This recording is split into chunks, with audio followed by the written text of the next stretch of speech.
everyone, welcome back to another late night Pokemon card live stream. It's me, TCC. How's it going, guys? Tonight we're going to open up a bazillion Pokemons. We've got the Topps box is still being sold off. It's about halfway sold. We've got the XY Phantom Forces with the Silver Dialga. That one's still pretty new. We got 2 box breaks going on, so it takes a little longer for either of them to get open, I think. But, I thought I'd give people some variety so they can pick and choose. We do have 1 pack break for this first edition Rocket Pack. I only have 1 booster pack of that. Yes, it's very pricey, so make sure you want to be in there, okay? Because you're probably going to pull a common. 10 or 9 people will. 1 person will pull an actual rare.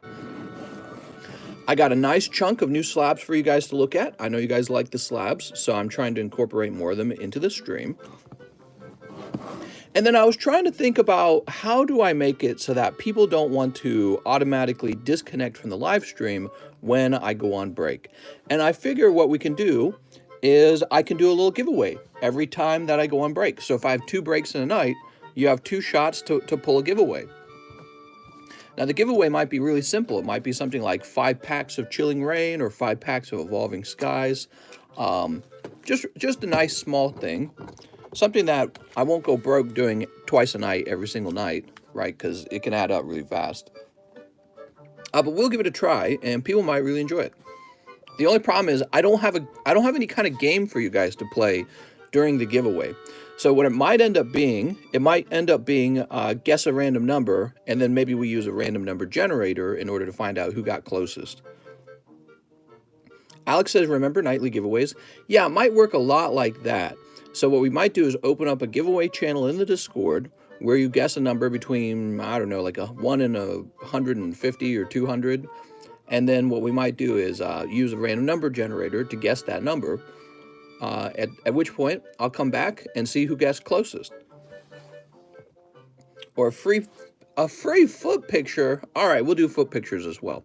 Hey, let's go over these brand new slabs. Now, obviously, you guys saw the Umbreon. This is English Holographic Umbreon 6. It's just a really pretty card. Okay, he'll probably end up going into, like, the slab away, if I had to guess.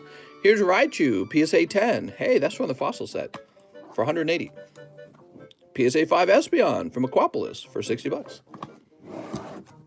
PSA 6 Holographic Raichu for 45 bucks. Reverse Holo Chinchou, PSA 9 from Aquapolis.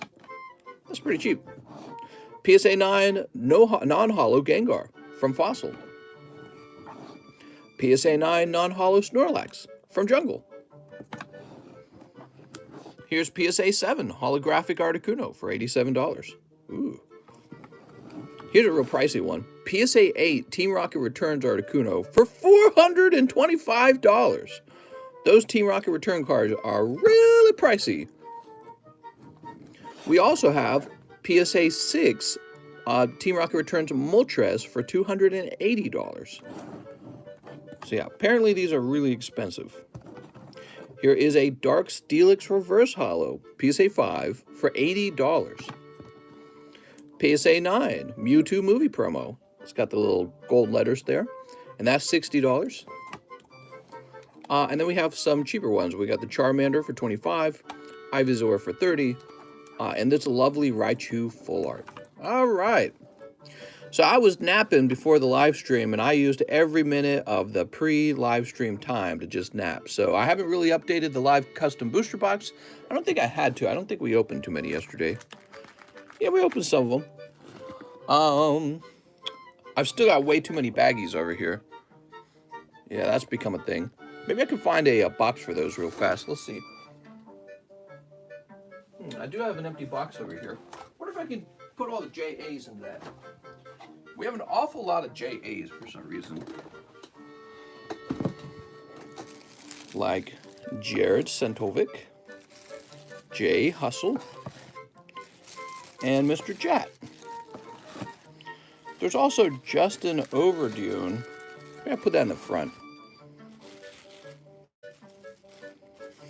Any other J's? Yes.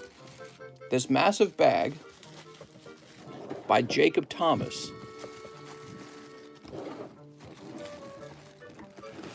All right, this actually clears a ton of room off the table.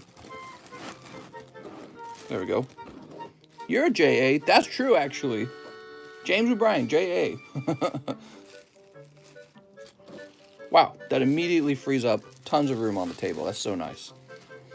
Now, the question is, where can I place this? Because I think we were out of room over here.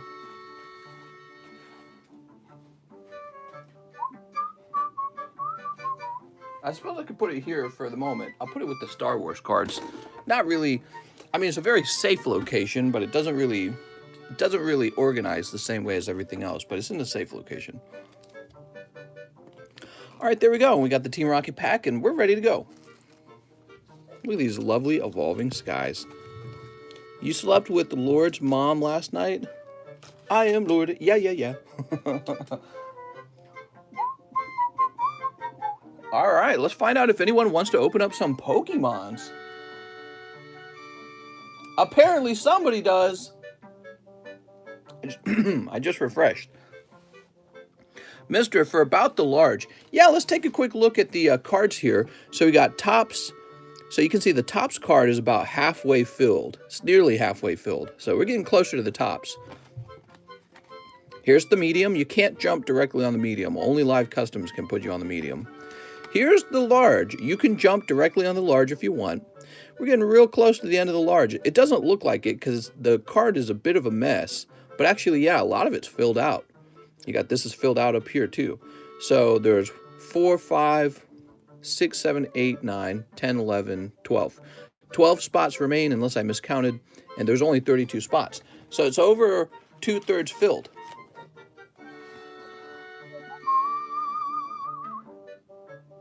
All right. Is this all from right now? Holy moly. You guys are all piling in right now. So let me try and find out where we start. Is this all from right now?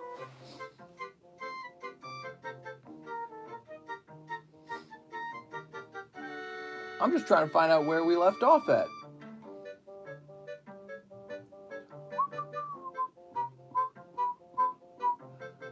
Here it is. Okay, so this is from yesterday. And then the first order of the night. Chris Kielvoncott. I've just attended the memorial service of my friend. I found out that his young son's best memory was opening his first Pokemon pack with his dad. If it's not too much trouble, can you please ship the Topps Pokemon card pack to me unopened when you break it? I would like to give it to his son to open. Wow. That's what we'll do, Mr. Chris. Whew. Let's see. Oh, wait, this is the large. I'm looking on the wrong sheet. I'm sorry, man. Here we go.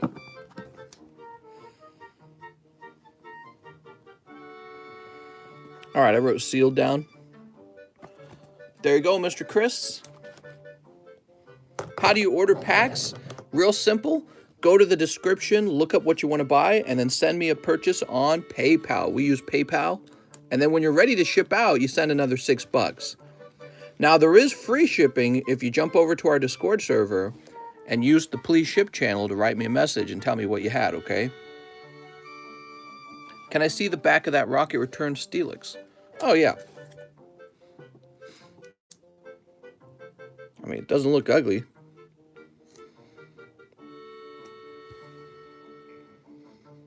It's got some white edges. Looks like it graded 5 because of this right here. So that's probably why it dropped down to a 5. Abigail Zakek. 2 celebration packs for Abigail. All right, we're going to start the stream out by opening a box of celebrations. We're going to have to change the music very quickly.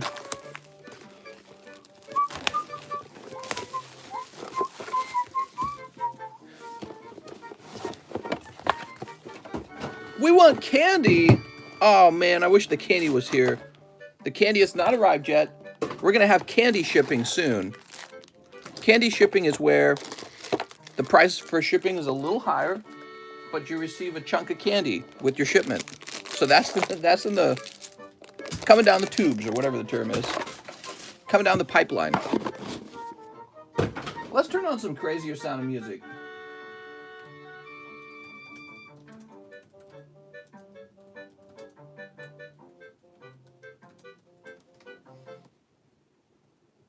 All right, here's the Smash Brothers intro. We were playing this yesterday. I thought it was pretty fun. All right, so you're always left over with these extra packs. Chris, Abigail.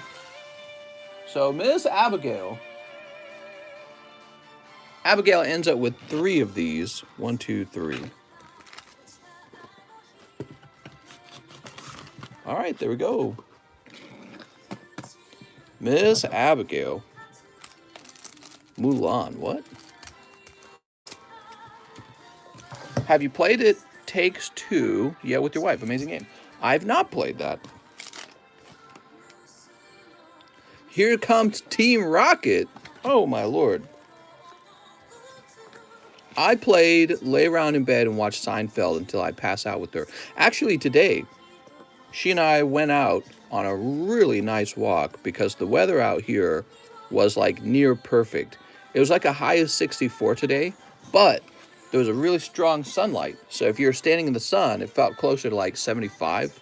So the nice cold breeze, but you were nice and warm too. And so it felt really good, and we went on a nice walk. I was worried that with the long walk, I might have back pain again, remember? Because I had that back injury about a week ago from over-sitting. But nope, I feel fine, so that's a good sign. Professor's research? What is he researching? All right, no crazy mons in there. Yeah, so it was really nice where I live, and we went out to the other side of Lake of the Ozarks called Osage Beach. It's a little more developed than the side we're on. We're on the Camdenton side of Osage. We're on the Camdenton side of Lake of the Ozarks. And there's just not as much stuff over here. So we're really thinking about maybe getting another house and selling this one just to move over to the Osage Beach side. But that's for the future. We're not worrying about that right now. But in order for us to get over there, it's like a 25-minute drive. And it's not even a comfortable drive. It's kind of a twisty, windy drive that you have to really closely pay attention to. So we don't like that. Did I get more celebrations? I did, yes. So, by the way, guys, these celebration packs come with an awful lot of holo cards. If you ever don't want these, let me know, because they fill your bag up crazy fast. All right, Abigail. I hate paying attention when I drive. Get a houseboat, move the house. Oh, there you go. Do you think it's worth to grade a common in that rocket pack if obtained? Absolutely. It's a first edition rocket pack, so all of the commons are highly gradable and highly collectible. But the only thing is, you don't know if these are going to be 10s. Hopefully they are. Hopefully it's got Dark Charmeleon in it. Let's see how much a Dark Charmeleon sold for recently. I think there was one in auction, if I'm not mistaken.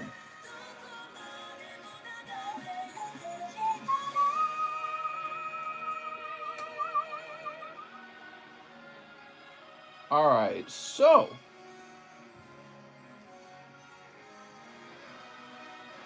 there's a lot. Oh, here we go. So here's one of those Dark Charmeleons. This might be the only 10 with the first edition mark. So first edition. They want $900 for this one Dark Charmeleon, which is pretty nuts. But he's that popular. I actually remember selling mine for like $50 and thinking I did a good thing. Now, let's get a sold price on him, because you might think to yourself, oh, $800, that's too much. Is it? Sold October 12th, first edition, for $565. Wow. That's nuts, man. So he could be in this pack right in front of us. That's an uncommon card, the Dark Charmeleon. Yeah, so he's pretty desirable and he's pretty pricey.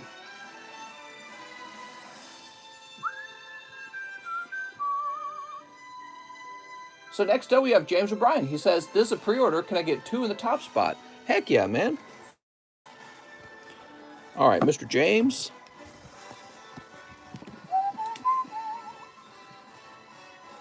James O'Brien.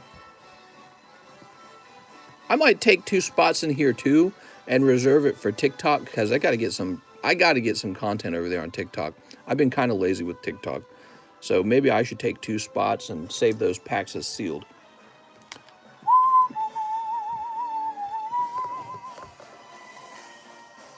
UK stands for Ultra Kings. What?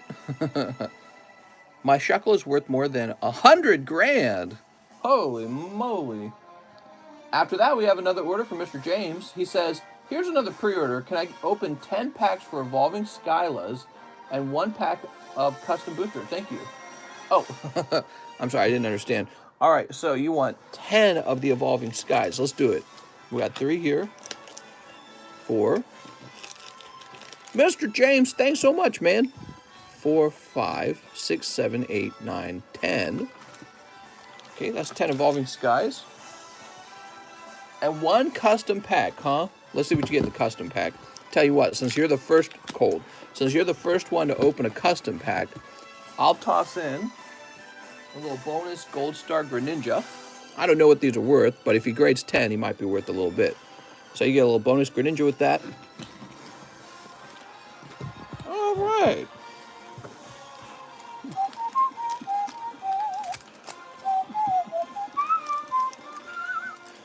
Sneak. This is for James O'Brien. I got my rocket. Hello, I'm the one who asked what's the best pack to open. Thank you. You know, I really like Evolving Skies. I think that's my favorite set if you're talking about modern cards. If you're talking about best value on the menu, you know what? I'm leaning toward the XY Phantom Forces and the Topps box break because those give you a chance for a really quite low population card like the Silver Dialga out of XY Phantom Forces. You know, that could be a $3,500 card. And then out of the Topps collection, you're hoping to pull either the non-holo or the holographic Charizard, either one. So, but I think there's also Pikachu, Blastoise, Venusaur. I think they're all in there. So that one's pretty cool as well. And it's a sealed box, so hopefully they're all in the box. Dracozolt. Look at this guy. He's making little noises. Move that over there. Mr. James. Here's a Flabébé. Flaffy and Umbreon. So Umbreon V is nice. Ooh, we gotta get some more penny sleeves real fast.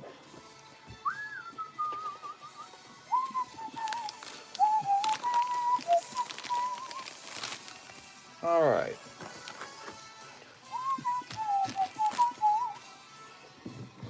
That noise you make is legendary. What noise? The Hoochie Mama noise? Hoochie Mama? Control plus to zoom. Here's Cutie Fly. Mister, can we get a Pikachu?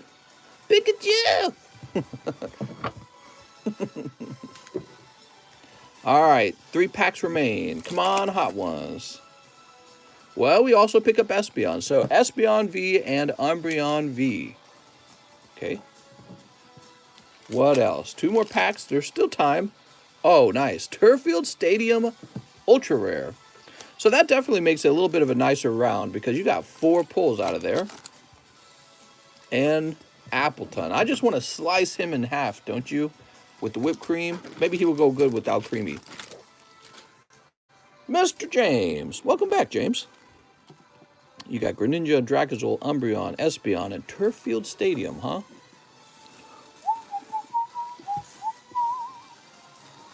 Let's see. Here's James O'Brien. Everyone's playing Fork Knife. What's up, Snorlax V? How's it going, man? Boop. I suck on the whipped cream can gas. What? So, Mr. James O'Brien, you're going to go in the JA box now. Yay! The new JA box. Because there's 2 JA boxes. I mean, there's the one on the table, and then there's 2 over here. That's a total of 3, actually. Caden Wolf says 2 slots in the Rocket Pack Break. Holy moly. Well, I did not expect that, so this might sell out very quickly. I don't have another one by chance, do I? Just laying around somewhere. What are these? Pokemon Poker cards? I do not appear to have another one laying around, so that's it.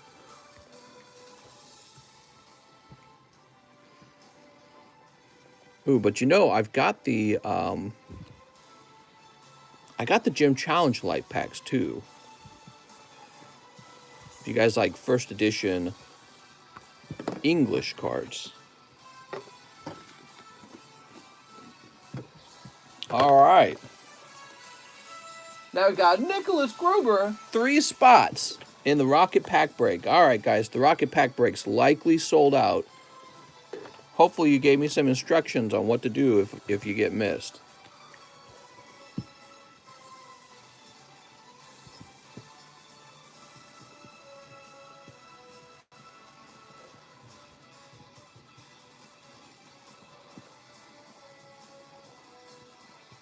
Oops, what'd I do here? Gruber.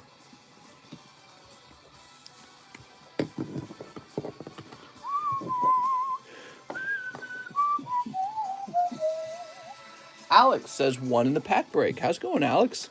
Yeah, so the pack break also does give you a chance for non-holo Charizard, non-holo Blastoise, and non-holo Dragonite. And then, if you're very lucky, it's a light pack that is actually containing a holographic card. That's pretty rare, but it can happen. We've seen it before. That's because with the Rocket series, it's pretty hard to weigh the heavy and light packs. They don't weigh out perfectly, but the odds are against you that it's a holo card, okay? Because some of the holo cards are weighable, so you always have a much lower chance. Carter Thomas says 10 live customs. Oh my God. Here you go, Mr. Carter Thomas. Let's see what happens. 1, 2, 3, 4. This is for Carter Thompson. I'm sorry, Thomas. 1, 2, 3, 4. 5, 6, 7, 8, 9, 10. Oh, extremely lucky. You almost swept there for everyone. Let me turn this down a little bit. All right, so the completer coin. Wow, you pick up one of the completer coins and PSA 10 number 99. So you're gonna have this fairy energy. It's gone back out, and a completer coin. I didn't even know that was in there. Let me go grab the completer coin. I'll be right back. I thought I stopped putting those in there.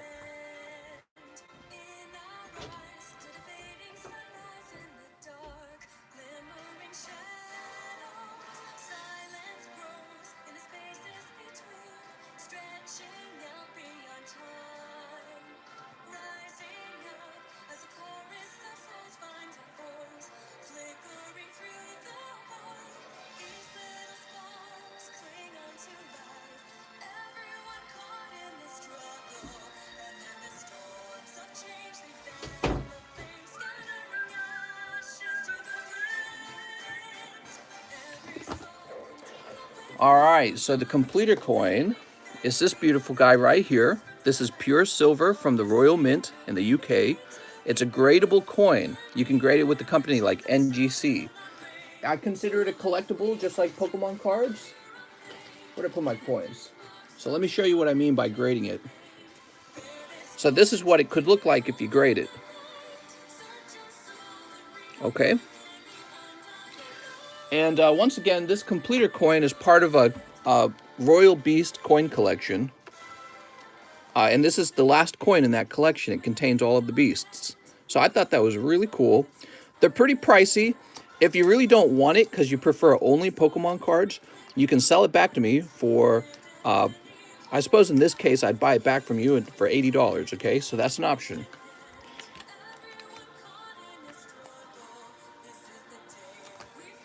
Yeah, I said that right. It's pure silver. It's pure silver. That's right. It's a precious metal.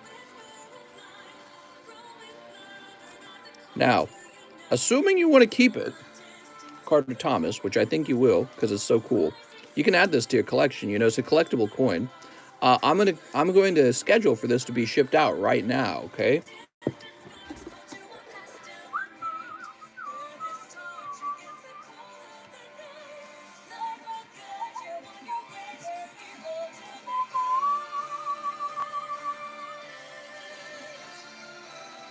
Oh, did I miss something? He's selling. I'll sell back 16 packs of Matchless Fighters. Hey, since you already had that in mind, let's go ahead and get those, okay? So, that's the completer coin. I'm going to go ahead and set it to the side now. I can understand that. Not everyone's wanting to change hobbies, you know what I mean? He said 16 of these, right?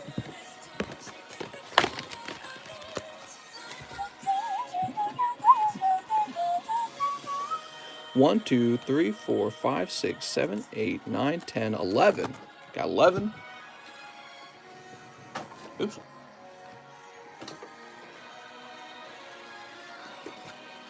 You want a graded Bitcoin?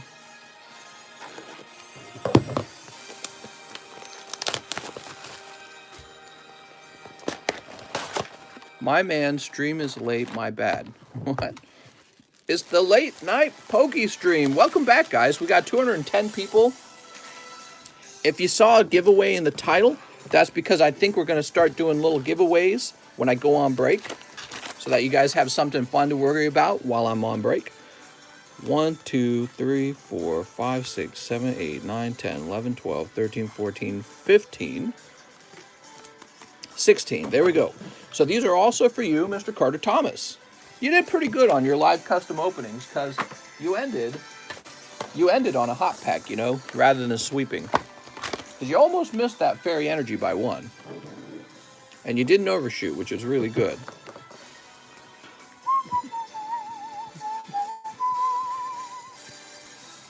Do you guys want the completer coin to go back into the live customs, by the way, or do you guys think that's a bad idea? Because it's a bit of an experiment. Hey, I never collected Sun and Moon, but I hear the rainbow PSA slabs from that era might be going up. What do you think? Will they rise in price? Absolutely. They're getting older and older. I think Pokemon's probably done printing Sun and Moon because they got so much Sword and Shield to reprint. And yeah, I mean, there's some sets with actually pretty low populations. So I like Sun and Moon. You got to be careful, though, because I feel like some of the Sun and Moon stuff is a bit overpriced. So you got to be careful with that. Can you snip the coin? I really could not snip the coin. Should have kept that coin. Keep in custom. I want my chance for it. All right, we can definitely do that. Put a $100 bill in. No, that would be bad. That would be bad. But you know, maybe if it was a collectible $100 bill, because that's the thing too. There's money that's really you just take and you preserve it because it's part of money collecting, which is not the same as like playing the scratchers tickets for $100. All right, here goes. Carter Thomas. What we got? We got Beedrill. I paid for the Dark Steelix. Okay. Did you see that Post Malone promo card? I did not, but I think that Pokemon putting celebrities onto Pokemon cards is a brilliant idea. A really, really smart idea. It kind of shows you the muscle that the Pokemon card company has, because I don't think anyone could do that. Here's Hatterene. Ooh. And those are going to be crazy collectible, in my opinion. People are going to really want those. Dark Slowbro. Bro. Larry Ellis says, I'm not a fan of it.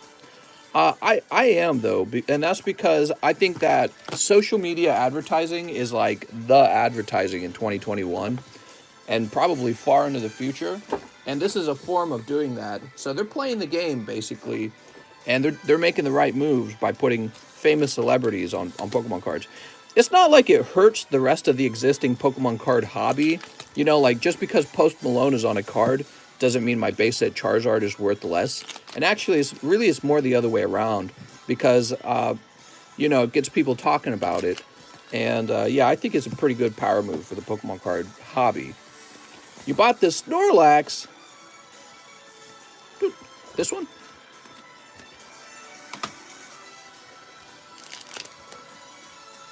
That's cold. Blaziken.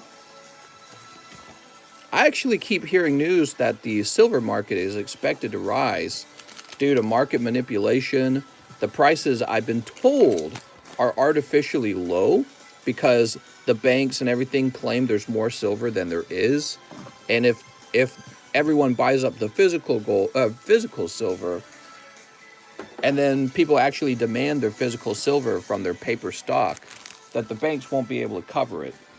But I don't know if that'll happen. I'm not betting on it happening either.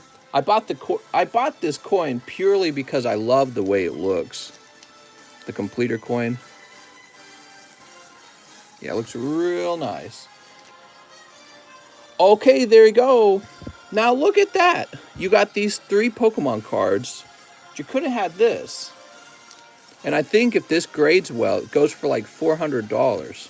So I don't know. I feel like the coin was a little bit of a better option. But that's my point of view. Let's go ahead and get this moved over here and find Mr. Carter Thomas. I can't say your name. You got a first name for a last name. Thomas. Carter Thomas. Let's find your bag. Johnson. Murin. Carl. Hey, that's Carl. Spam it. Played yourself. My name's Thomas. Let's go, Brandon. Oh, man. It's a gorgeous coin, just not my style. I don't want the money. Oh, yeah, no problem, man. Well, you know, on the other hand, if you had pulled a golden Snorlax out of here, it would have been a great move. So you kind of traded a coin for a chance for that golden Snorlax, right? So and so it was just all coming down to whether or not you pulled it. So let's see. Did he say he had a bag? He says I don't have a bag. Ah. Oh, and you said 5 celebrations, right? So let's get those celebrations out. All right, well, you're going to have a fat bag now. We had a kid named Tony. All right, here we go. Thank you so much, Mr. Carter Thomas. Now, the best pulls in here are the Shining Magikarp, the Mew, and the Charizard. Those are the cards we want to see. Yesterday, we didn't pull any of those. So maybe tonight we have a higher chance. Who knows? This is all out of a fresh case, and I got another fresh case waiting. Okay, we got this cold round. There's Team Magma Groudon. We see a lot of him.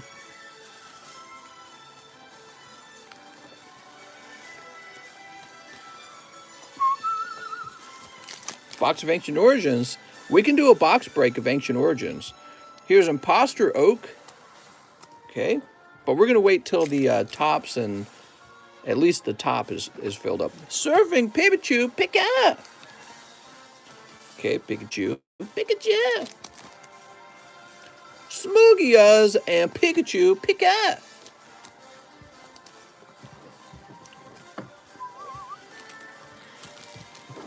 Can you get Ultra Prism sometime? You know, I actually have some Ultra Prism, but I haven't been restocking it. Those Sun and Moon sets have gotten real expensive, so I don't know. Maybe we will fill it, or maybe we will get it back again. There you go, Mr. Carter Thomas. Team Magma. You got Groudon. He's like the strongest, man. How much for an Ultra Prism box? It's getting pricier. All right. Here you go, Mr. Carter.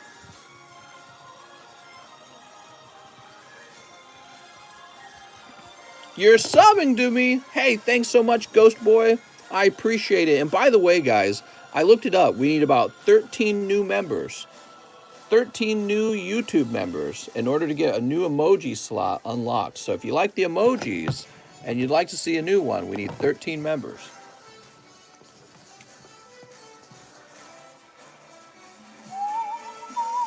Ruben Aguilar says, cancel my current slab, in slab away, the Umbreon Neo, please. I'm a little confused. Says Ruben Aguilar. Let me go look that up, Ruben.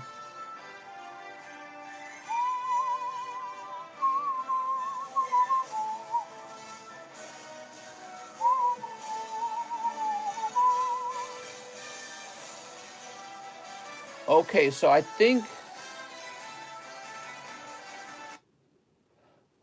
what you'd like to do, I think what you're explaining that you'd like to do is you would like to cancel the Torterra and then what, swap it with the Umbreon? Is that what you're saying? You know, I'll let you do that if that's what you're wanting to do.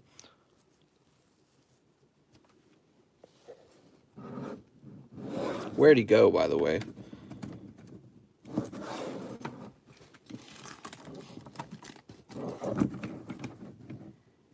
against the rules. Not allowed, huh? Can you show code cards? Codes! I want some codes! But here's the question. Should you have to do the reserve fee twice? That costs $10 to swap. Actually, it costs $20 to cancel.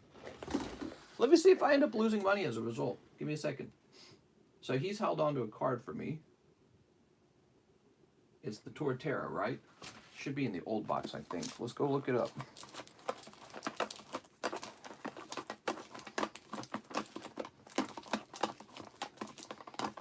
Slab away is still kind of a new thing for me.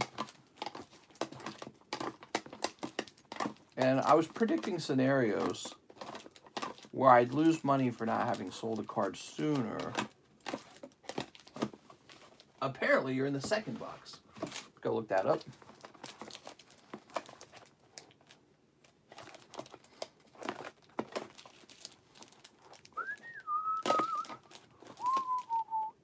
Guarantee that the Articuno's taken already.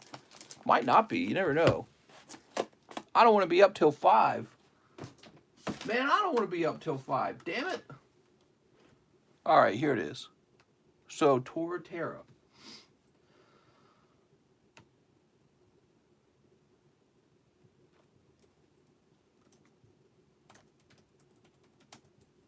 And it's from Diamond Pearl. Oops.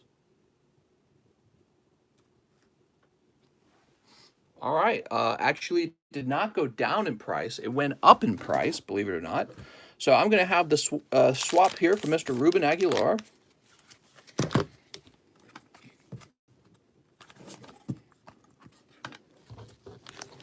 Now, Ruben, there is a $20 cancellation fee, but I will not have you... You don't have to pay a second reserve fee for the Umbreon. So it's just going to be 20.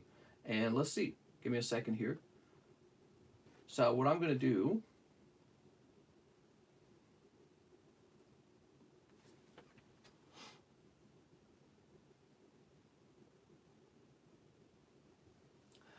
What I'm going to do is take a look. So it says here that the Torterra was $220 and that you had $141 on that, right?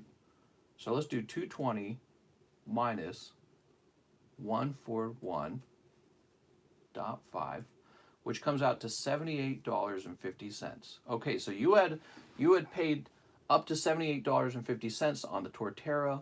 So that's, think of that like your equity, $78 equity. Now you're losing $20 of that for the swap, which brings you down to $58.50. So we're now going to subtract $58.50 from the Umbreon, which was $200. So you owe $141 on the Umbreon. All right. So now I'm going to update this. This is going to say Umbreon on it. There you go, Mr. Ruben. And now I'm going to go put this in the box.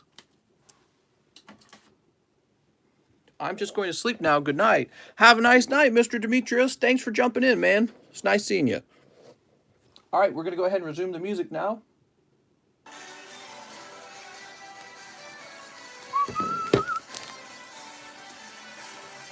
So the Torterra needs to go back onto the table now. You bought the Raichu. He's pretty cute. I like the Raichu.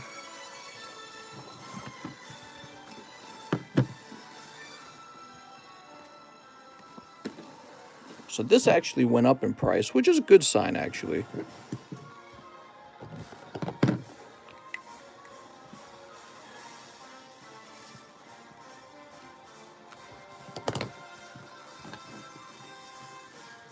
You want to see card prices rising if you're buying cards, you know what I mean?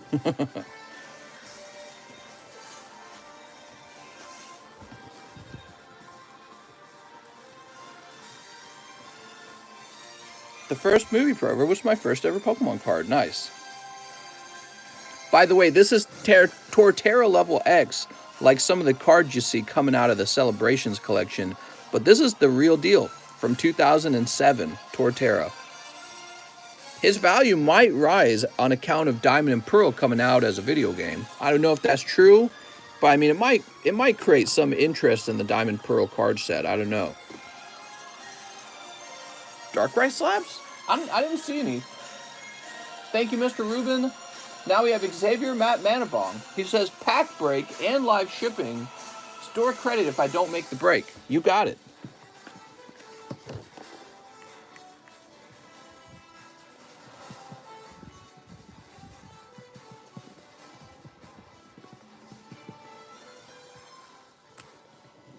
Layaway on slabs? That's exactly right. It's called Slab Away, and you can go read the rules at the bottom of the description. Let me skip this. This is boss music. Oh, right, and then it swaps to all this terrible Mario music. I remember this now. And what we were doing was we were skipping the Mario music. Are there any good? Maybe there's some good Mario music. Let's try this Rainbow Road.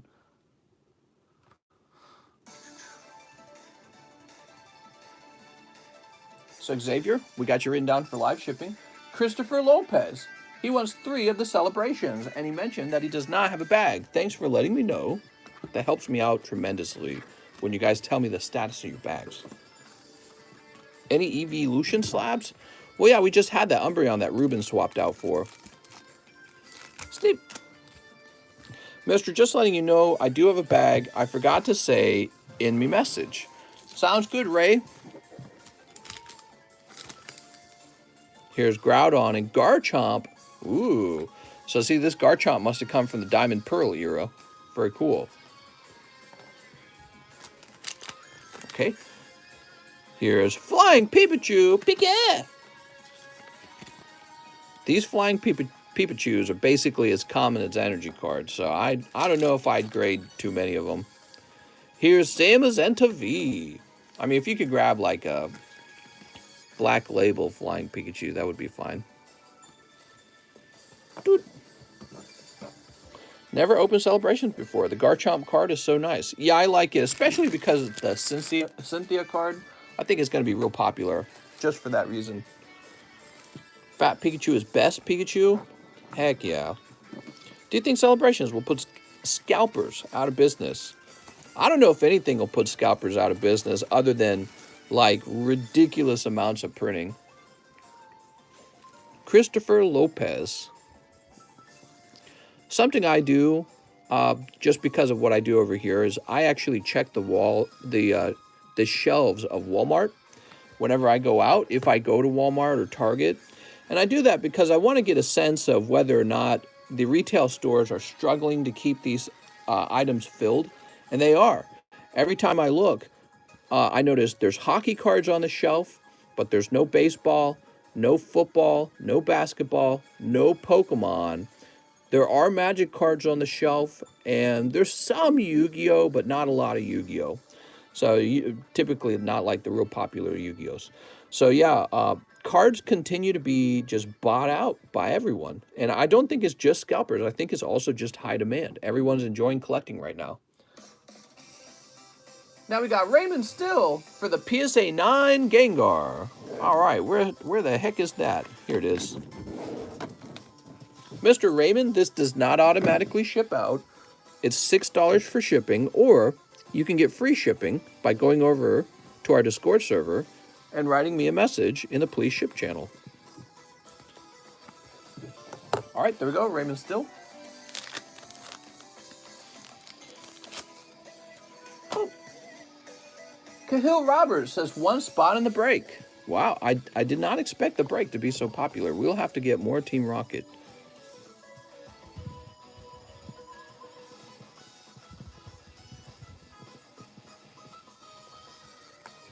Ghost Boy says, I'm back. 1 spot in the pack break. Arturo Perez says that Charmander slab. Oh, I know what you're talking about. Wait, did you reserve it earlier? Let me see. No. So it must be over here. This is pretty cheap, 25 bucks. It's just a nice little thing. You can even give this to somebody for Christmas and it hardly costs you anything. And it might spark their interest in card collecting. Been following for a while. Just picked up an ETB from your eBay. Oh yeah, that just actually activated on my phone. Glad to take part. By the way, you can also order those ETBs here live. I think they're cheaper. Are they cheaper? Let me look.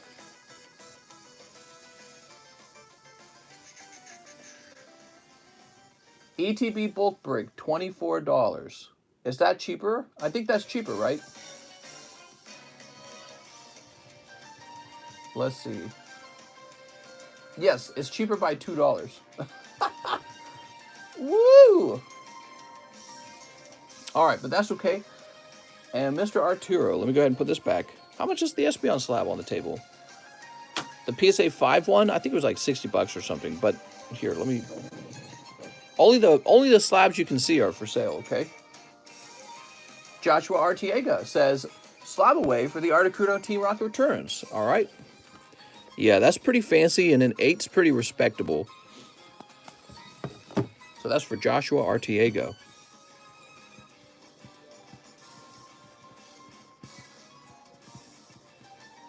There we go, Josh.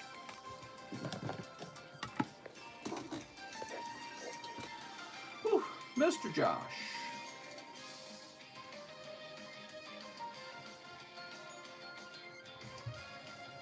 Should be right here.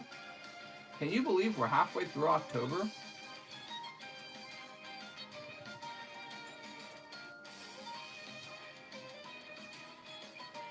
$425, right? So 425. And let me just see if you just did the minimum. Oh, okay, you put $5 down on it as well. So let me remove that as well. There you go, Josh. You're in the Slab Away boxes now, and you've got a listing in the Slab Away channel. Next up, we got Mark Assignation. Can I do Slab Away on the PSA 6 Umbreon? If it's taken, can I get store credit? Wow, 2 people vying for that Umbreon, man. So, Mr. Mark, it did sell.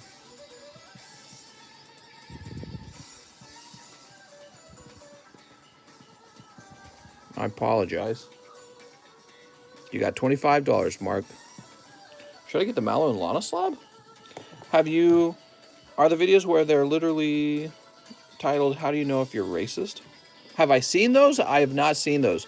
However, I did see Gonzo turn into a princess on TikTok. Did you guys see that one? Gonzo in Cinderella. Gonzo from the Muppet Babies. All right. Next up, we got Daniel Sandhue. He says, Mr. One Rocket Pack Break. You got it. Corn Rule says, what? It might be, I didn't even know Muppet Babies was still a thing. What is this music?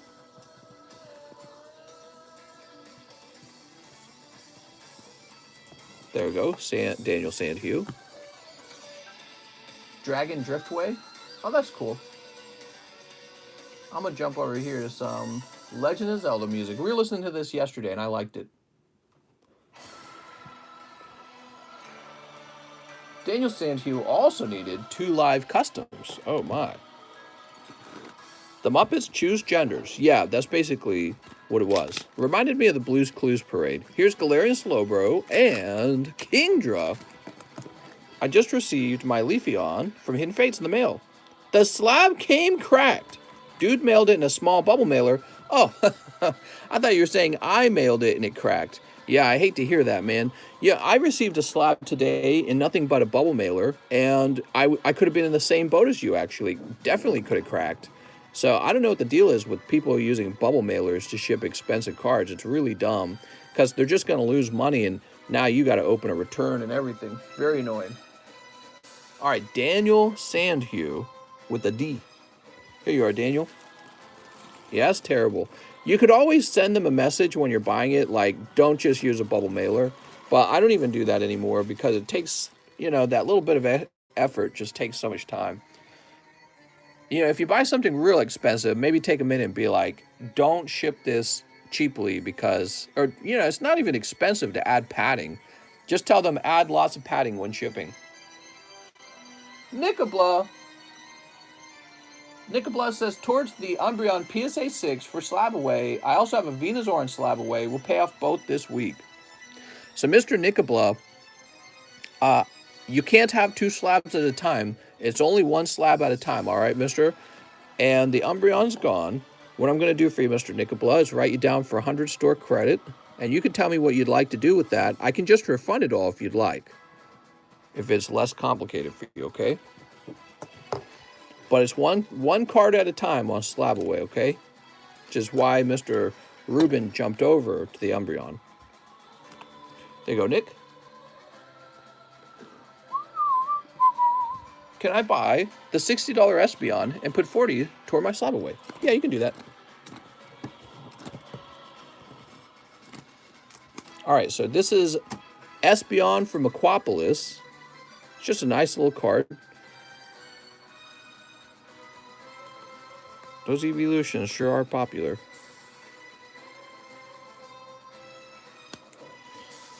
Mister, I bought the tape you're using. No, you can't, mister.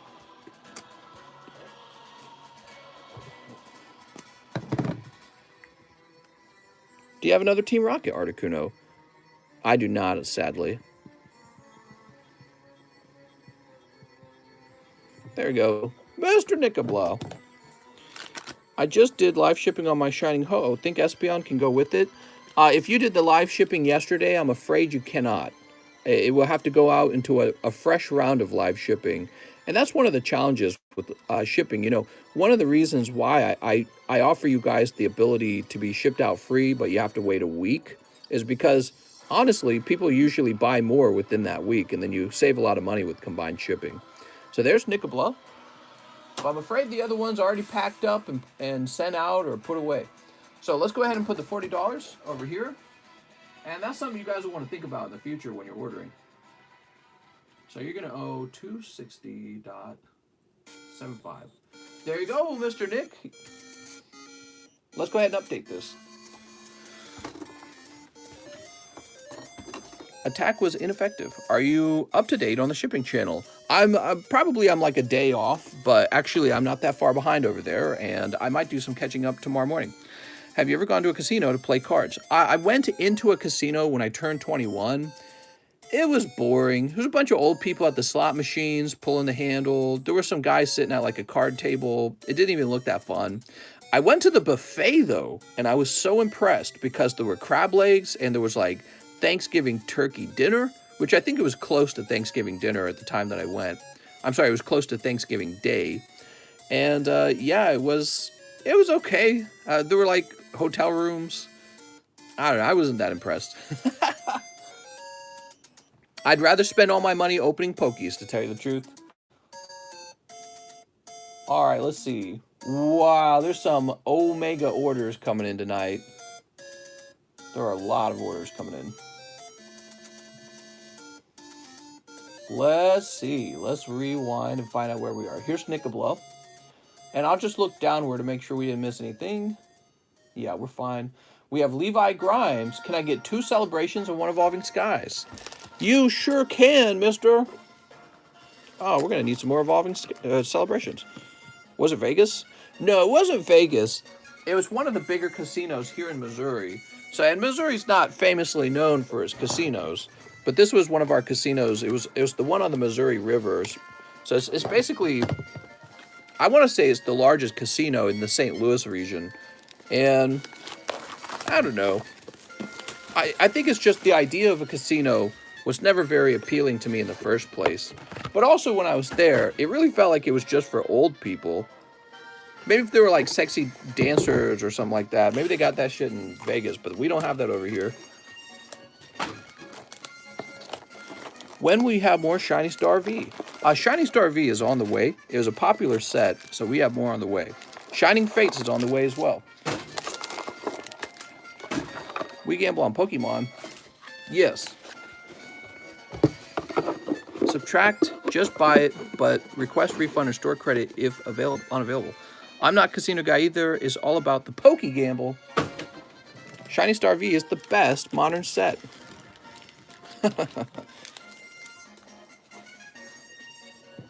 Yeah, we got all our old ladies at the Missouri casinos. What you got there, Sonny? You got some slot machines for me? Granny, go over there and play the slots. Slot machines literally designed to drain your pocket, and then you walk away with nothing. It's pretty amazing. At least with Pokemon cards, you walk away with some Pokemon cards. Okay, Levi Grimes. Snip. Snip. I watched a documentary, not today, but it was a while ago, about the mathematical designs of those slot machines. And they're like a psychological tool for draining your pocket. And they're designed to make you basically lose all of your money. They are not designed for you to win. They're designed for you to lose. Just like the scratcher tickets. You know, Mr. Beast makes those videos with the scratcher tickets. And over again, he kind of proves that the scratcher tickets are a losing deal. And it's kind of interesting because I wonder if it affects scratcher ticket sales.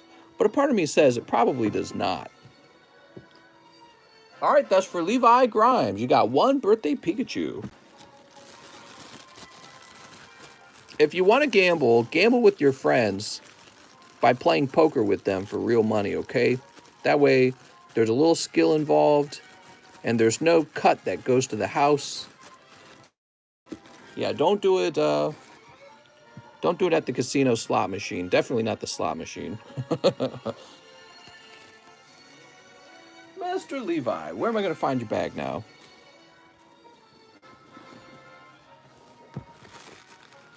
Logan. I guess the problem with that is you actually have to have some friends, right? Ooh, those moderators are fast.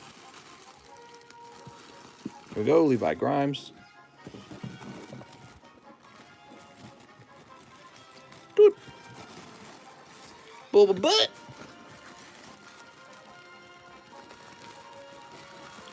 Rush says, please no. All right. After Levi Grimes, we have Phoenix Reynolds, who says, one live custom in a Battle Styles. Oops. What are friends? Ah, it's Victory Bell. I don't know, man. Where are the friends? It gets harder to make friends as you get older. One Battle Styles. You know, when you're a little kid, it's very easy to make friends. You pretty much just make friends with anyone. You're like, oh, you're here in front of me. We're friends now. As an adult, you're like, do we have the same politics? Do we go to the same church? Are you annoying? Yeah, it gets a lot more complicated. I think especially for guys too, because guys, I think we're not like girls. I think a lot of guys end up being friends because their wives are like friends, right? And then you end up being friends with the other guy as a default. But I think guys are primarily interested in like going to work, being left alone. But that's probably not true for all men, though. Probably true for a lot of men. All right, Mr. Phoenix Reynolds. Where are we going to find your bag? You basically only make work friends. That's about it. And only because you have to. I will buy if there are packs left. All the packs are sold. All right. John Corbin says, please put the PSA 6 Umbreon on Slab away. If you already sold it, please refund. I did. Wow, like 10 people tried to snab that Umbreon.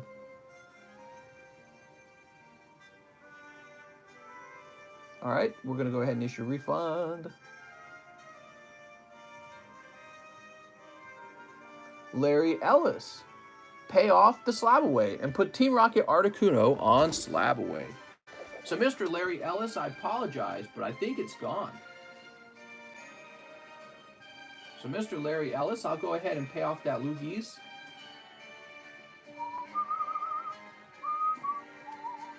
All right, so Larry Ellis, you're up to a number of 3, man.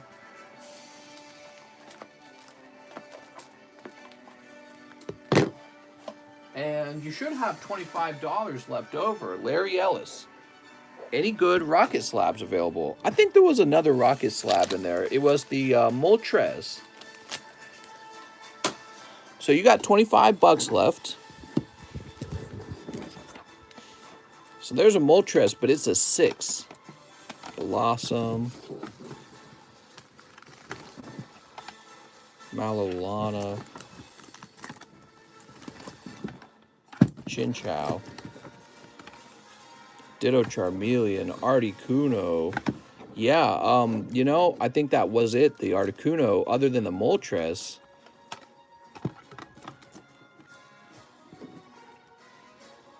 Set that back there.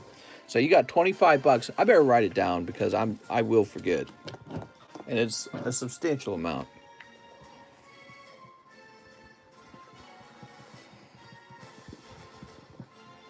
I'm in UK. Where's the best place to get cards new to Pokemon? The best place to get Pokemons. Gotta catch 'em all, Pokemon. I get them at Kmart. I don't think you guys have Kmart in the UK. The Queen. We have a payment for Mr. Christopher Rogers, but he doesn't say what he wanted. Christopher Rogers, what do you want to do with that 16 bucks, man?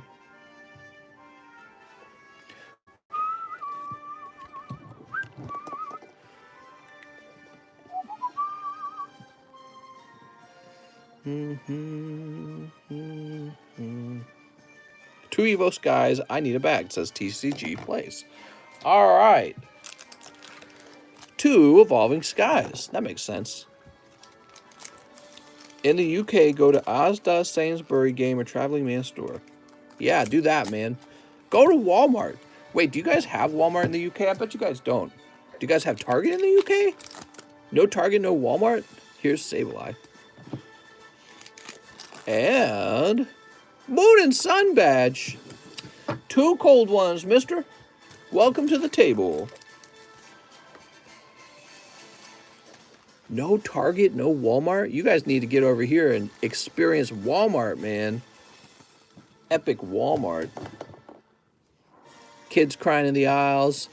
Mom screaming, shut up! Workers who look like they've lost their souls.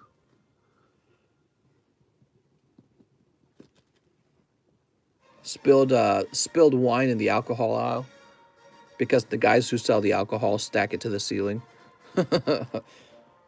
We got Trafford centered. What the hell? What the hell is a Trafford center? That doesn't sound like Walmart. I go to Target 3 times a day. We have a Spice Heads in the city center, so it's a proper vibe. You don't want a big old Walmart right in the middle of London? Come on, man, it's Walmart. They can make a double-decker Walmart. It'll have 2 floors. All right, now we got Thomas Fairgrieve. 1 tag team.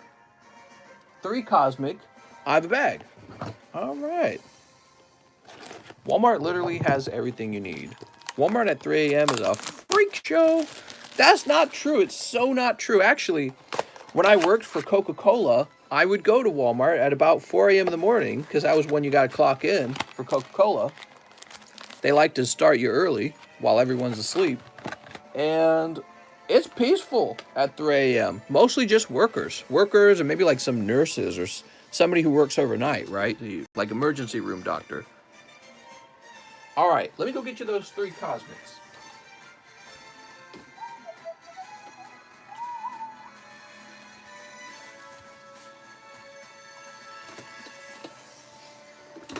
I'm Birmingham.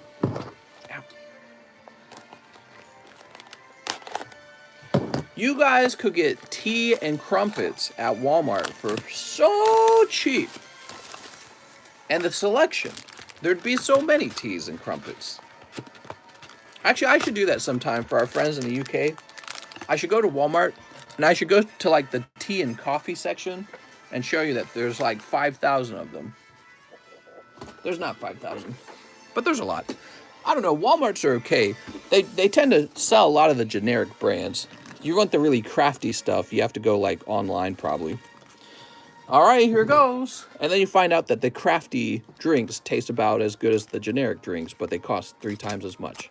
How many packs in a Topps booster box break? 36 packs. I hope. Pretty sure it says on the side of the box. Jack Sutton for president. I'd vote for him. He'd go, oi. Emergency doctor in Walmart performing emergency surgeries at 4 a.m.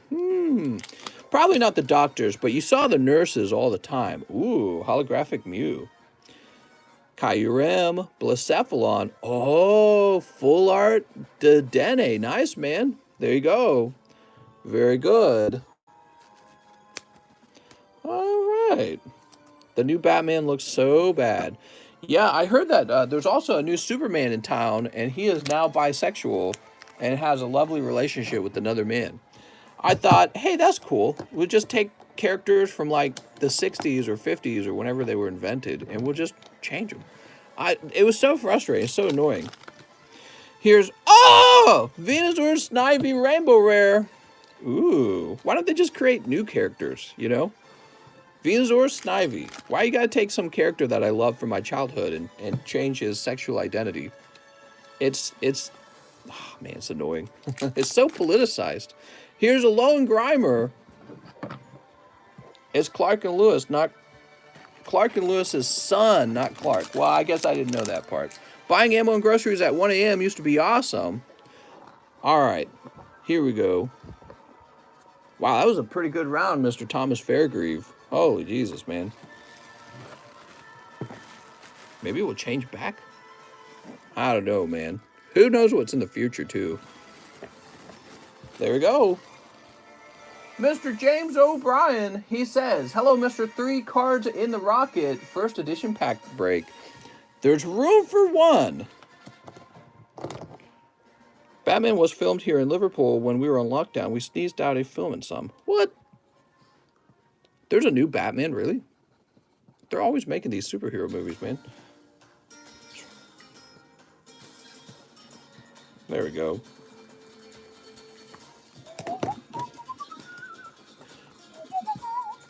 All right, let's count it. 1, 2, 3, 4, 5, 6, 7, 8, 9, 10. All right. The vampire from Twilight is the new Batman. It's a joke. Are you serious?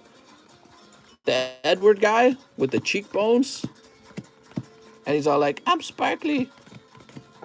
The Twilight guy is the new Batman. Oh, no. I'm Batman. Where are they? Batman turned down Wonder Woman. I think he gay too.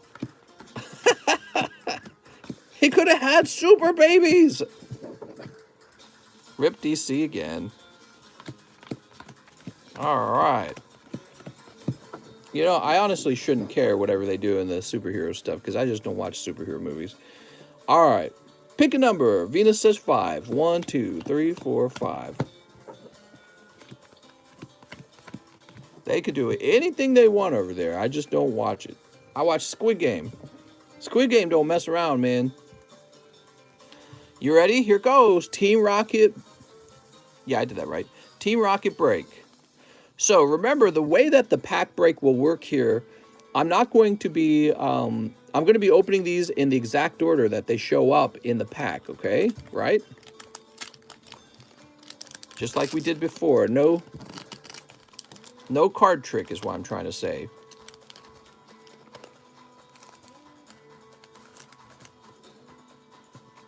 Good luck, everyone. Boop. Caden Wolf. You pull. Dark War Turtle. Nice, dude. So that's for Caden Wolf. Very gradable, by the way. All these cards are gradable.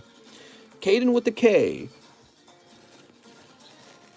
Caden Wolf. Where did I see your bag last, Caden Wolf? Over here, maybe?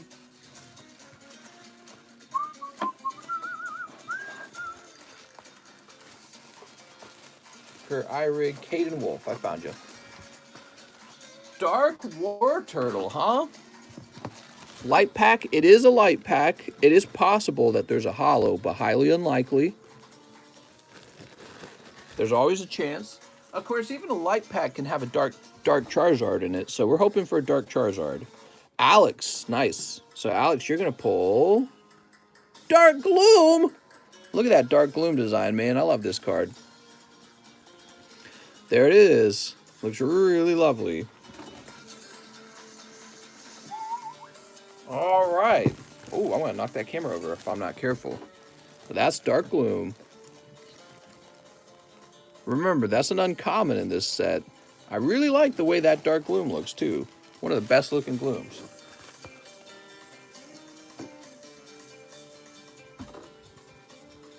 Cahill Roberts. Porygon. All right, Porygon first edition uncommon for Cahill Roberts. Cahill Roberts, when are we going to run into you? Here he is. There you go, Mr. Roberts. So I would say that Caden Wolf got the best uncommon with the Dark War Turtle.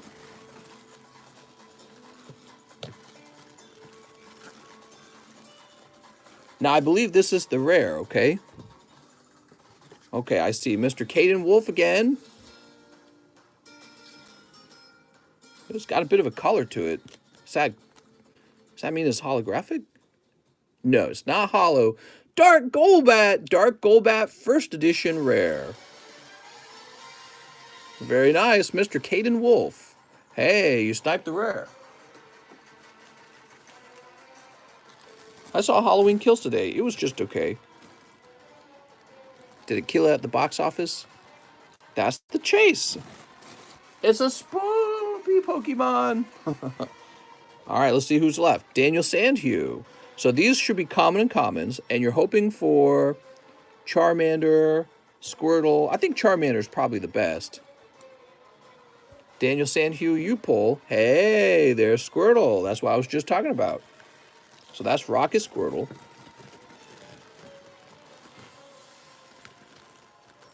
Okay, very nice.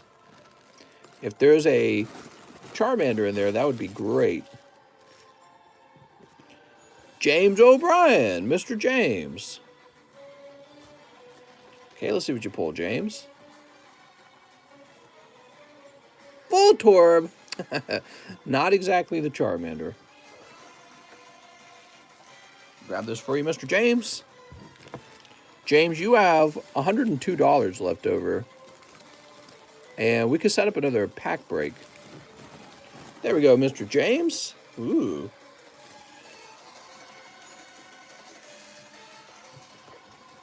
Mr. N. Gruber. N. Gruber, there's still hope. There's quite a few good common uncommons. Let's see what you pull. Whoop. Oh, nice. The Slowpoke. Set that there for you, Mr. Gruber. And Gruber, you also pull. Oh, nice. You got both the Slowpoke and the Psyduck, dude. Let me know what the next pack break is. Yes.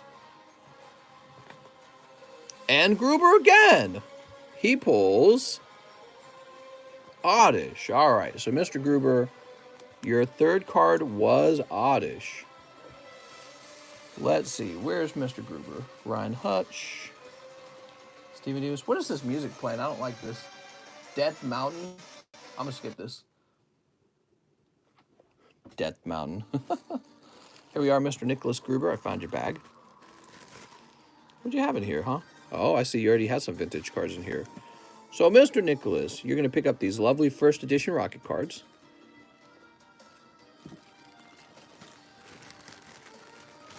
But y'all would also smoke Weedle. Oh, I'd smoke a Weedle. Would you smoke a Weedle? Now, what is this? Mr. Xavier M. with the live shipping. Dude, Meowth. There's 11 cards in the box. I'm so dumb. There's 11 cards in the pack. Xavier, you're pulling the Meowth, and you ordered live shipping as well. There's one more card. So, Mr. Xavier, since you were the last one out of the box, you end up getting the pack. Nobody got a trainer. Coughing. Oh, my God. So this becomes yours, Mr. Xavier.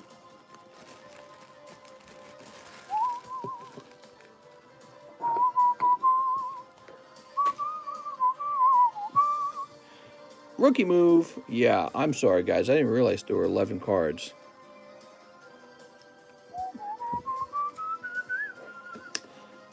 Guess I'll save it. I don't know what to do. First Rocket Pack, mister? I know, right? What a baby. Rookie. By the way, let me look at something real fast.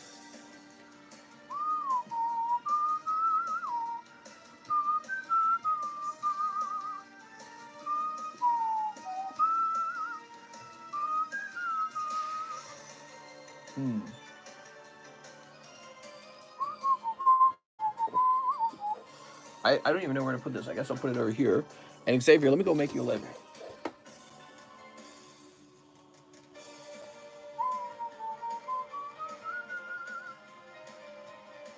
right, Mr. Xavier. I'm about to print this label up.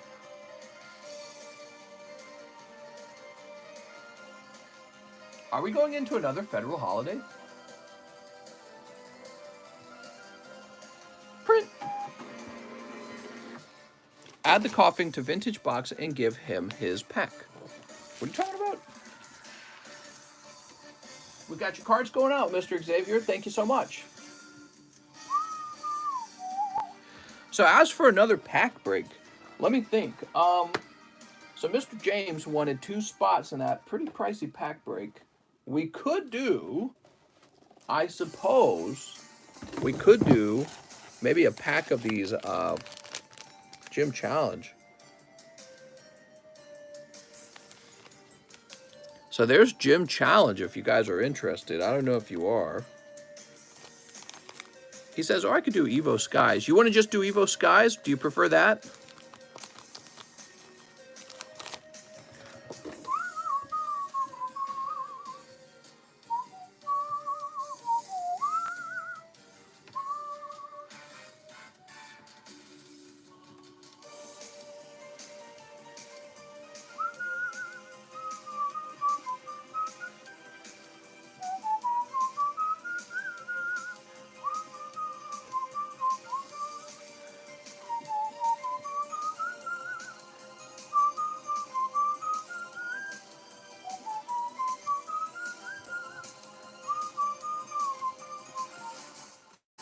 It looks like, he says, I can do Evo Skies if it's easier. So it looks like if you guys want to do the Gym Challenge pack, it's going to be $47 a spot for Gym Challenge, okay? I'll go set it up in the description.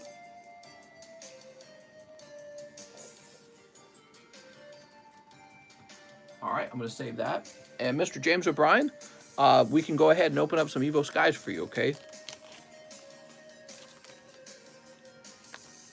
He says, okay, give me one of the Gym Challenge. All right, so we'll do 1 Gym Challenge, and then we could do some Evo Skies as well. This is a light pack, by the way, okay? Boop.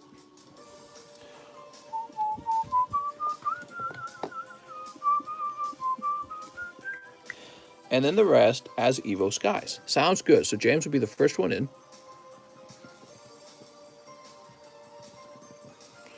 Now, there's actually 11 of these, by the way. So there's James O'Brien, and this time I noticed. Mr. James! So you spent $47 on that, which means you got $55 left over, which is 6.8. I'm just going to give you 7 packs, okay? I'll round up for you so you get a better deal. 1, 2, 3, 4, 5, 6, and 7. All right, here goes. Why not do a heavy pack of evolutions? Ooh. A heavy pack of evolutions, huh? Sleep.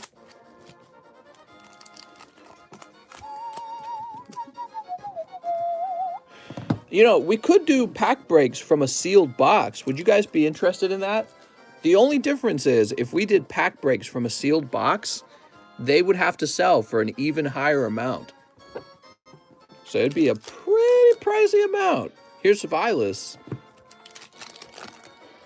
Here's Stormy Daniels.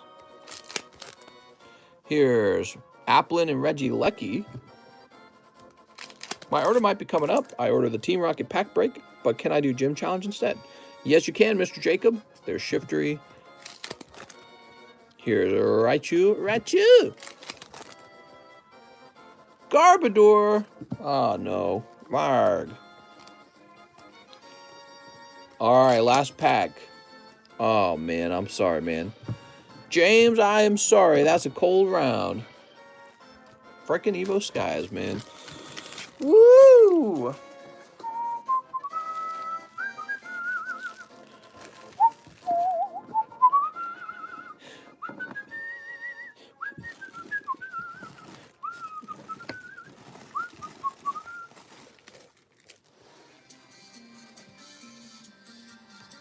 Now we have Johnny Flores. Thanks for your patience, Johnny Flores. So, Johnny, would you like to be moved into here?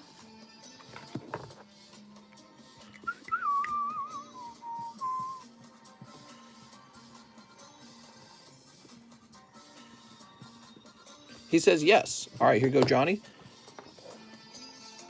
Alan Doan, 5 Chilling Rain and a TCC grading pre-order. All right. I went to the hardware store today, once again, to try and get the pieces I need to fit the air compressor up to the sonic welder. And once again, I could not figure it out. It seems that they just don't carry the piece I need. So the next step, I guess, is I'm just going to buy a whole bunch of random ones online. That's the only other solution I can think of. Okay, there's a Chilling Rain.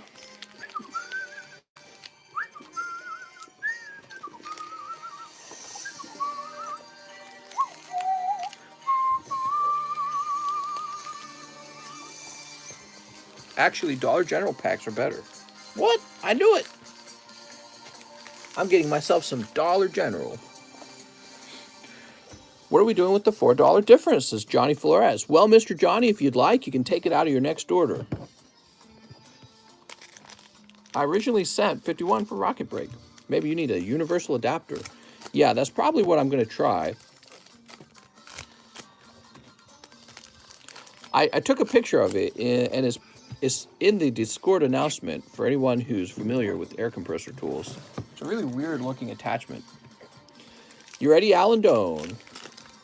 Alan Doan, you're picking up Malamar?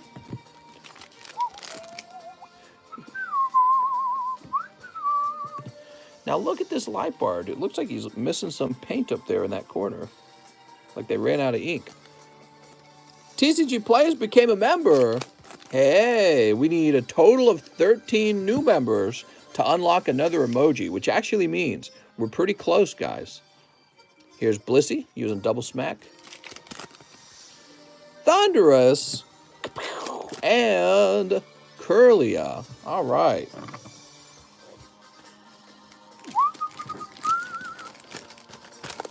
Mr. Alan Doan. Let's go searching in Alan Doan's bag for a really nice card. Everyone become a member. Joe Quinn says, Peaches. But.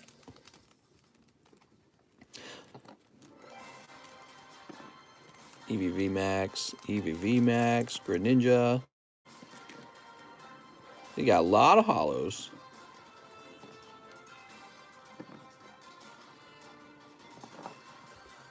Can see how much of a person's bag is just hollow cards. It's a real problem, actually. In the past, we used to do it in a way where you didn't keep your hollow cards, but a lot of people did want their hollow cards, which I can relate to. But if you ever want to donate them, feel free to donate them. You can see that the majority of your bag actually are hollow cards, and they're not even sleeved. So if you think about it, if they were sleeved, this pile would be much larger. All right, now let's take a quick look at what you got here. I'll just pick something nice out for you. Swellow's probably going to be the top pick.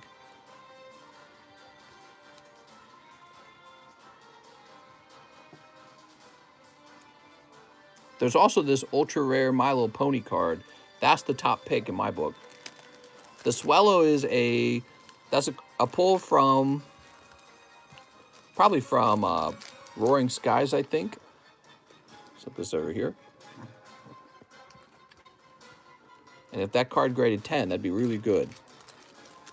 I guess it would be, let me just do a quick.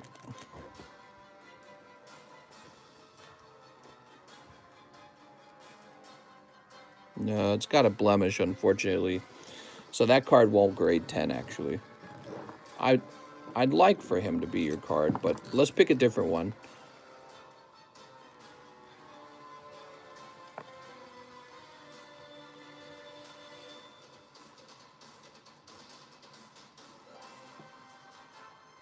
He's got a print line in the middle, actually.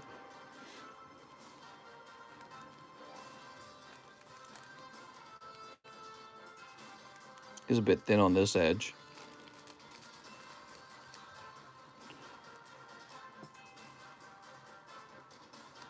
Well, it's kind of hard to say, actually.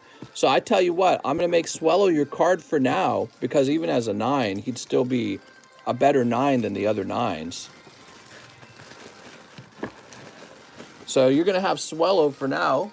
And Mr. Allen Doan, if you see a card you'd rather have graded, just let me know.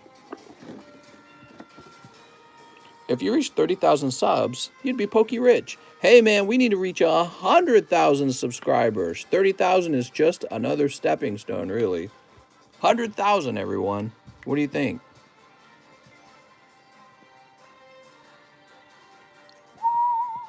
That's where my goals are. Unlisted Ruben.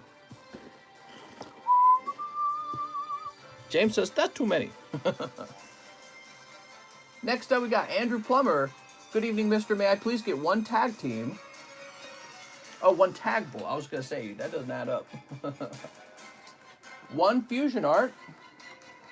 And one random vintage card. All right. So you're going to pull Execute. Looks like Execute is your random vintage card. Can we get a Pika? Pika! You guys like that Pikachu, huh? Steve. That's like Pikachu trying to pass a kidney stone. The connector doesn't have threads in it, does it? If not, it's more than likely just takes a hard plastic hose. Oh, I didn't think of that. Very interesting. Yeah, that's what I noticed about it. I noticed it's kind of a weird... It's like it's not even a plug. So you think it just takes a plastic hose. That would make a lot of sense. Hold on, let me see that again. So Jason says the connector doesn't have threads in it, does it? If not, it more than likely just takes a hard plastic hose. You just push into it. It looks like it takes a quarter inch tubing.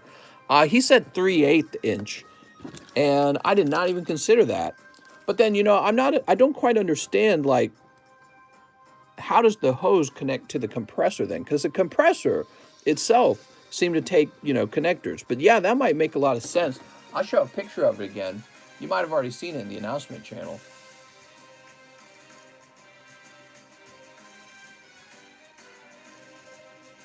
I noticed that as well. There was no lip to it. So here it is. And yeah, you might be right. It might just be a rubber hose that you push onto it. Tom Riddle says it's a rubber hose. I didn't even consider that. You can put connectors on the other end. Send me a picture of the compressor piece. I'm a mechanic. I might have an extra piece I can send you. Well, yes, so this was it again. This is where the compressor needs to connect to the sonic welder. And it's not very large. What you're looking at, this little machine up here filters out water. And there's where the air goes. Well, you can't really see it too well. Look, I even measured it. So you can see it's quite small. It's about a 1/2 inch. Maybe a little less than a 1/2 inch. It's pretty small. That's just a push connection. All right, I have no clue what a push connection is because I don't work with their compressors. Andrew, EV Heroes instead. Andrew, EV Heroes? Well, I'm afraid we just opened it up like regular, mister. How's PP did you measure, mister? Mister, can I send you a picture for that? A piece? You can send me a picture. Anything first edition, I'm in, says Viet Vlog. Mr. Viet. All right, Andrew Plummer. That's for Mr. Plummer.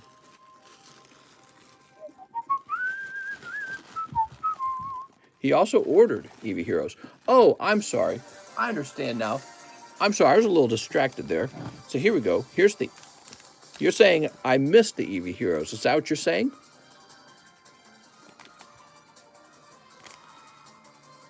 Oh, I see. Sorry about that, Andrew. Here we go.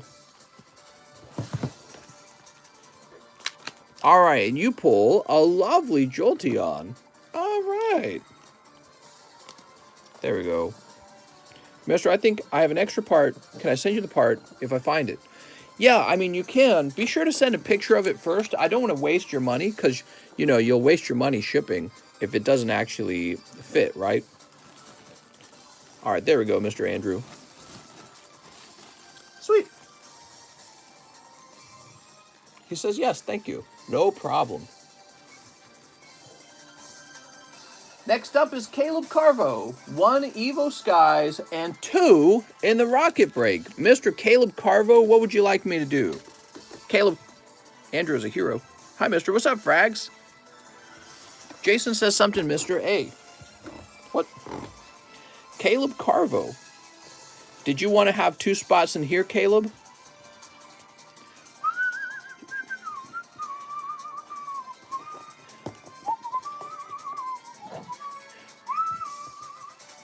I'm telling you, call a plumber. If you hook up that compressor and the line blows off, you will regret it.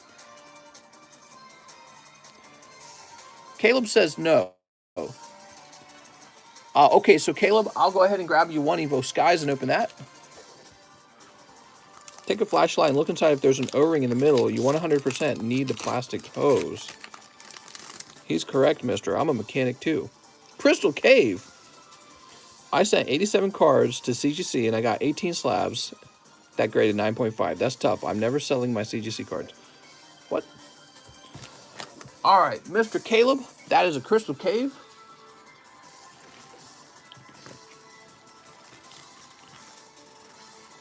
Boop. And right, so you'll need a, I'll go ahead and put this on a store credit card. It's a union type fitting, compression type. See, I don't know what you mean. But what you can do is you can send me a message on Discord explaining what you mean if you're real confident. I really don't want to break the compressor. It was really expensive. It'd be best to get someone to come hook it up for you because depending on the air pressure that Sonic uses, it'll blow out. Plumber and be done with it. You sure a plumber's a good choice?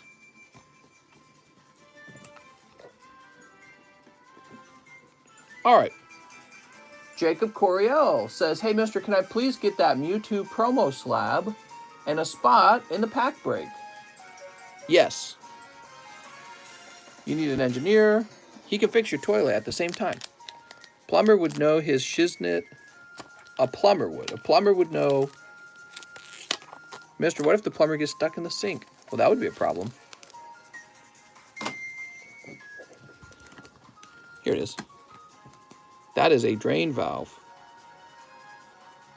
to empty water. Pretty sure you need to hire a pilot. That's a drain valve to... Huh.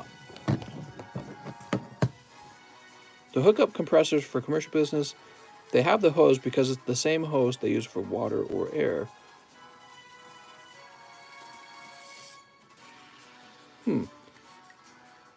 So let's go ahead and write Mr. Jacob Coriel's name down here. Jacob Coriel, would you like to be in the gym challenge break? Not sure if a plumber will have the correct expertise. It actually would make sense if that was some sort of drain. All right, sounds good, Jacob. Step plumber. What is the name of the compressor or the brand? I would have to look that up for you. It was a compressor that the actual Sonic Welding Company guy, he gave me a link to it and told me just to buy that one. But it didn't come with any parts for connecting it to the Sonic Welder. And then when I asked him for help connecting it, he's like, oh, well, you're just going to have to figure that out. That's literally what he said. I don't know if you should make this decision based on YouTube live chat. All right, let's see what's next. We've got Mr. Ryan Hutch. Hey, Mr. 1 Celebration Snipe and live shipping. All right. Boop. And live shipping, huh? Let's see, Ryan Hutch, you got a fat little bag right over here. Can you send me a picture of the whole thing? I can help you out. Just let me know. Yeah, there's actually a second tube, but actually that tube looked like it was some sort of... It looks like it's meant to deal with too much pressure or something else, but actually I'm wondering if it's got a different role. I'm not so sure. But I don't know. Somebody mentioned, oh, well, that's a drain, right? But it doesn't look like a drain because it's got that cross-thatching or whatever you call it. And that looks like it's meant to hold on to something. Like they said, maybe a hose is meant to be placed there. That is a water separator. Yeah, that part I know. Yes, it needs that so you don't get condensation from the tank. Yeah, exactly. It's pneumatic, it's commercial, industrial. You don't have a manual? There is a manual, and when you go to the portion of the manual that talks about air compression, it doesn't tell you anything about how to connect it. In fact, it's an old manual. The manual tells you, you know that little glass thing, the bulb? It tells you I need to actually add the bulb. So it doesn't explain the compressor at all, and it tells me I'm the one who's supposed to add the bulb, but they added the bulb. So I got no idea. It's just pushing plastic. You talking about a water heater or what? Water will drain out. Just use Gorilla Glue. It is a drain. Huh. That's very interesting. If it's a drain, I wonder if there's another spot that's meant to actually... You guys are going to make me run down there in a minute. All right, Mr. Ryan Hutch, let me get you live shipped. That's pretty heavy. So I think we're going to have to do priority mail shipping. Oh, we're going to have to add funds. Okay, let me buy some more. I got to buy some more postage. It's a shark bait connector. I knew it.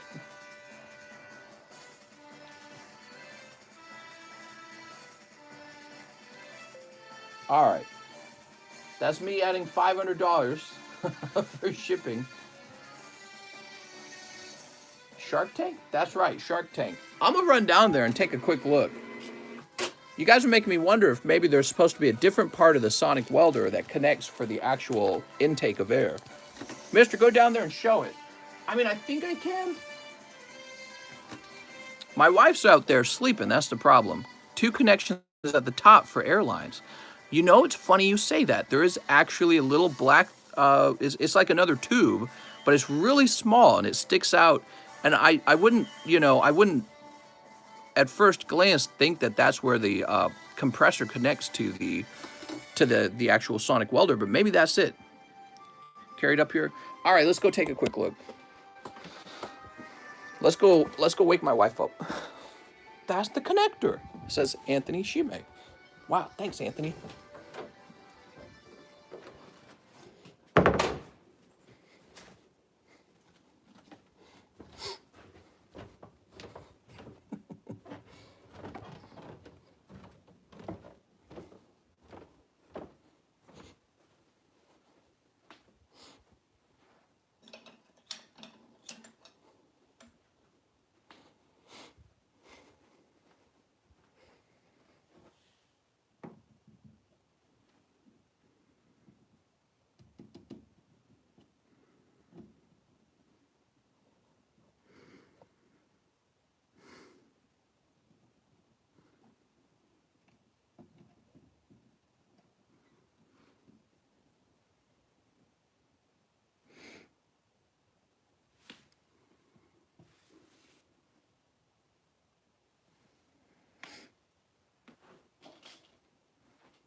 Oh, snap. The phone's going to die. So I wasn't talking. I didn't want to wake my wife up. Whoops. TCC ASMR.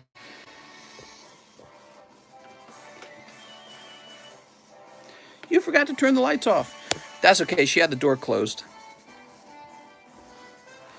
Pack break still says rocket. Let me change that.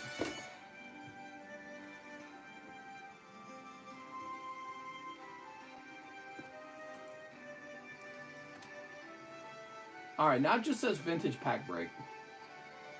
Sorry about that. Well, you need male-to-male connector and then just use the normal ports. I don't know, man. Well, anyways, let's get back to opening cards, guys.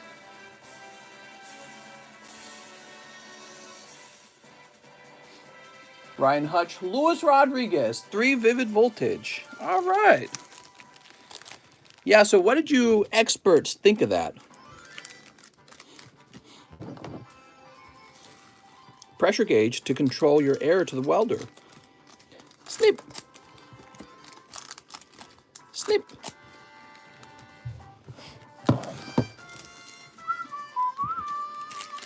Give us the model number. I'll find you a guide, then send me some free cards. The model number for what? The Sonic Welder? Whale Lord Hollow and Mr. Lewis Zapdos. Damn it. Oh, just get a Mexican. Does he have the right qualifications? Mr. Luis Rodriguez, I'm sorry, man.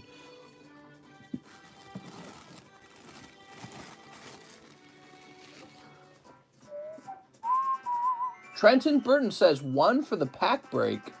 I need a new bag, and if it's taken, I'll take store credit, and I'll send more for the top spot.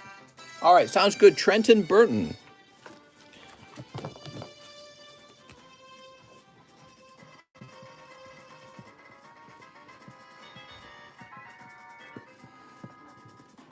There you go, Trenton.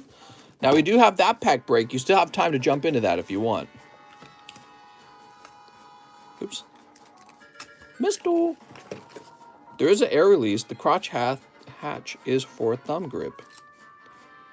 That is an air release.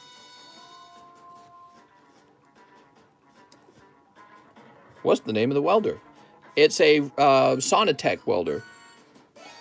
But I don't know if the name of the welder will actually help, because even the guy who sold it to me, he didn't know what exactly the hookup for it was going to be. He said that the guy at the hardware store will have to figure it out, and he's the engineer, so which makes no sense to me. Justin Santabanez, Rocket Pack Break. If not, then 5 Star Wars booties and refund the rest. Justin man, that music was getting annoying. Justin Santabanez, would you like in here? I sent you a link for the hose. You can choose the size, says Jason Edwards. Mr. Ask PSA what they use. Oh, right. I'll just ask them. Mr. Santabanez, would you like into this?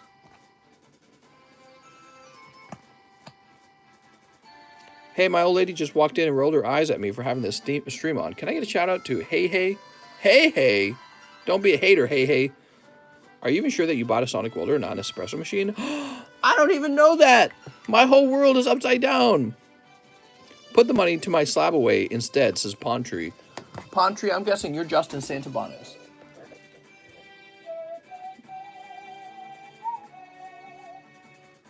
All right, so here's Justin Santabanez. There it is.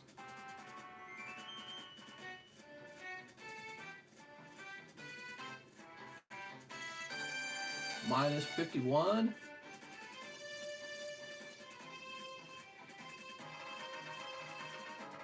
All right, very good.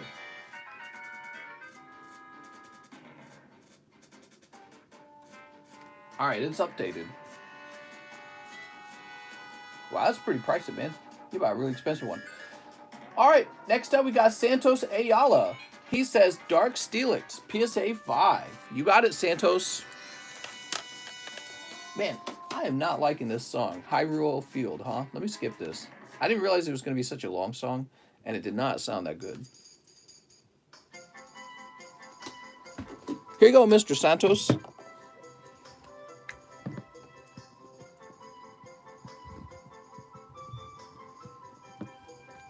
There we go. The air to the welder goes to the pressure gauge that you can adjust the air pressure. I have a barbed mail connector. Barbed? That sounds painful. Phoenix Reynolds says 7 matchless fighters. Where is this song fantastic? Yes, this song is really good. 5, 6, 7. All right, you got 7 matchless fighters.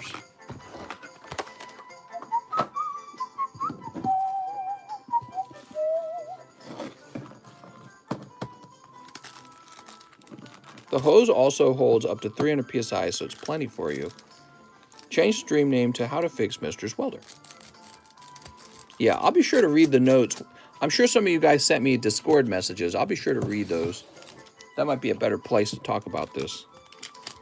All right, what do we got? We've got Shaman. Cold. Here's Urshifu. Cold. I wish the instruction manual actually talked about the setup here, because now it's starting to get frustrating all this time later. I'm just surprised the guy who sold it to me can't offer me more help. I feel like I should just contact him and be like, listen, if you can't help me, get another guy, because I don't want to mess this up. Invest in New Mexico. Open a Discord channel. So that's for Phoenix Reynolds, Mr. Phoenix Reynolds. It was perfectly cold. All right, Mr. Phoenix. I'm very sorry, man. I want a Sandal and Steve Irwin VMAX. Devin Kawamura says, 1 in the Rocket Break. If sold out, credit. You got it, Devin Kawamura. Would you like in here, Devin?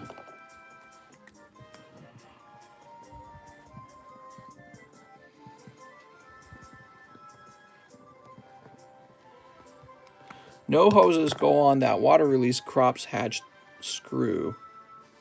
Okay. Oh, I'm sorry. Hold on.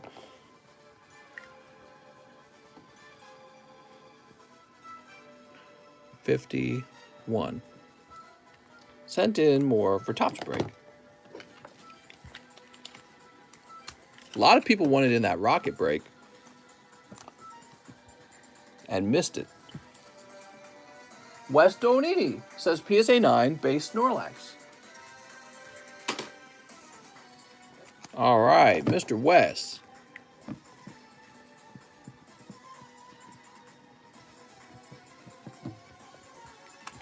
There you go, Mr. Wes.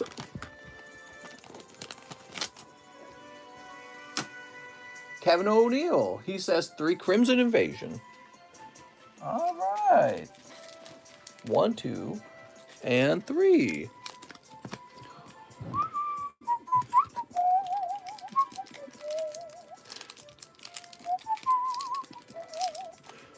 Sneep. Mr. Take a Break.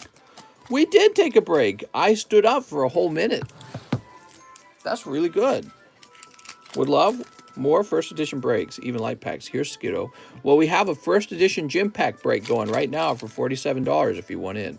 Here's Diggersby. And here's Melodic. How nice.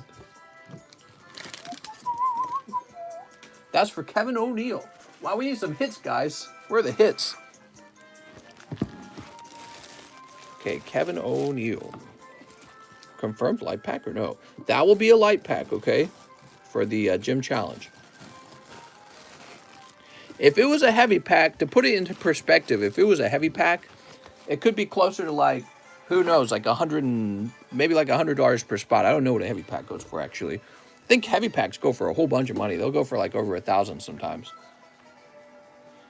All right, now we've got Nicholas Lenhart, add to 100 in the slab box, and we can just open them like you said last night, fell asleep. Says Nicholas Lenhart. Open what? Add to 100 in slab box. I'm guessing you mean slab away. Let me go look up your name. Yes. Oh, I see, I see. Right, so you have this kind of strange thing going on. Add to 100 in slab box. All right. I'm just a little confused. I'm going to say plus 11 here. I'm going to turn this music down. I think the music is giving me a headache. So Nicholas Lenhart, you're saying that you have $100 in the slab box. That's not accurate. It says that you have $25, and I don't even understand. Was that part of the $25 reserve fee? Is that money that you... Yeah, I don't get it at all, Nick. What did we actually do when you made that order, Nicholas? Like, what is that 25, the initial 25? What does that represent? Is that $25 you had left to pay? Or is that $25 that you had built up over there? Yeah, I shouldn't have allowed this. This is so silly. I shouldn't have done boxes. It's a bad idea because you're way overpaying for the packs if you put them on reserve like that. Mr. Nicholas Lenhart, send me a message in Discord, okay? We got to talk it out. I got to move on. West Donini says PSA 10 promo Raichu. You got it, West Donini? We got to work it out. The money hasn't been spent. The packs haven't been opened. Okay, here it is. So he says, I put in 50 in just last night and 50 the first time. That makes sense to me. Okay. So this is also for West Donini. That makes the most sense to me. And you're not going to lose that initial $25 because that's just silly. That would be silly if you lost that. So you would have a total of $111, Mr. Nicholas Lenhart. Here you go.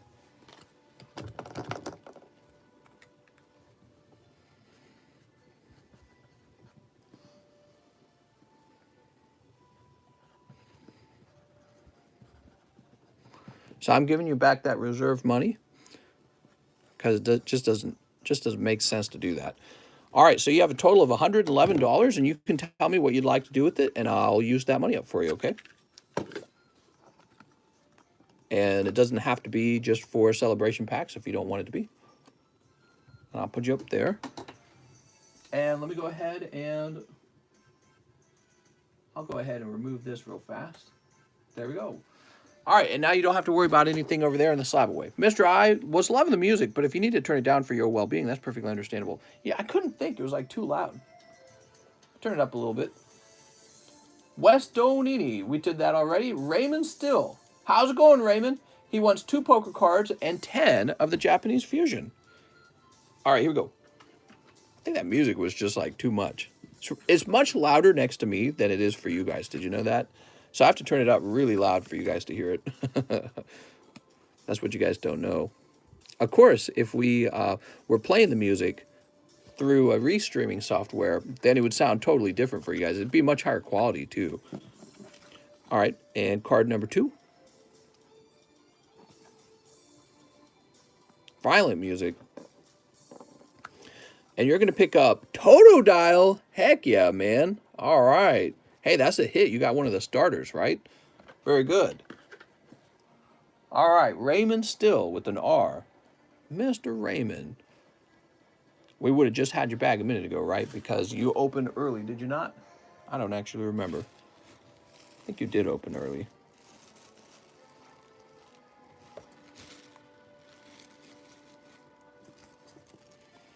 I have a huge crush. Oh, we need to get you your Japanese cards too, right? So we'll get you those Japanese cards.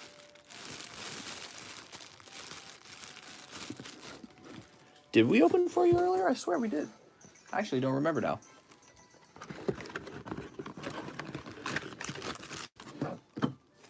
One, 2, 3, 4, 5, 6, 7, 8, 9, and 10. Whew. Have you opened up the back of the Sonic Welder? I bet it has its own internal compressor.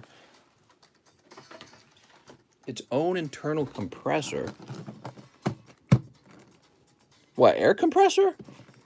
No, it definitely does not have its own air compressor because the guy who sold it to me said I would need to buy an external compressor and connect them.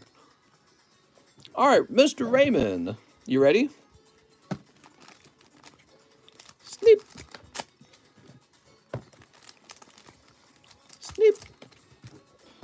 And snip. He says, yes, sir, I'm ready. Now, Raymond, I didn't locate your bag earlier in the stream, did I? I'm trying to remember if we opened you earlier. All right, that's cold.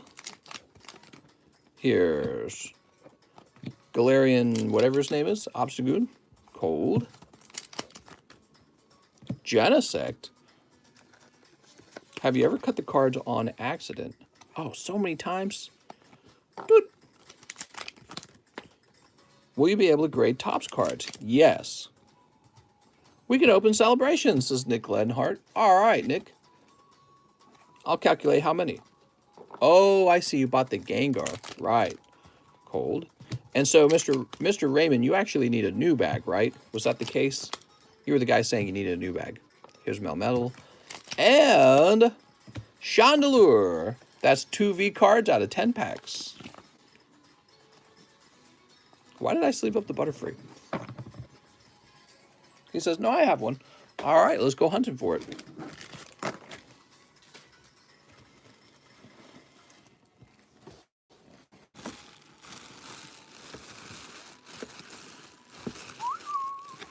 Here we are, Raven Still. Do you own any Charizards? How's the line looking? The line's a little bit longer tonight. It was pretty short the last few days, but tonight's looking more like a busy night. But we'll keep slamming the line so that the wait time's not overwhelming. All right, now Mr. Nicholas Lenhart says he doesn't mind opening celebration packs. Let's find out how many he's going to open real fast. I think they're 11 each, right? So it looks like you've got enough for 10 packs. You ready? 10 packs, and I think you got $1 left over. I love the feature of rewinding, pausing a live, but I hate when I didn't notice I'm behind. I hate being behind since I type and chat a lot more than I used to. Yeah, being behind in the stream. Mr. At the Shop, we have brass quick connections for air hoses that come from the air gauge. Good. So is the theory still that I just need a rubber hose that connects to the bottom of it?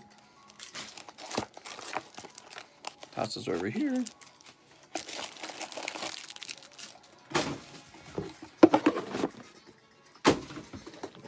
Just tossing all that crap off to the side to be cleaned later.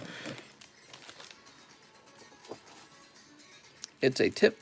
Mr. I sent the remaining money for Topps pack, says Trent Burton. Sounds good, Trent.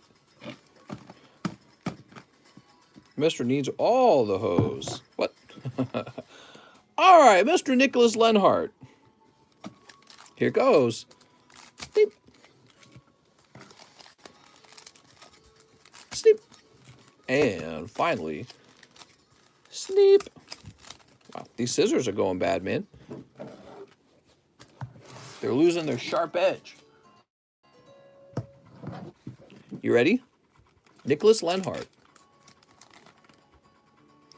On the first pack, we have Surfing Pikachu. Pick it. Okay, on pack number 2. Here's, full art Venusaur. Not bad. Okay, Venusaur. I actually really like the full art texture. I think that's a pretty cool idea that they did. I just wish it didn't have that 25 mark on it. That part looks silly. You ever seen the service? You can mail your scissors, knives too, and to sharpen them, but like really, really well. No, I've not seen that. You have a box. I know you do. You got a box over here on this shelf. Got your own box. Here's Clay Doll. Rocket Zapdos. You know, I don't feel like we see the Rocket Zapdos too often. I like that. It looks kind of like there's rain coming down. That's kind of cool. It isn't very expensive. Might be worth looking into. Here's Team Magma's Groudon. Now that makes me feel like you have less of a chance of pulling the Charizard or the Mew or the Shining Magikarp. Here's Flying Pikachus. My friend got 3 of the Zapdos and I got 0. I pulled 11 Zapdos. I think the rubber hose will work, mister. Okay, that's Cold. Zacian. Okay, Zacian. Boop. And finally, Pikachu. Look at that little Pika. So cute. Okay, Pikachu. Very good. I want a Zapdos. The Hollow Being Rain is fire as hell. Thanks for the cards. Good night. I pulled 3 Golden Mews and 3 TBs. I love the hit rates for Celebration. Good amount of hits. Yeah, that had a lot of hits in it. It's obvious to me that the Pikachus are really not rare at all. The Pikachus are pretty common. But some of the other cards in the set are a bit more rare. I like the Rocket Zapdos. You did pull a Venusaur. We haven't seen Charizard in a while. Charizard's pretty uncommon. That Shiny Magikarp, we only pulled him 1 time ever. And we've never pulled the Golden Mew at all. So the Golden Mew, we have not seen in like 2 full cases. Yeah, we've opened up like 2 full cases and not seen it. All right, now we've got Eric Lovato, who says 2 live customs. What's up, Eric? 1, oh, and 2, Scatterbug. All right, nice, man. That's a snipe. You know, Eric, oh yeah, he did actually combine them this time. I was about to recommend that you combine your orders. Thank you so much, Eric. GMA 10, number 110. Now, what is that? Oh, you've got the Magirna. The Magirna really does look like a good 10. Look at that. Jason has had it. Alex has had it. Now it's your turn, man. Yeah, it's a very clean card. Look at the corners. Corners look good. Nice and round. The centering looks perfect, too. So it's a nice looking 10. That's from an XY era set, right? Eric, let's see if you hold on to it. God, I'm inclined to go get you a fresh sleeve for it because it's got too many names on it. Yeah, let's do that real fast. Let me get you a fresh sleeve. I'm inclined, if I do say so.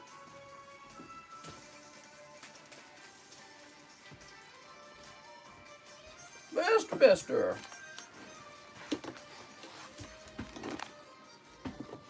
Oh, this is GMA's old label, too. Very interesting. Not the new fancy black label.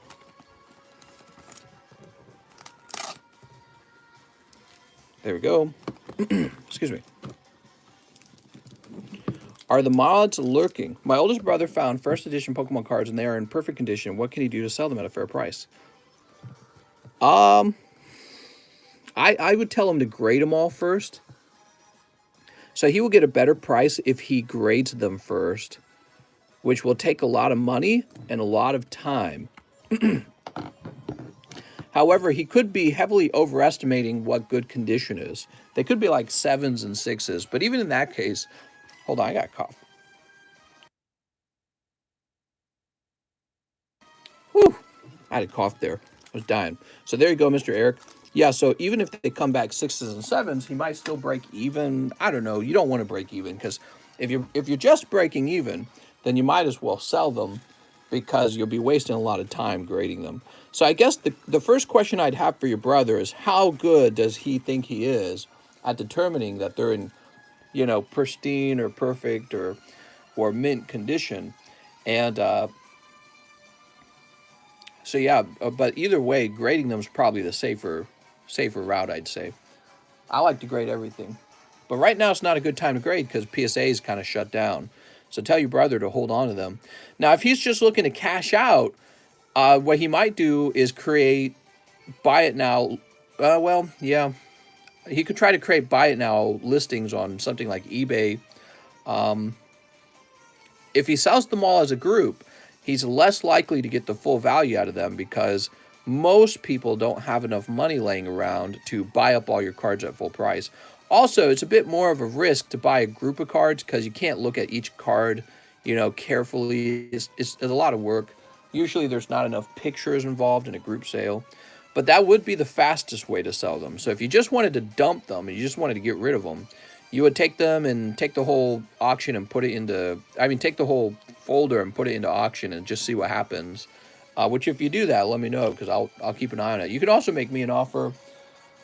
But other than that, I've told you what I think will make the most money, and that would be waiting for PSA to fully open up and then taking the money you need to get them all graded and sell them individually as they return from grading. Okay? So, where are we? Lots of orders. We just finished helping Eric. Now we have Joe Harris, 1 each of the Star Wars, 2 Battle Styles, and 2 Vivid Voltage. All right, 2 Vivid Voltage. Mister, don't let this guy trick you. Everyone was simping a month or 2 back with the kid that was visiting his parents with all the cards. Oh, yeah? Well, he asked a question that was good for me to answer because it helps other people who might have the same question who are listening. All right, we got the 2 Battle Styles. And then you need 1 of each of the Star Wars galaxies. Let's go get that.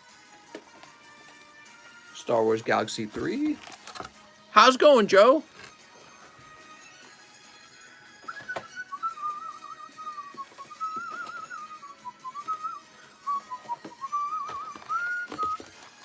Here's Star Wars Galaxy 2. And I think we're opening a fresh box of Star Wars Galaxy 1, right? So let's grab a fresh box.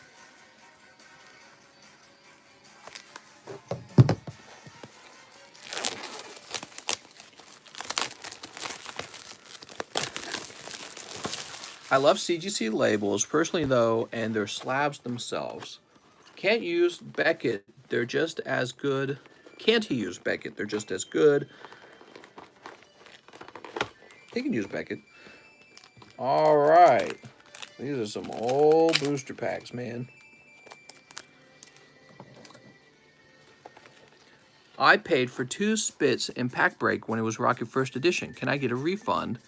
Says Mr. Backstabber. I'm Hugo. You sure can, Mr. Hugo, and anyone else as well.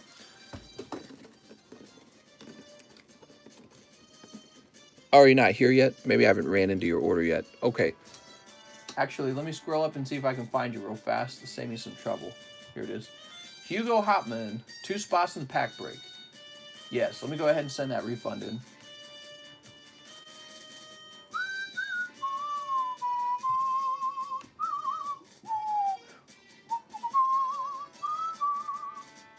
There you go, Mr. Hugo. The refund has been sent. Going back to Joe Harris, let's get these packs open. We'll start with the Pokemon packs and then move on to Star Wars packs. All right, here we are. Sneep. Sneep. All right.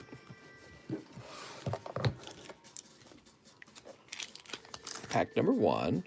Luxray. I have cards on my eBay for less than what everyone else has them at. What do I do, lol? If they're not selling, then just because they're cheaper than everyone else's doesn't mean that anyone wants them.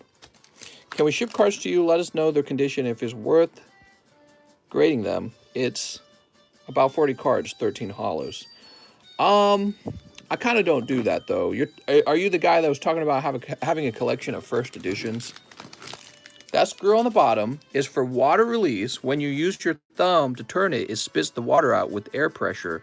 That is why there is a hole in it, says Gregory. So Gregory is also saying that the nozzle at the bottom isn't for an air intake. It's actually for water release, if any water gets in. Okay. All right, Mr. Joe Harris, let me find that bag of yours. It's Mr. Joe Harris. That's kind of dangerous to ship that many first editions. Yeah, I mean, actually, that would make a lot of sense because gravity would pull the water down, so that would be how it should be designed. And so maybe you guys thinking that that little black nozzle on the upper part of the glass bulb is actually the air intake? Is that what the theory is? Because there's actually 2 nozzles. I thought that the top nozzle was probably for, air to actually come out if there's too much air. All right, there we are. Let's see.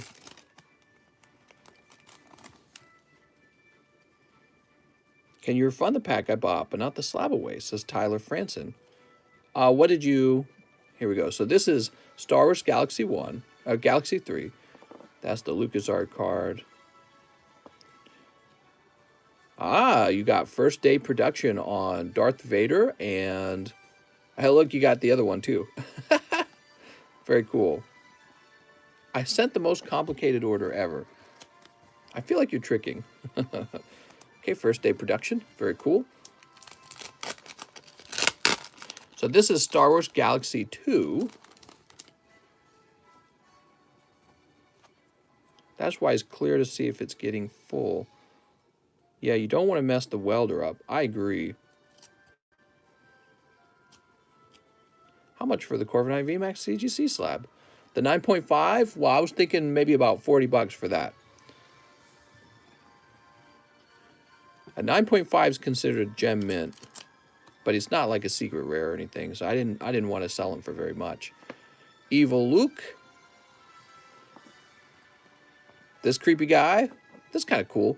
Darth Vader statue. Okay, they're on a airspeeder. New Visions. All right. Nothing so crazy there. Let's put this back in. I personally love PSA because I think their labels look the best with all the types of cards. Yeah, they have a very kind of like library style look to their PSA slab, and I appreciate that. I actually prefer that.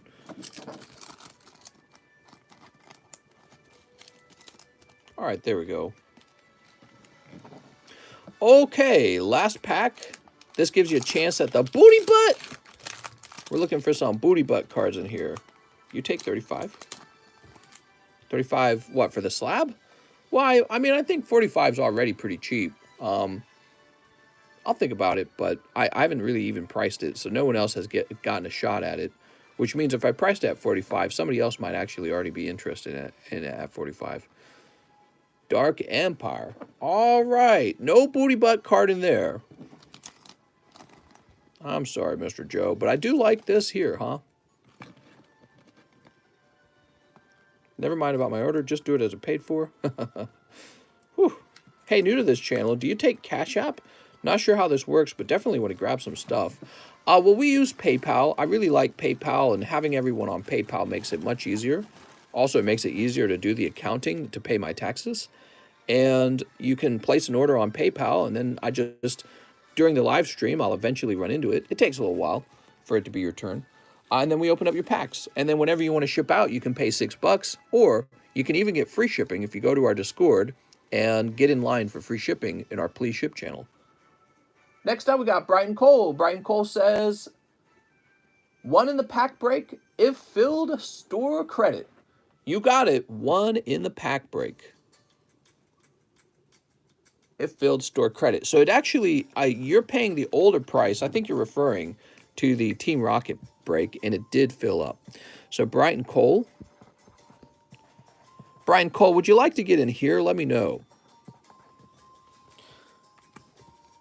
The outlet goes to your gauges to be adjusted to PSI before it goes to the welder. You're talking about the top outlet? Here's Brian Cole. HTE compressed air solution. It's in your area. Ooh. Call them over here. The outlet goes to your gauges to be adjusted to PSI before it goes to the welder. HTE compressed air solution. I better figure that out. Live with Timothy doing some research, man. I want in the break. Curb Stomp, are you Brighton Cole?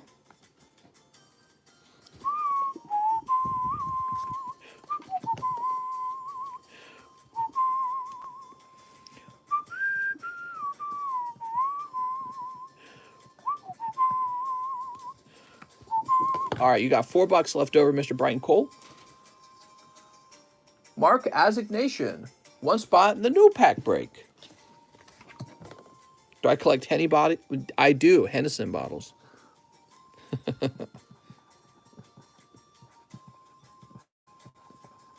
All right, we are moving again.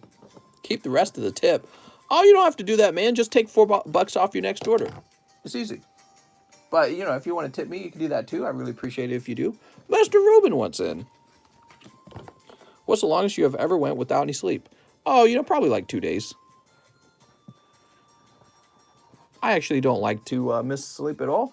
I think I just kind of intuitively know it's really bad for you. I do some pretty unhealthy things like eating candy and cookies, but I do not like to miss out on sleep. All right, there we go. Ruben Aguilar. Johnny Flores says 2 live customs. All right, you got it, Mr. Johnny Flores. 12 hours one time.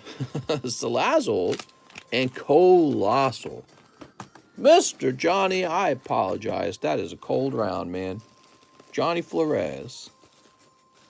Johnny, did we end up putting your bag in a J.O. box? Mr. Johnny. Yes, we did. We traded all these extra J boxes. You know how many extra J boxes we've traded? Like 5 new boxes. It's actually insane how many people have J in their name. It is the #1 name. All right, now we have Robert Dimack. Wow, Robert's got a huge order. He wants 4 live customs. Good luck, Robert. Hopefully this is the snipe. 1, 2. Oh, it is a snipe. You kind of overshot, actually. You get some of these metal cards. 3 and 4. All right, so actually you were really close to it. So you kind of overshot. And let's see what you actually pulled here. PSA 8, number 10. Oh, it's really not bad. Give me a second.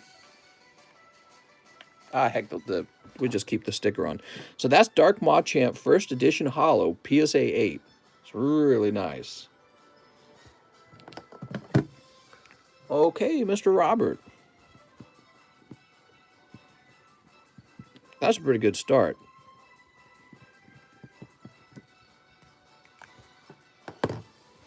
these little 3 notches means that it's a decent pull. That's what those mean, by the way. Now, he also wants 3 of the team-ups. Oh, those are pretty pricey, huh?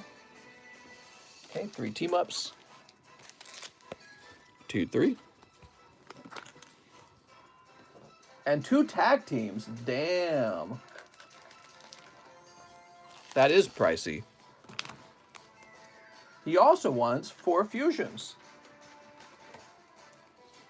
You know, the crazy part is, if he had only pulled 2 packs, he would have got that Dark Machamp for 40 bucks. All right, and 4 fusions.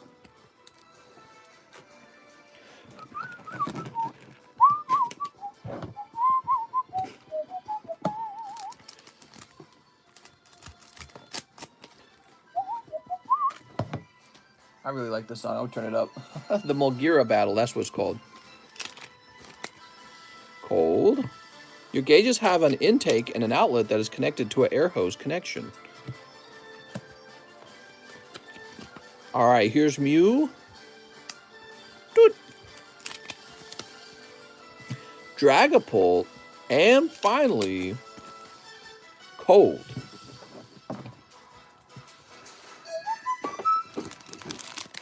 All right, just the Mew V coming out of those fusions. How about this tag team?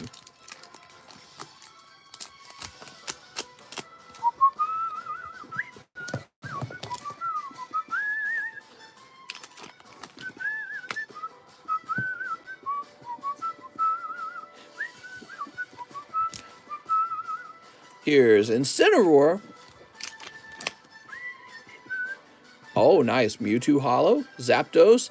Hey, and Charizard. That was a really hot pack. The Charizard's the best GX pull in the tag team set, so that's really good. All right, he's pretty gradable. Now, how about these team-ups? This is for Robert Dimmick. Dimmack? Robert Dimmack? Dimmick? All right, Mr. Robert. Whew.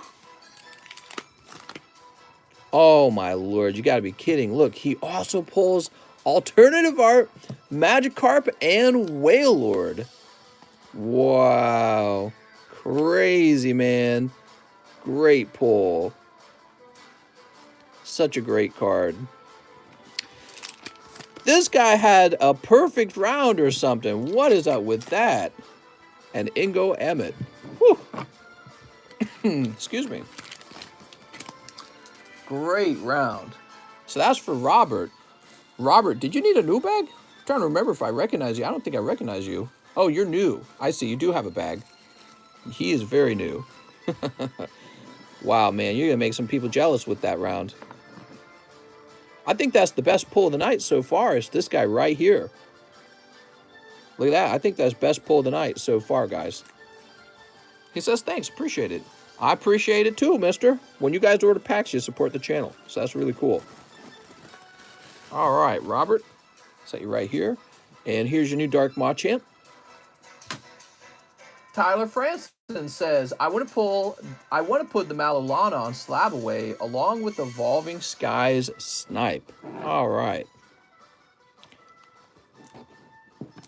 Where's Malolana?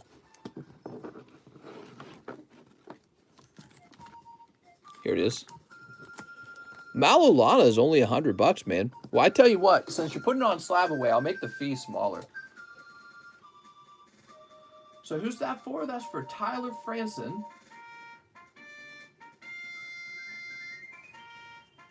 Jump over here.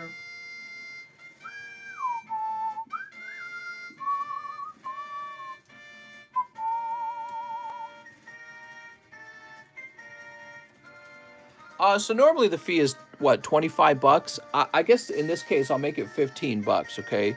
So what you would have left after 25 or after 10 comes off. That's what I'm trying to say. You'll have $95 left. All right, there we go.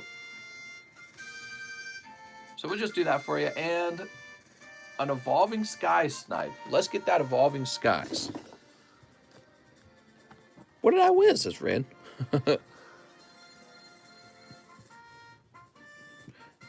This marker's dying. I can feel it. I work with air compressors at work and have had to fix them, mister. Nice. Well, you're welcome to come over to Discord and send me a message on what you think is exactly what is needed. If you guys do that and you guys seem to have a consensus, that could actually be really informative.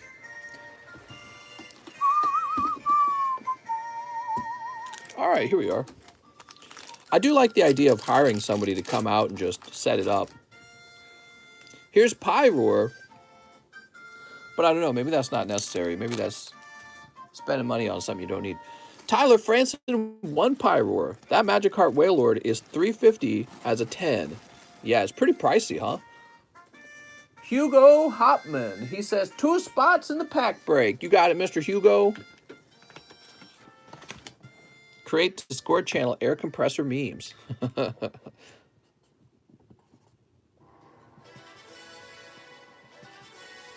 Wait, that was refunded. That was refunded. I remember now.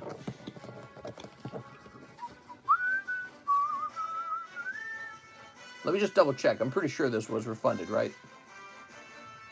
I haven't refreshed my PayPal in a while, so it doesn't say. Unless I refresh. Yes, refunded. Okay. Compressor. I just met her. Devin Whiteleather is next. He says, I have a bag. I'd like 2 tag bolts. You got it. 2 tag bolts. This is for Devin Whiteleather. Steeps. He might have something not displayed. Speaking of something not displayed, here's Articuno. Nice. And a cold one. So you walk away with 1 hollow Articuno. I have $10 left over, right, mister? I immediately applied it to the slab. So you're down to $95 on the slab. All right, Mr. Devin. Think of it as money saved. Because I'm being super nice or something. But yeah, paying an extra $25 for it just seemed excessive. So I went ahead and I subtracted it from the cost. Did you need a new bag? He says, I have a bag. Okay, Mr. Devin, you're probably over here then. Yep. You're too kind, he says. No, you, mister. We have Jorge Del Torre, who just wants 1 Celebrations. And I tell you what, let's go ahead and mix these up. So let's put this hollow Raichu in the front.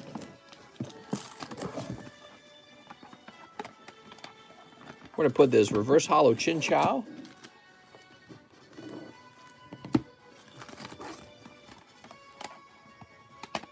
This is a PSA 10 fossil Raichu for 180. Here's a PSA 10 Jigglypuff for 120.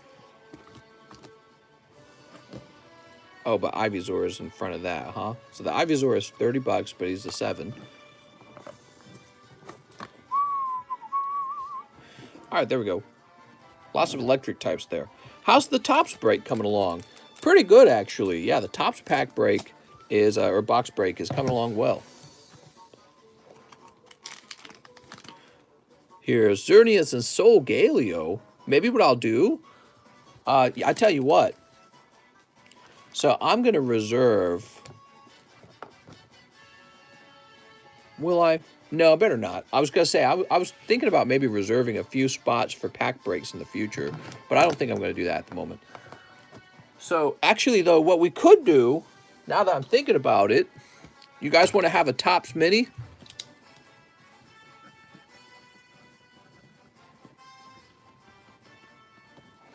So let's have a Topps Mini, and it'll be for maybe 5 spots.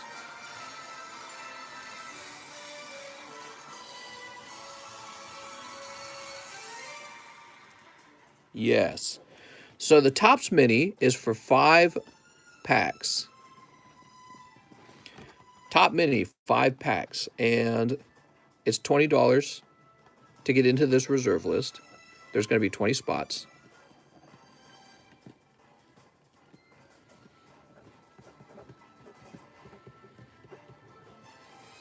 A mini bottom.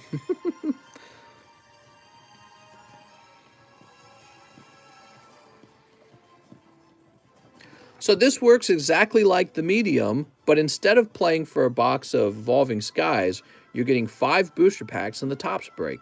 So if you guys can jump directly into this list right now if you'd like. $20, you have a 1 in 20 odds. $20, 1 in 20 odds, 5 packs of Tops booster packs for the Tops break, okay? We usually host something like that on a box break. Imagine spending 20 bucks and getting 5 of those packs. Right, well, one guy will do that, but then the other 19 guys will not. They will lose 20 bucks. So be sure to be certain about what how it all works. And then let me jump back over here. So this was for Jorge Del Torre, which he has a bag right here. Here you go, Mr. Jorge Del Torre. It's pretty exciting for that one guy, though, right? He goes, yes. What is this music? Midnight's Lament? Skip? Give me the original Midnight's Lament, the sad one. All right, this one's called Hidden Leaf Village. Daniel Sandhue, Mr. One Pack Break. All right.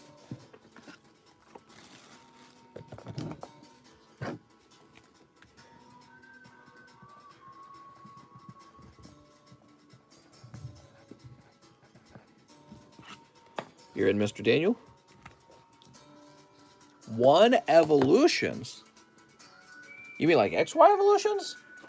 You mean like these sexy bitches? Do you think I should grade the Squirtle with TCC? I already plan to grade my Cyndaquil. Well, I mean, I would consider it. Let's see what a PSA 9 of that Squirtle goes for real fast.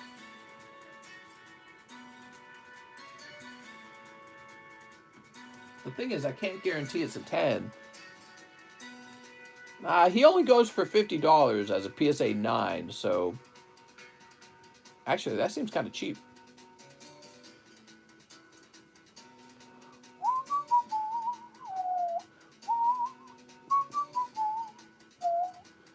Yeah, but that's the price. Actually, it's not that cheap because he goes up into the 70s after that.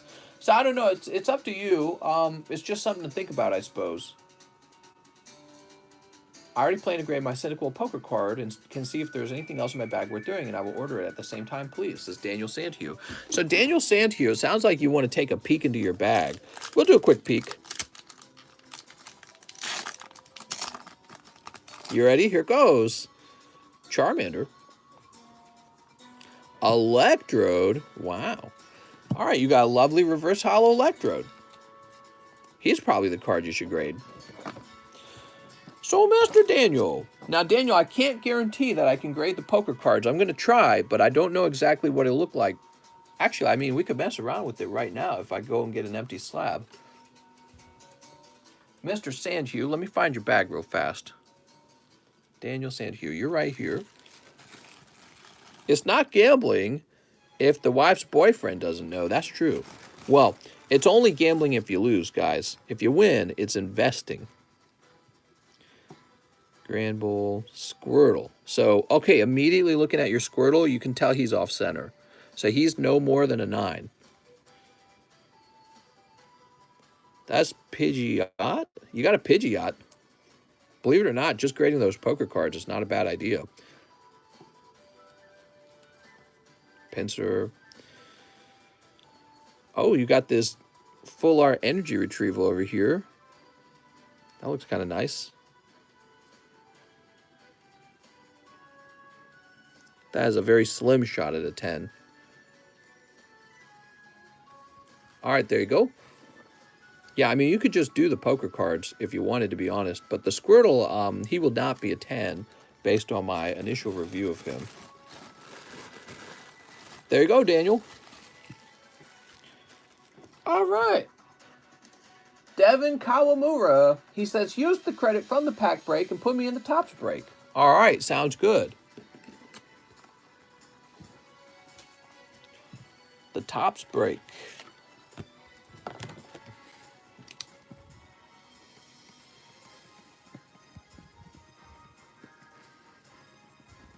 There you go. You're on spot number 21.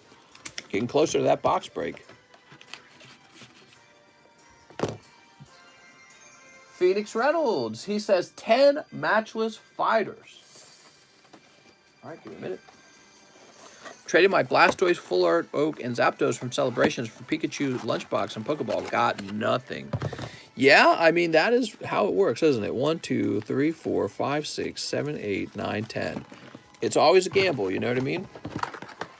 Guess it could have turned into like a really fancy card if you're lucky. I've seen it happen before, actually. I saw it happen once with a guy who traded me a lot of good pulls for some more Shining Legends, and I kept telling him, I'm like, this is a terrible idea. And then he pulled Test Tube Mewtwo right out of there. I was like, oh, damn. That actually worked out for him for once. I was really impressed, because usually you get bad luck. But in his case, he actually traded up. All right, what do we got? Mr. Phoenix. But yeah, for the majority of people, it's a trade down when you take that gamble. All right, you ready? And that's because you underestimate how hard it is to pull hits out of these packs. Here's Galarian Moltres. I think we all get hopeful. Just like getting lucky in bed. Our peepees are believers. Galarian Moltres. Cold. Am I getting lucky tonight? I think I am. Oh, we got Mr. Galarian Slowking. He's got his little drape thingy going on. Very nice. He's got the gem in the middle of his helmet. Rinragus. Cold. Now, we are nearly out of matchless fighters. Modern will never die. Po man's pokies. Poor man's pokies. I love it. It's a good point of view, though. I mean, they're a bit more affordable, but the real problem with modern cards is that the price is already so high. It's actually pretty close to some vintage cards. You know, like, there's some vintage first edition cards that sell for like $700, right? Well, what do you think that Umbreon VMAX is selling for from Evolving Skies? Well, he goes for $700. So it's like, well, wait a second. This is supposed to be modern and it's printed more. But it's the card that everyone wants because it's the most recent card. So it's more fun when it's new. So that's what happens with modern cards. They're actually overpriced, which could be a good thing and a bad thing. So Mr. Phoenix Reynolds. Also, the question is it overpriced if everyone's, you know, there's a buyer and a seller and they're both satisfied with the outcome? So, maybe you got a bunch of old guys going, oh, you got to buy vintage, you got to buy vintage, you got to buy vintage. And a bunch of young guys going, well, I don't give a shit about vintage. I didn't open that stuff. You open it. You open the vintage, you boomer. Next up, we got Andrew Plummer. Can I get 2 more Japanese tag bolts and 1 Volt Tackle? Yes, you can. This is for Andrew Plummer. Ah, Volt Tackle. Volt Tackle has the big Rainbow Rare Pikachu in it. All right, so that's why we got Volt Tackle again. Talonflame. Kaka. I can't afford vintage, says Gabriel. Cold. Rainbow Chunky Chew and Erica. Woo! All right. That's for Andrew Plummer. All right. Well, you know, we got stuff here on this channel that give you a shot at vintage stuff. So, like, the pack break is one. Another one would be, like, the large with the Misty's Gyarados in it. Right? You guys realize this is the card in the large right now. It's $40 to get in, and it gives you a shot to pull this card for $40. Pretty good, actually. 1 in 32 odds. Nickabla says, 2 Don Russ. You got it, Nickabla. 2 Don Russ. Here we are. And he says, I'll need a new bag.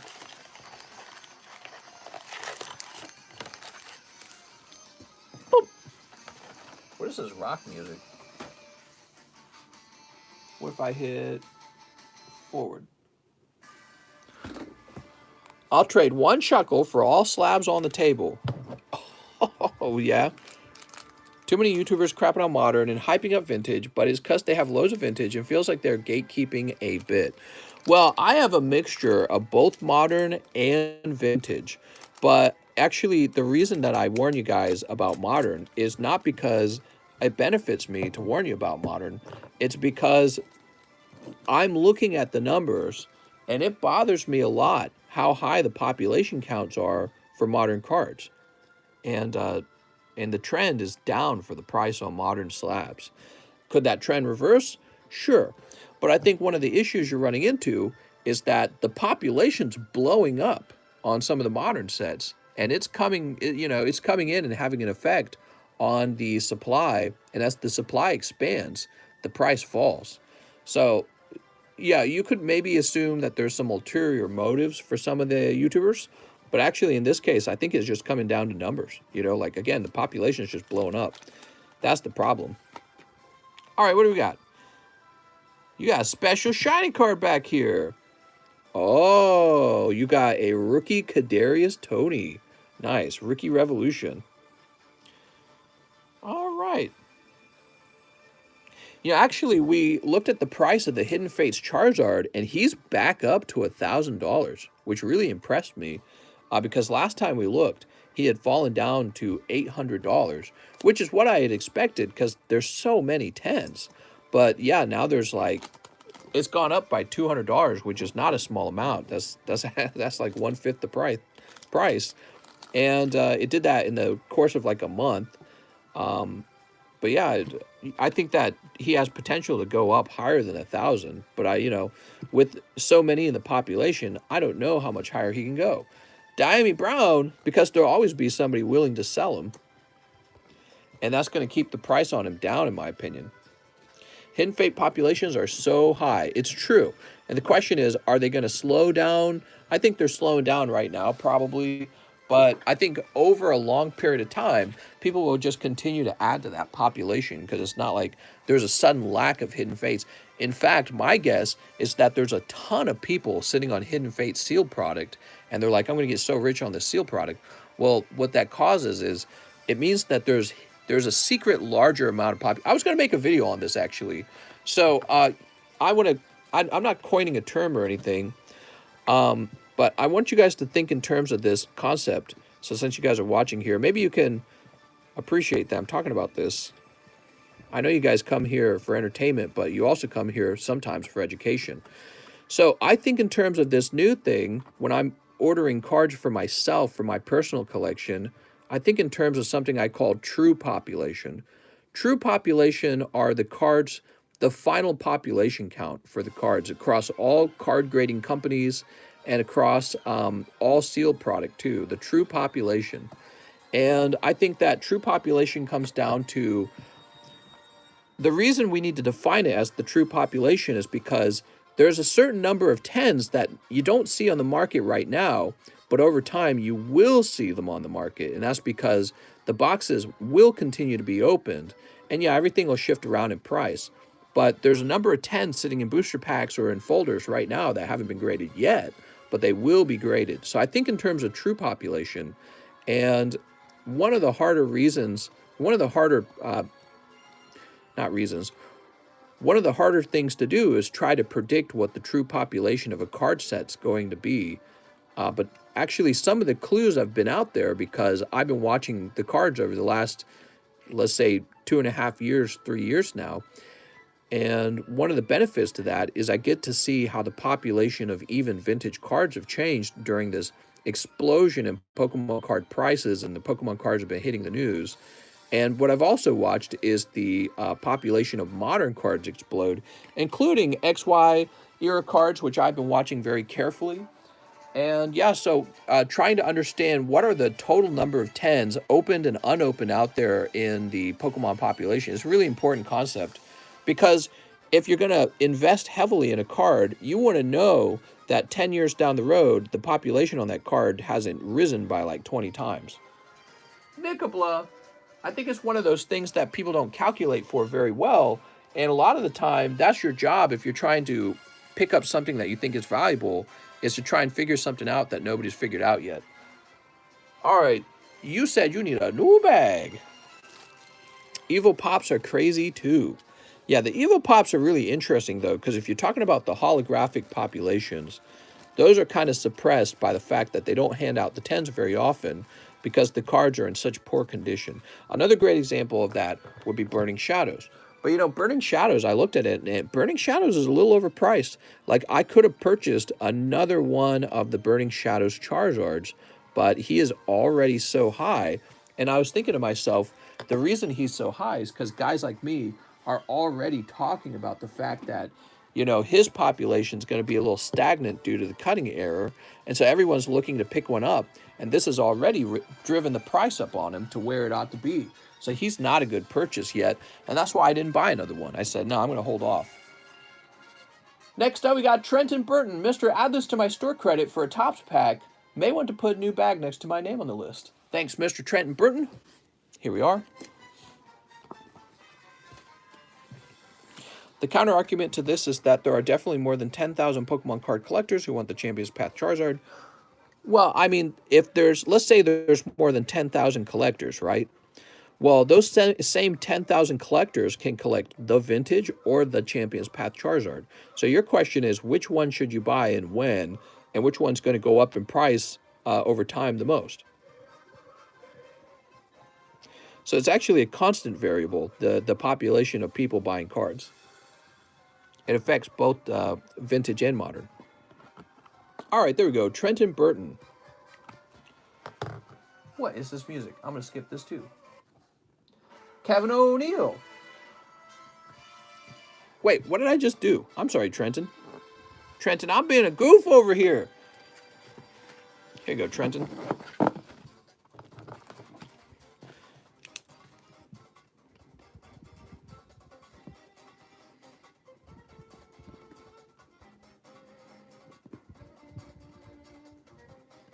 All right, there you go. Mister, that's supposed to be a Topps pack. I realized that. I was just testing you, Trenton. All right, Kevin O'Neill, one more Crimson Invasion. You got it. Pack arts are appealing. Yeah, I agree. Mr. Kevin picking up a lovely counter energy. Woo! All right. Excuse me. Just Garrett says, I have a bag. Please see my order below. One celebration. Okay. Mr. Just Garrett, what's up, man? Boop. 2 Darkness of Balls. I want some Darkness of Balls, mister. Darkness of Balls. 2 Matchless Fighters. All right, 2 Matchless Fighters. And now we're going to go mark the Matchless Fighters as sold out.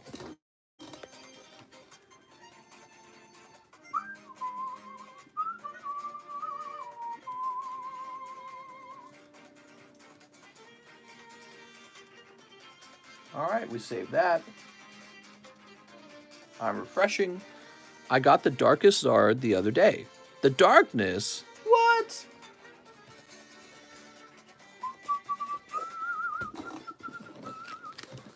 All right, just scare it. Let's see what you got, man. I would take 5 base set, mister, of your finest. What? You guys want to open up a first edition base set booster pack?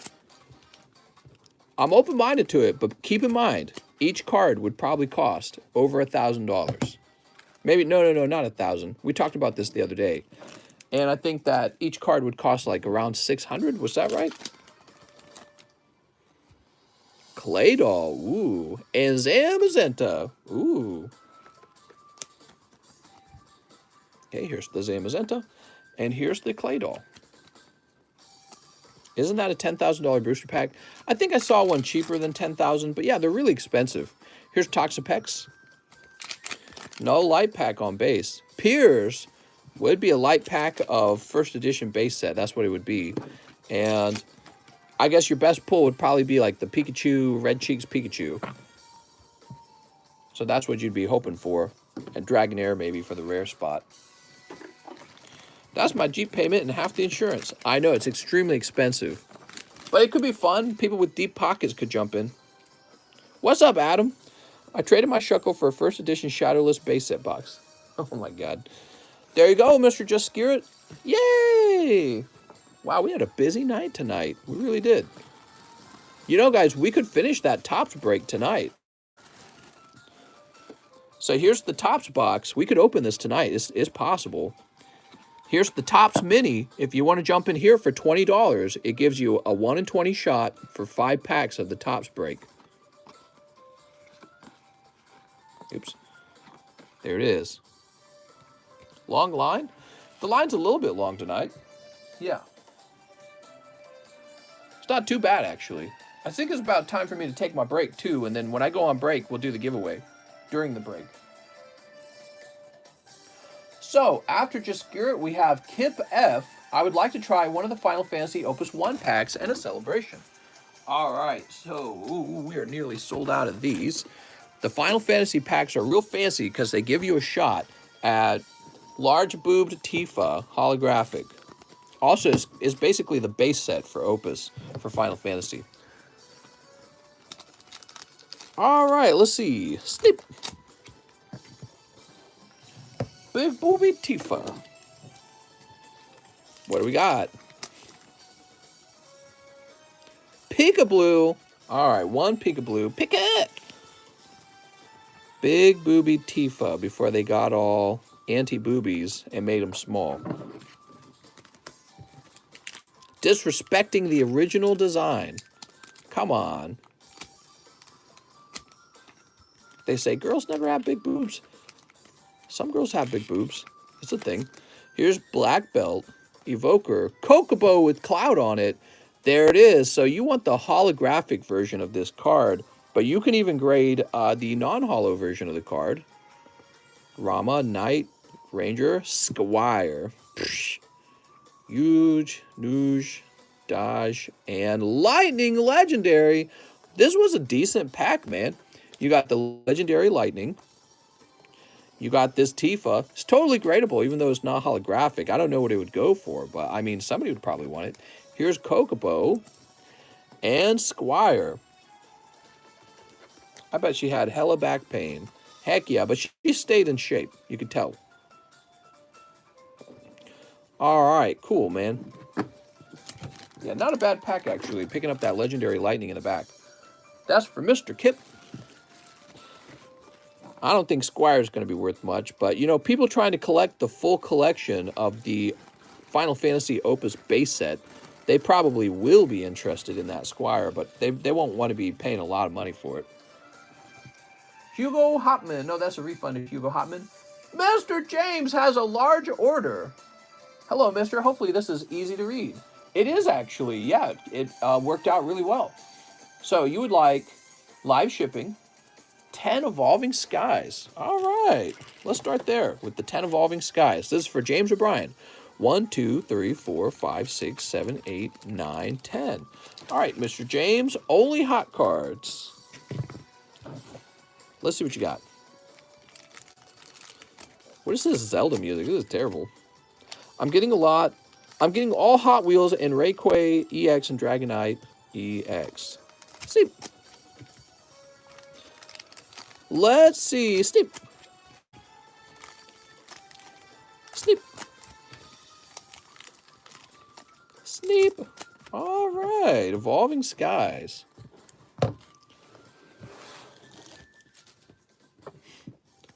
Here goes. We got Zorua,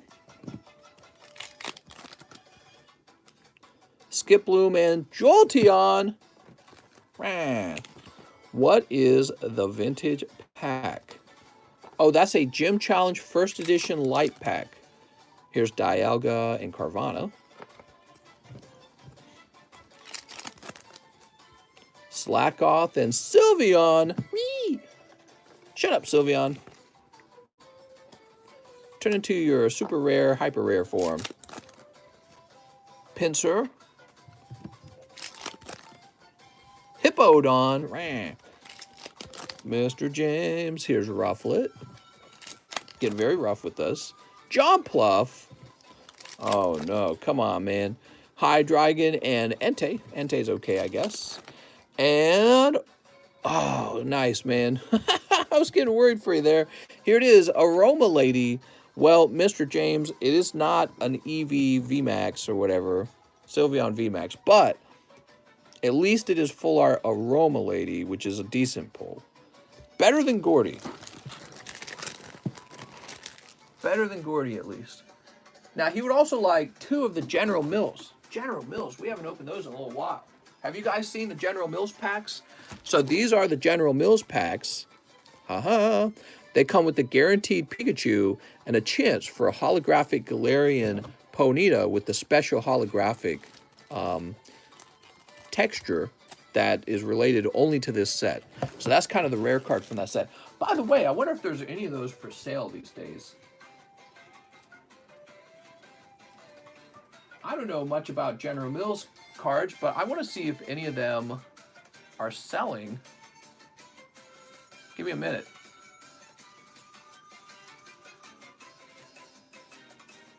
I'm going to choose ended recently. Are you ready? General Mills. Look at this shit. Sold October 12th. Holographic Pikachu from General Mills for $200. What? It's a guaranteed pull. Look at this one. Marked down from $250. Wow, man. September 170. Here's one that sold with GMA for $48 plus $35 shipping. Bro, that's nuts. Lots of print lines. Oh, so apparently it can be difficult to find a 10, huh? And what's interesting to me is I don't even see the Ponyta. No Ponytas? Let's see if there's one for sale at least. They want $4,000 for the Ponyta. There's a Galarian Ponyta. They say first certified pop one. $4,000 for it? No, that is not a $4,000 card. I would buy it for like the same price of the Pikachu, maybe to $100, but even that seems high. 4,000? No, that's not right. Silly as hell, man. Well, anyways, so that's these. That comes out of these packs right here, and they're called General Mills packs. If you guys are interested in opening any of these, I have a number of them. Here's Pikachu on pack number 1. Does he have print lines? Doesn't look like it. He looks pretty clean. Okay, there's Pika-Blue. And pack number 2. No Ponyta in that one either. So the Pikachu is a guaranteed pull. But yeah, maybe he's hard to grade 10. I don't know. There you go, Mr. James. I'm surprised. Even the GMA one sold for like $40 plus maybe $35 shipping. That's actually pretty good if you think about it, because the price of the booster pack is not that high. Very cool. But yeah, the Ponyta is the chase pull in that set. Ponyta actually has to be, you have to get lucky to pull it, and it wasn't even in all of the packs. So certain cereal boxes didn't contain the Galarian Ponyta.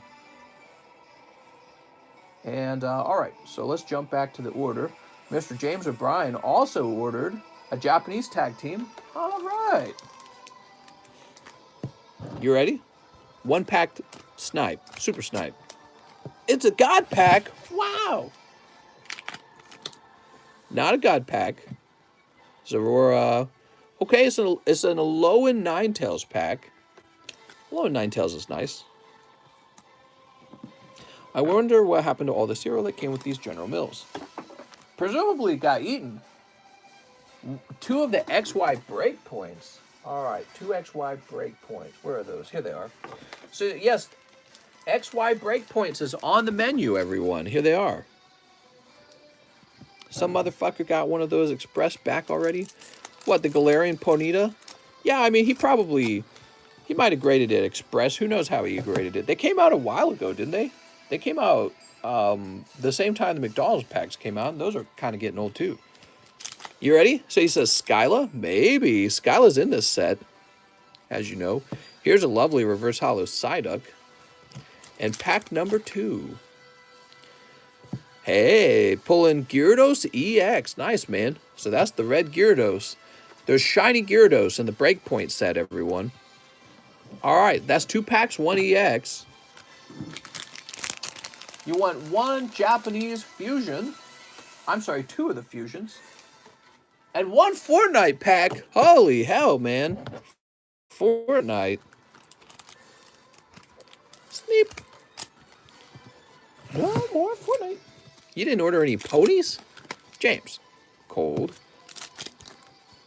And whatever that guy is. That's not Toxtricity, is it? Maybe it is. Isn't there a middle evolution for him, though? There you go, Mr. James O'Brien. And your bag's right over here. Master James. Live ship everything, including my pull from the gym challenge. Sounds good, man. Oh, man, you're like right on the edge of a pound. We'll do live shipping for you. I mean, we'll do priority shipping for you. That's what I meant to say.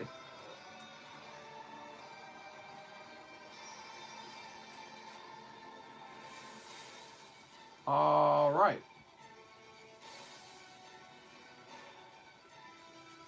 Print.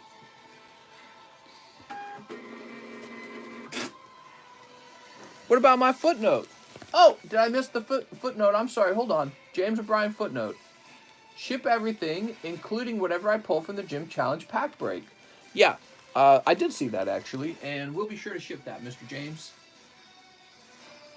Next up, we got Phoenix Reynolds, who wants a live custom, Mr. Phoenix. Oh! The Fortnite. Oh, my gosh.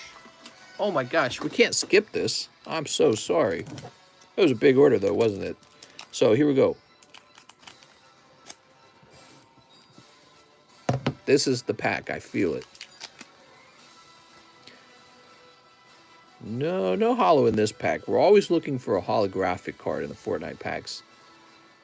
Epic outfit. Nice. There we go. Thank you so much, Mr. James O'Brien. I appreciate all the packs you've opened. It's really nice of you, man. All right. And also very entertaining. I love seeing what comes out of these Fortnite packs. We pulled a holo the other night. Did you know that? All right, now we are moved on to Phoenix Reynolds, who needs a live custom booster. Dude, Steelix. Holy. He's got a move called Heavy Impact for 200 damage. Jesus. All right, Mr. Phoenix Reynolds, you're right here. 200 damage. But it requires 5 energies, so, I mean, that's pretty expensive. Unless you got a move that gives him a bunch of energies. Eric Lovato is back. So, Eric, I noticed you tend to do this thing where you split up your live custom order into 2 spots, and they almost 100% of the time, they get pulled together. So if you don't mind combining them, because every time you split them up like that, you cost me some extra PayPal dollars. But let's see what we got here. Let's pull you a hot one. We got Electabuzz and Cherim. Ah, man. Those are some cold ones, Eric. We got to get you a hot pull soon. What's the high-risk custom packs? I tried to find it on your Discord, but didn't find it. The high-risk custom packs. We just opened them for Mr. Eric Lovato. Jacob Coriel. Using the $4 difference, can I please get 5 Blue Sky streams? Yes. We have 4 Blue Sky streams, and then we are sold out, I believe. No, we are not sold out. Give me a minute. All right. Give me a second here. New member. New type. Thanks for joining, new type. We are not sold out of Blue Sky stream.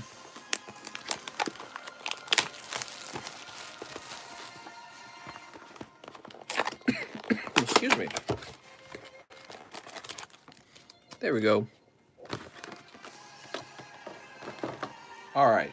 Jacob Coriel, good luck. How you doing, says Fresh. I'm doing well. How are you doing? Sleep.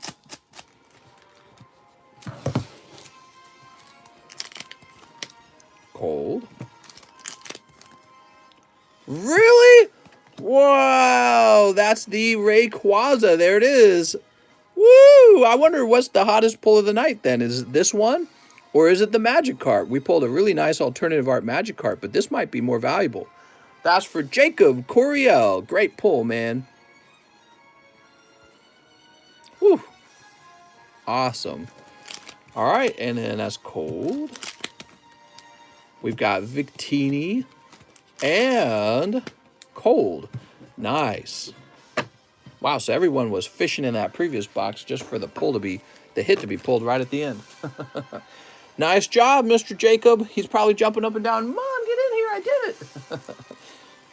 How's my back? You know, we do need to take a break now. There's Jacob Coryell. Place this back here. So we're going to go on break. There's going to be a giveaway now.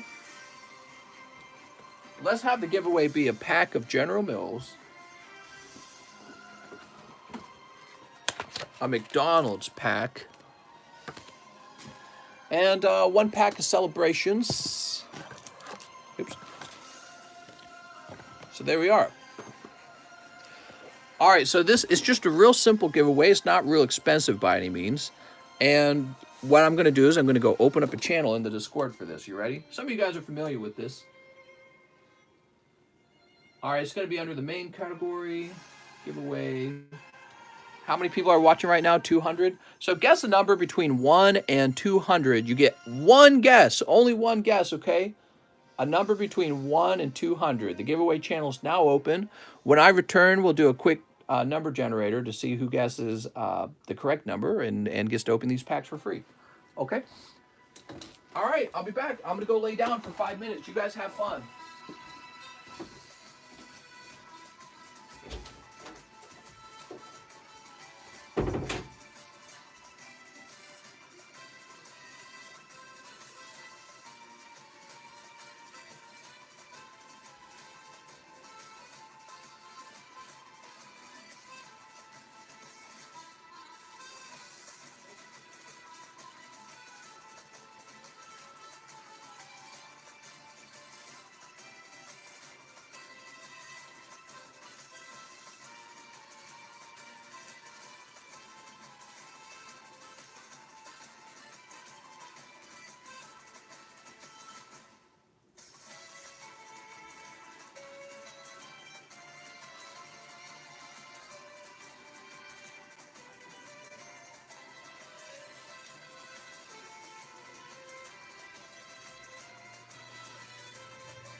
it sounds like the music stopped. That's no good.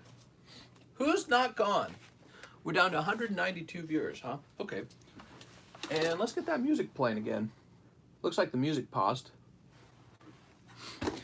Pick a number between 69,690,690. So, oh, right, that's what we're doing. We're doing the giveaway, right? Let me go ahead and change it now. We're going to go ahead and make it private.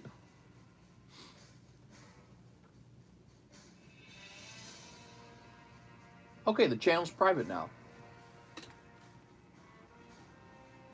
Now we're going to open up the random number generator. You know, I really don't feel like that break was long enough for me to actually feel like I've taken pressure off of my back. You know what I mean? Here we go. Number 21 is the winning number. Let's find out who got that giveaway. So we're in the giveaway channel and we're looking for the number 21. It looks like somebody named JX Mags. Let me just see if he's ever had an order before. Nope. He's never had an order before, so we'll just write his name down as JX Mags. All right, congratulations to JX Mags. Ruben said, that's me. It's always 21. All right, you ready? JX Mags, good luck. Let's see what you pull, man. Sneap. Guess you'd be in the JU box, wouldn't you? 99, I was close too. All right, Pikachu. One Pikachu. He's winking. JX made multiple guesses, question mark. Did he? That's not allowed. Give me a second. I didn't even check. Oh, he did. He's not allowed to. So JX Mags, you're out of the game. Sorry about that. Let's go ahead and try and find the guy closest to 21 who did not guess multiple times. 20, 19, 18, 17, 16. We play by Price is Right rules, right? 14. It looks like it's Mr. Crandall. Crandall with 14. You're the next closest. All right, Crandall. Crandall doesn't look like he has a order with me either.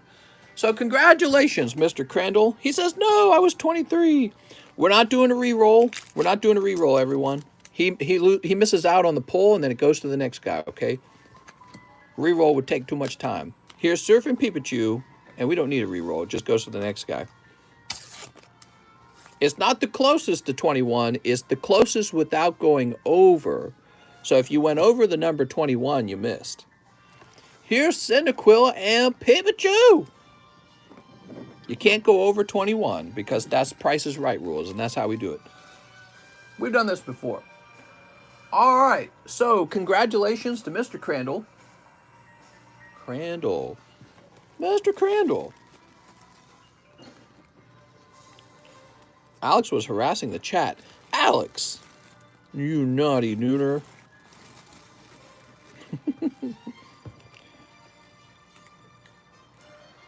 All right.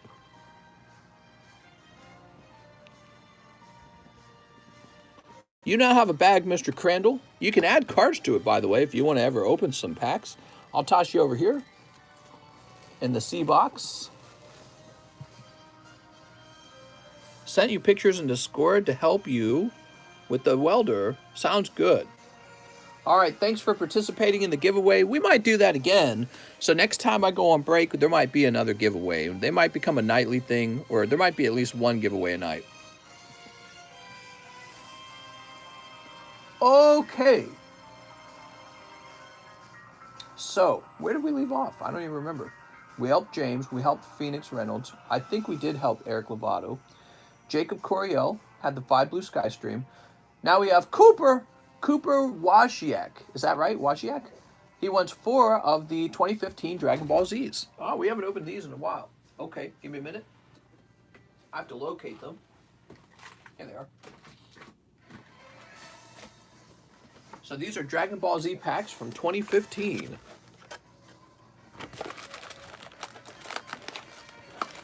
Okay, we got 4 of them. Yes. Okay, cool. All right, he says he will also like Celebrations. I think one of them. Yes, 1 Celebrations. Here it is. And a live custom booster and live shipping. Your name is Glow Collect. What's up, man? Grumpig is going to be your pull. I'm sorry. Grumpig from the live custom boosters. Let's go ahead and open these up. Sleep. Glow Collect says, let's go. What's up, man? So it's your turn finally, and you pull a Here Comes Team Rocket full art out of these Celebrations packs. Nice. You also have Pikachu. So there's a textured card. Look at that. Cool. Have you guys been having any luck finding Celebrations at your local Walmarts or Targets? Here we go. Dragon Ball Z Evolutions. Sleep. Jacob says no. Now, the way the evolution packs work, not every pack contains a holographic card. Just like the My Little Pony cards, actually. So in this case, this pack has no holo in it. Should I do the live customs? Oh, by the way, Cooper, I don't think you have a bag already, right? So you don't got any other cards for me to worry about. You found them at your bookshop. You know, I wouldn't even think to look at a bookshop. Okay, that's not holo. Better check your Barnes & Noble. Doesn't Barnes & Noble just make you feel like taking a poop in their bathroom the moment you step in? They're so clean. You're like, I could poop in here. Oh, you got something. Blue Palm Shot. Nice. So this is going to be a holographic card from this set, and probably pretty gradable. There's some really rare cards to pull out of this set, too, holographic. I know because I've seen them. And, oh, another holo. Cool. Namekian Door Destruction. But see the C up there? The C means that this is a common. So you're looking for those rares and ultra rares. Let's see, does it define them on the back? So there's 4 ultra rares, UR. So you're looking for those URs. All right, what is this music, man? This music's terrible. Are vintage Dragon Ball Z cards worth anything? I have some somewhere. You know, that is a question for the Dragon Ball Z guys. I am a Pokemon card guy, but I do offer Dragon Ball Z. Because people were like, get us some Dragon Ball Z. All right, Mr. Cooper, since you got some live shipping, I'm making sure that you keep your bulk in this case. It's actually pretty heavy as a result. But that's okay. It's like an extra $1 for me, so it doesn't matter. And let's go get your shipping address.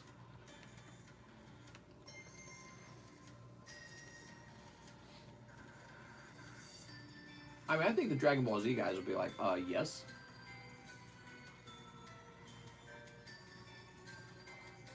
Mr. Cooper, I see you have an address that begins with 13, okay? That's what I'm using. Oops.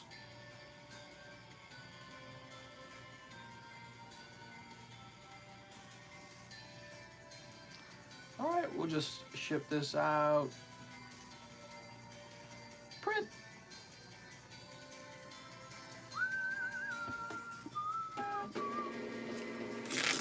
All right, there you go.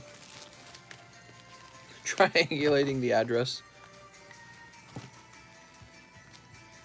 Yeah, you better look out. He's got a couple Dragon Ball Z cards. High priority target, if you ask me.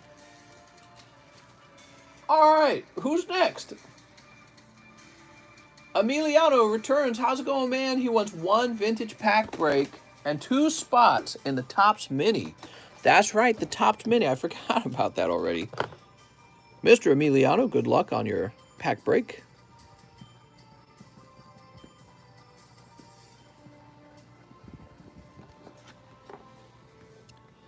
Now, he knows how these works because he's been around. Here it is, the Topps Mini. somebody, some lucky guy, is going to take some hot stuff home. Let's see, 2 spots in here.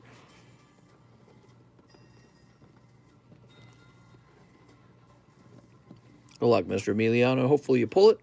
And there's a total of 20 spots to fill out, and that'll be 5 spots in that box break. That goes to one guy. Devin White Leather. TCC, I have a bag. Can I get 4 Darkness Ablaze? Oh, people have some interest in some Darkness Ablaze all of a sudden. All right, you got it, man. Give me a second here. 1, 2.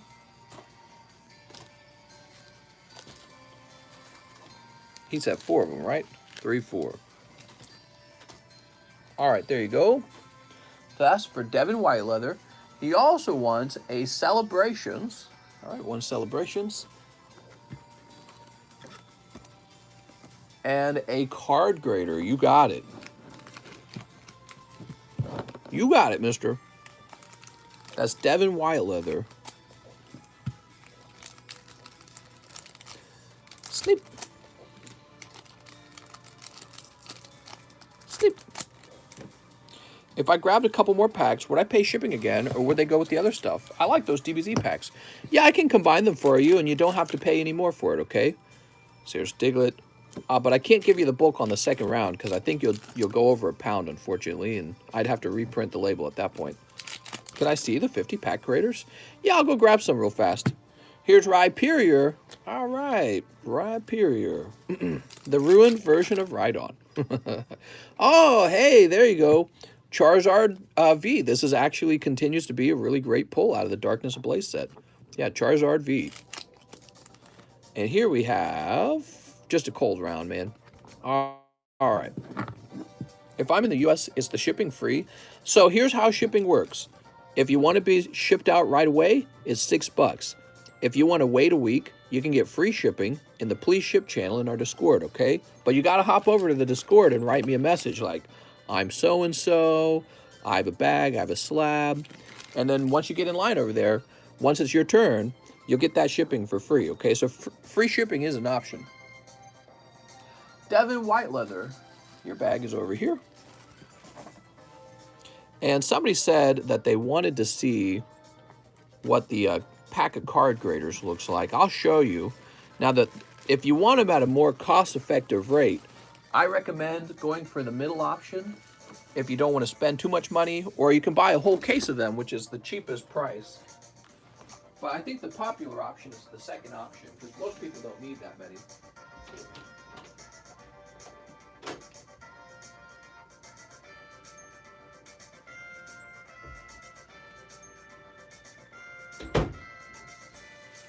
So I had $10,000 of these manufactured in China. Here they are. So they would come in a pack like this. Oh, and speaking of which, I kind of forgot to do this. Hold on. So Devin White Leather.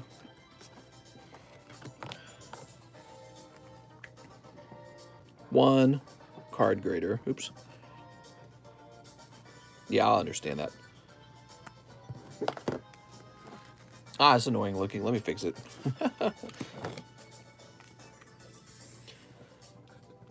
All right, there you go. It looks right. So I'll put this in the front of your bag. So whenever you ship, I'm going to combine that with your other stuff. So it looks like this. They're quite heavy, actually, the pack is. And when we open it up,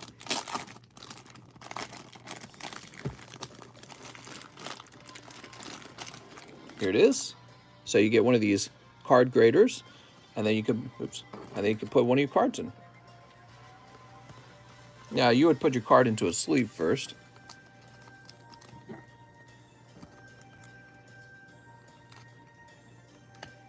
Okay. And the nice thing is, you can actually write up here, because this area is actually clear. So you can write blah, blah, blah, blah up here. Whereas if you were to get the other brand, so this is the Card Saver brand, and I don't like them as much because they got this stuff in the way.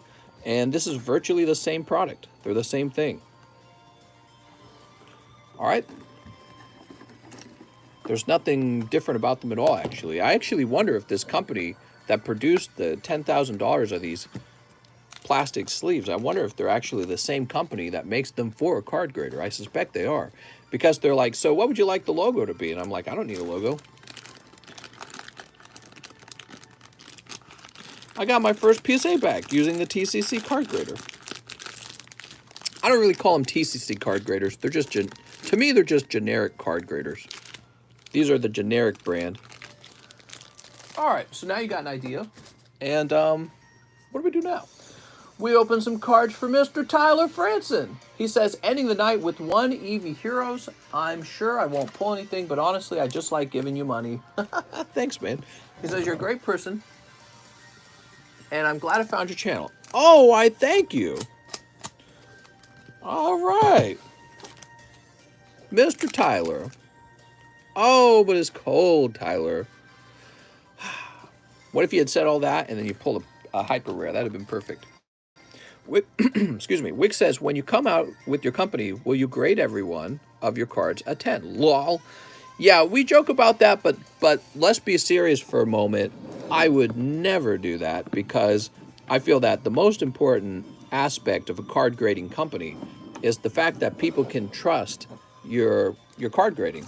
And so doing something like that would be so shady and immediately destroy your reputation. So I have no interest in doing anything that would damage the reputation of that company.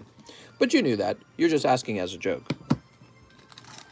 But yeah, that's what I've determined is most important about running a card grading company. You have to be so accurate, and you have to be so honest and truthful and ethical, because that's the most important aspect of it.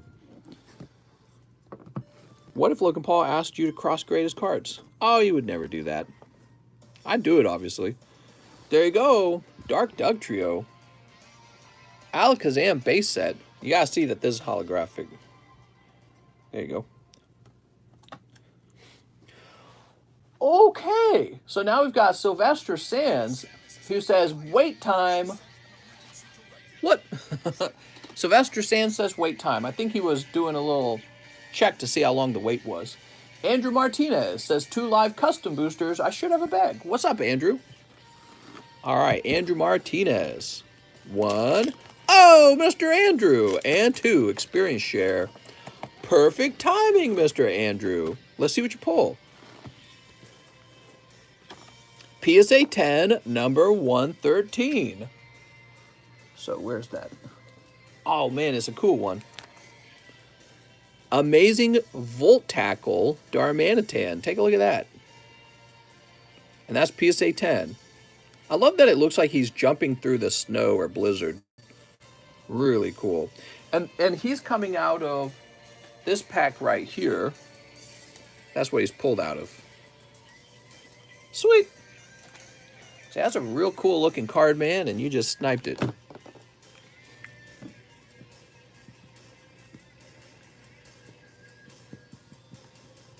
Gonna have to put this marker out of commission in a minute here. That doesn't mean it's 47 minutes now, though. Yeah, exactly. So it took 47 minutes to reach that point, but if people didn't continue buying at the same rate that they were buying when he placed his order, if they didn't do that, like let's say that the purchasing buy rate slowed down, well, then the wait time now would actually be shorter. Shorter than 47 minutes. And usually that's how it goes anyways. As the stream goes along, there's fewer viewers and people go to bed and people have already spent their money. So usually it's kind of like the middle of the stream where the wait time gets the longest. It really balloons. And then the end of the stream, it really catches up pretty fast, actually. Well, we had a busy night, guys. Okay, so where were we? There it is, Andrew Martinez. Emiliano's next. He says 3 in the large. Oh, that's a... Let's see what happens, man. All right, so it looks like there's 31 and 32, 19, 20, and 21. 15 and 16 are open. What I'm going to do, I'm going to place you on 19, 20, and 21.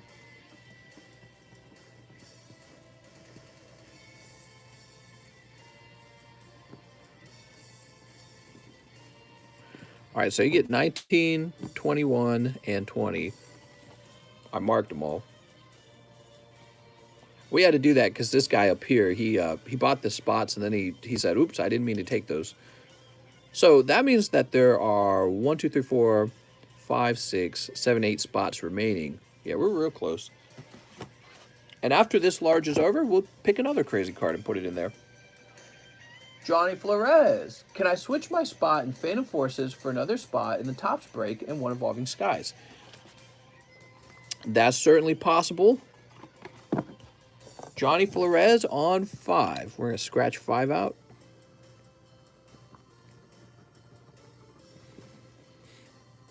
Put 5 down here. He says, wait a second, we're getting closer to the end of that Tops Break. Just hope, Johnny, that spot number 5 doesn't pull that Dialga. He's like, wait, I'll take it back now. All right, so 23 and a pack of Evolving Skies. He also said I can have them. Alex, are you tricking me? All right, Johnny Flores. Picking up Psyduck and Volcarona. Look at that little bug. A little squishy. Doot. What's that for? Sorry, I'm new trying to figure out how everything works. P.S. I bought some packs. How's it going, Miller Gaming? So this is a reserve list. This is a box of Topps cards. Looks like this. So this is $19.99 vintage Pokemon Topps cards. There's 36 booster packs in here. We're not going to open any of them until the entire box is sold out. So this list is just the list of people who have purchased a booster pack. And then once we're all done filling this list out, we'll do the box break, and that's when we open all the packs in the box. You can request for the pack to remain sealed in this case. We're hoping for a Charizard, Blastoise, Venusaur Holo to be pulled out of here. And we're hoping for them to be in good condition, which is hard to find with the Topps packs. They're hard to find in good condition. So, but that's a sealed box, and the edges are minty, so we'll see what happens. Now, Johnny Flores, you got a bag over here.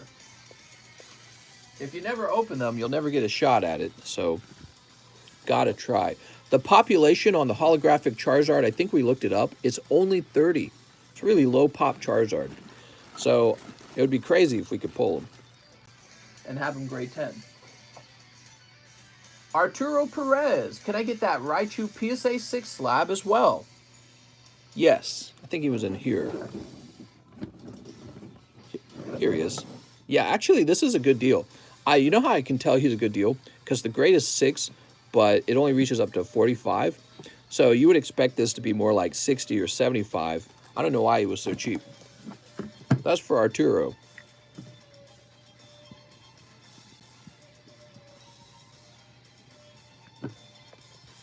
What's up, Miss Emily? So, Emily, how's your life going? Let's talk about Emily. What's your favorite Pokemon card, Emily? Anthony Badaway says 2 live customs and 1 Japanese fusion. Here's Anthony Badaway. Hello, good people, says Pokemon Live openings. 1 and 2. Tell us all your secrets, Emily. Yes, Miss Emily, what are all your secrets? Carl Wolf says, I have a bag. Oh, thank you. Hey, mister, is that CGC Blaziken still up for grabs? It's from CGC from the stream the other night. The CGC 9, he was never available. Anything Eevee related is a winner to me. A big Eevee fan, huh? Nice. What's your favorite evolution, though? Do you have a favorite? Ah, it's cold. So that's for Anthony Badaway.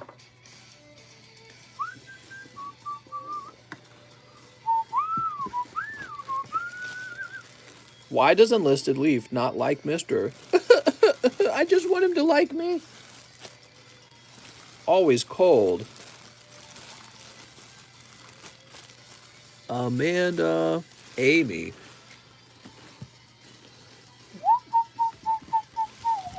What do you think is the price for Top Series 2-packs? I think it would be slightly cheaper, but they'd actually be very similar in price. Do you have a 50-pound Evolution slab I could buy? I'm an Evolutions nutter. I might have some evolution slabs somewhere, but the only slabs available for sale are these ones in front of you. Is evolutions from Hidden Fates. Overrated. No, they're not overrated. They look really good. However, they're overpopulated, so there's too many of them out there. And that's keeping the price from being able to sort of like blow up over time, in my opinion. It's got to keep the price pretty steady. Here we go, Anthony Badaway, I found you. James is a liar. James, you goddamn liar. Ah, darn it, James. Messing with us. Next up, we got Angelo Miller. Is it Angelo or Angelo? 2 Chili Rains. All right. Chili Rains. Unlisted Leaf stole the monies. Mr. Miller Gaming, huh? Oops. Better not drop that.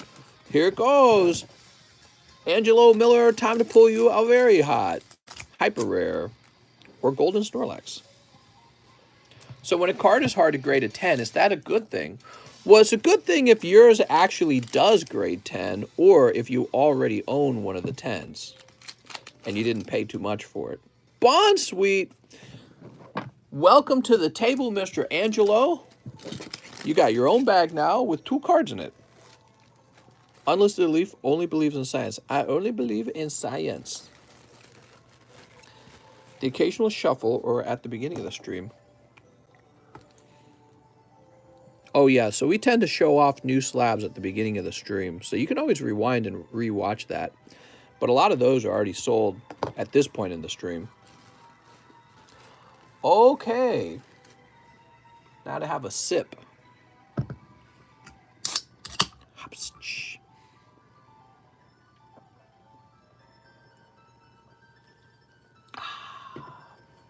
So good. All right. Now we've got Cameron Hora. Is it Hora? First time customer, 1 celebrations, 2 battle styles, and live shipping. Please include the bulk. You got it.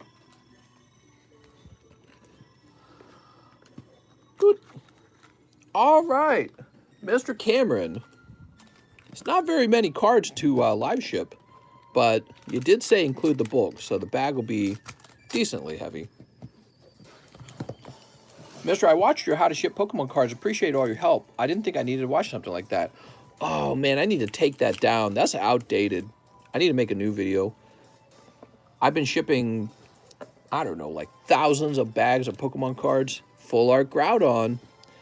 There's some updates or changes I'd make to that if I had to make it again today. Urshifu, primarily, I would not use bubble mailers anymore. I do not recommend any bubble mailers.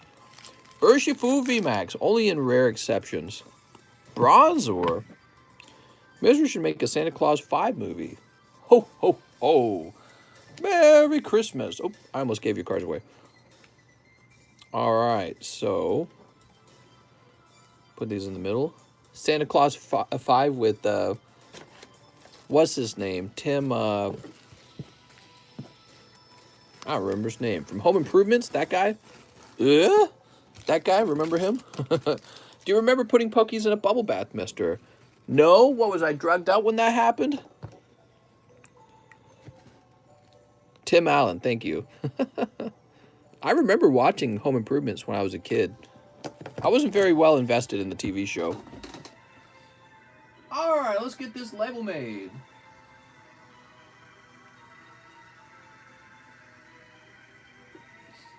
You're in Missouri.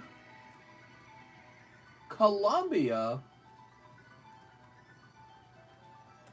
I think that's north of me, isn't it? Columbia? That's in between St. Louis and Kansas City.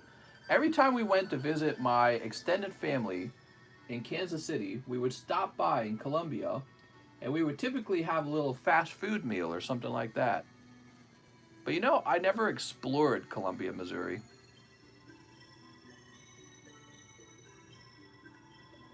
Oh, let's go ahead and fix this. There we go. Let's try that again.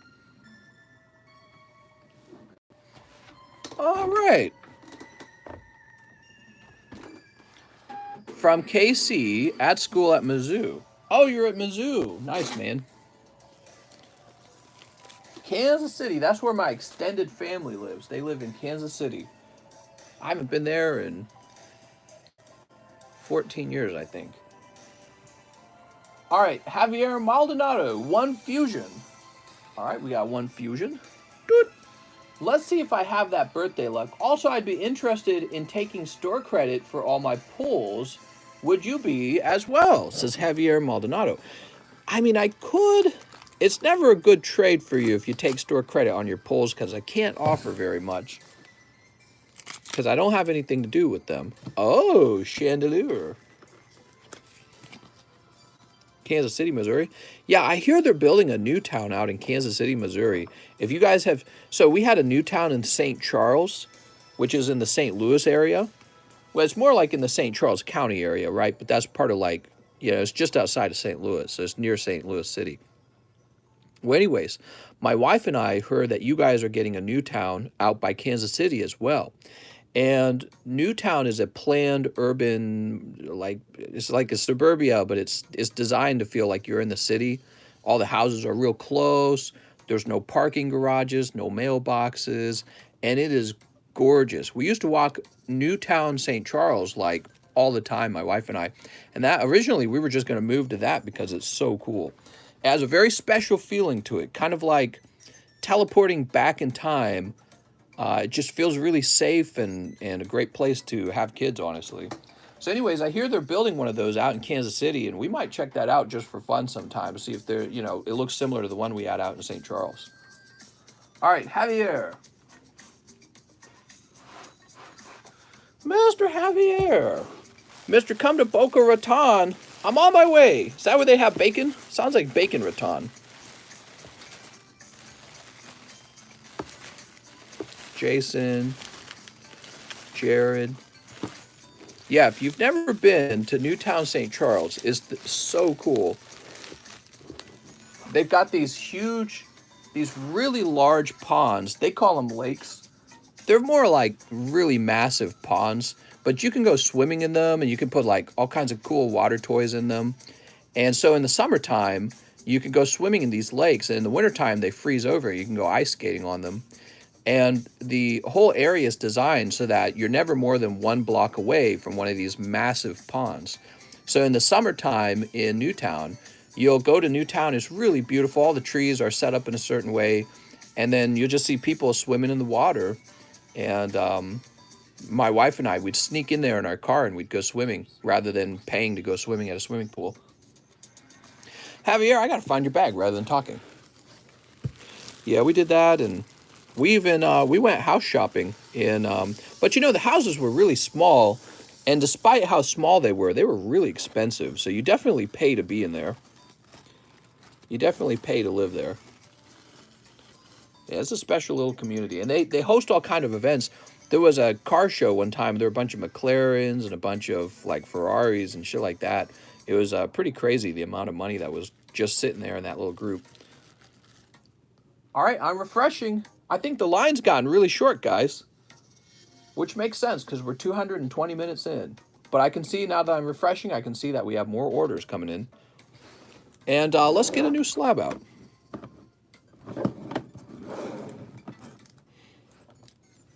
It's this Corviknight.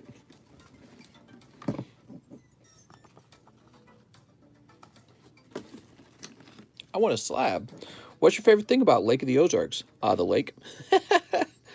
Oh, man. The lake is something else. It is, you feel extremely close to nature in Lake of the Ozarks.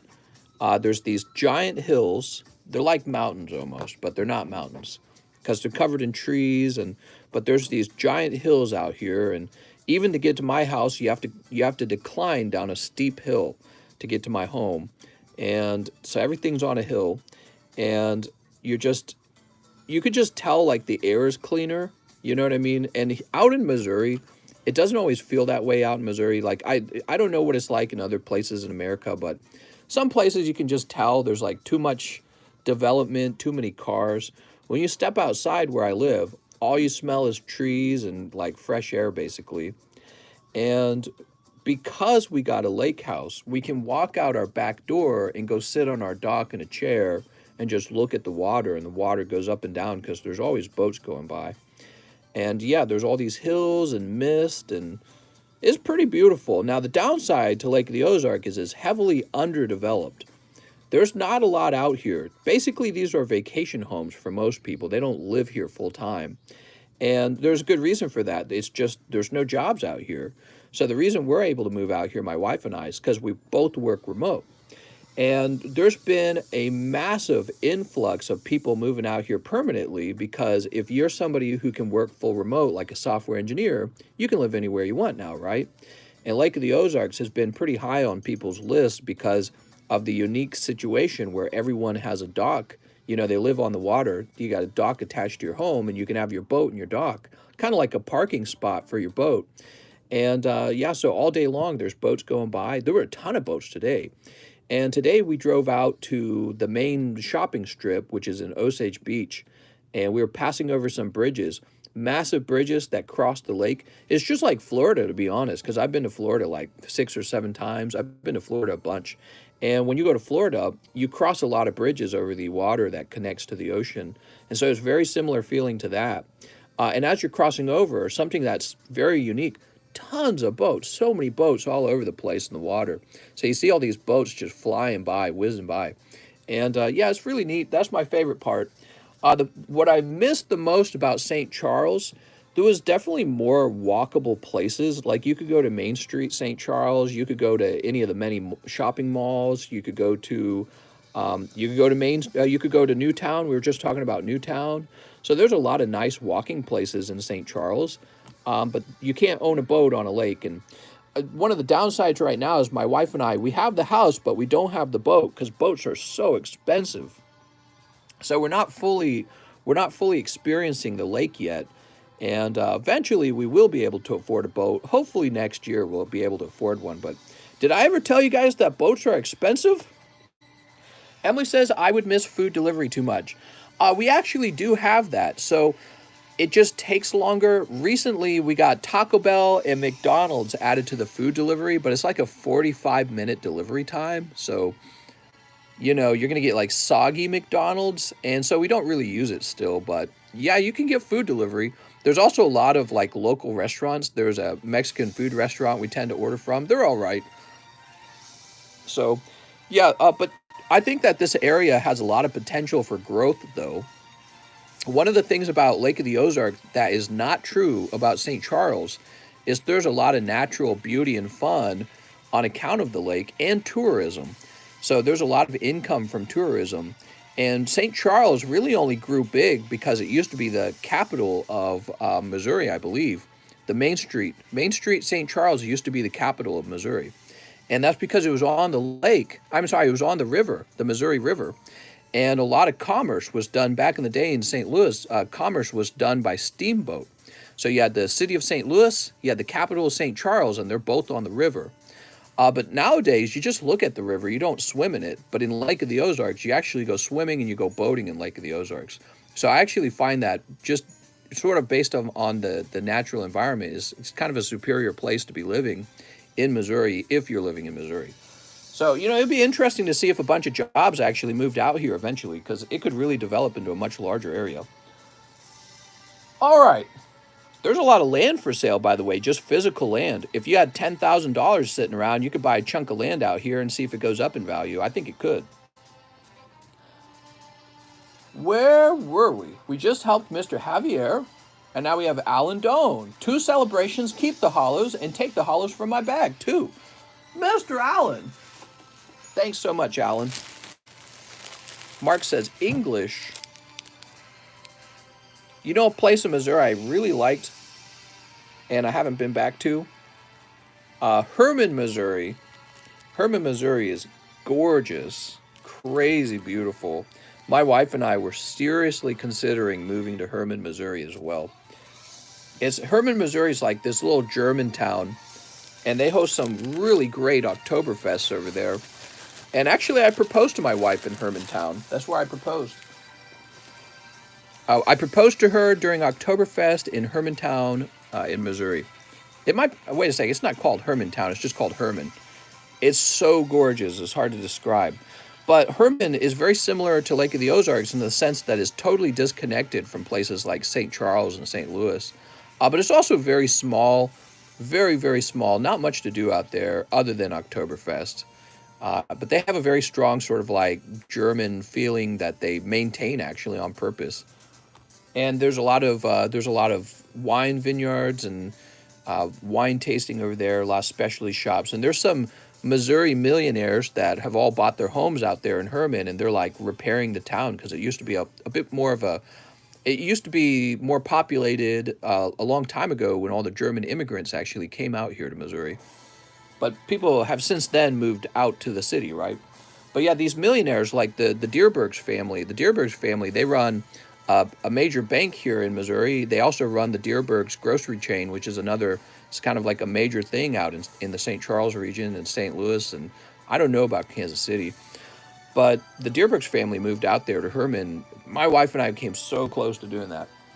So, Alan Doan, let me get these celebration packs. I'm just talking, I'm rambling. Herman, Missouri. Have you guys ever heard of that? So beautiful. Did you pay with Money for your house? I did, yes. But my wife also works, right? So my wife's a software engineer, and she's not being paid in Monopoly money, so we both work. And we took out a house loan. It's not like we paid the house down with cash, so we're on a loan. So it's not as crazy as you guys might think it is. I suppose what allowed us to apply for the loan, though, was the fact that we could prove our income. You know what I mean? So we show the bank our income, and the bank's like, okay, you guys are eligible for a larger loan. So the lake houses out here, they get pretty pricey, actually. And we got a cheaper one, too. And the reason why it's cheaper is because it's further away from Osage Beach, which is the desirable place to live out here. It's about 25 minutes away. Here we are. All right. You could actually move out here to Lake of the Ozarks. You could move out here to a non-lake house for a very reasonable price. It costs about as much as any house out here in Missouri, like $250,000. You got yourself a nice house. And you wouldn't live on the lake, but you'd live right next to it. And so there's these public easements into the lake. So what you can do is you can own a large garage, keep your boat in the garage on a trailer.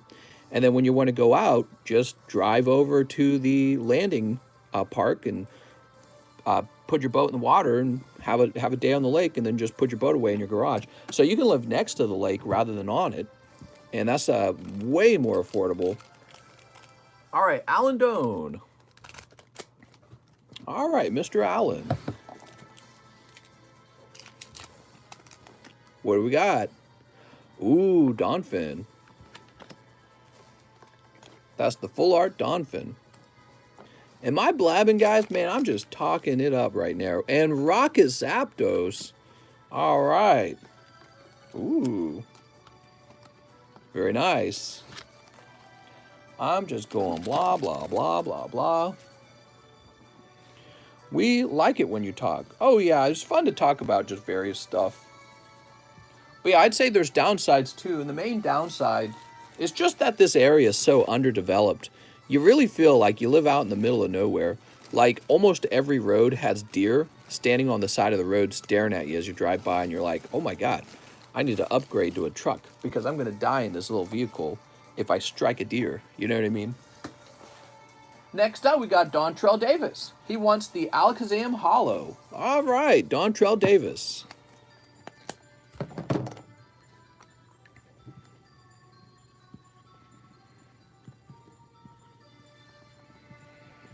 Love the Missouri talk. It's amazing. Missouri's a pretty boring place, actually. Missouri. We don't have a lot. We have like the Arch. There's the I guess the Kansas City Chiefs football game. There's the Cardinals baseball team in St. Louis. But I mean, Missouri, like, what do? We used to be the home of Anheuser-Busch, but Anheuser-Busch got purchased out by a German beer company.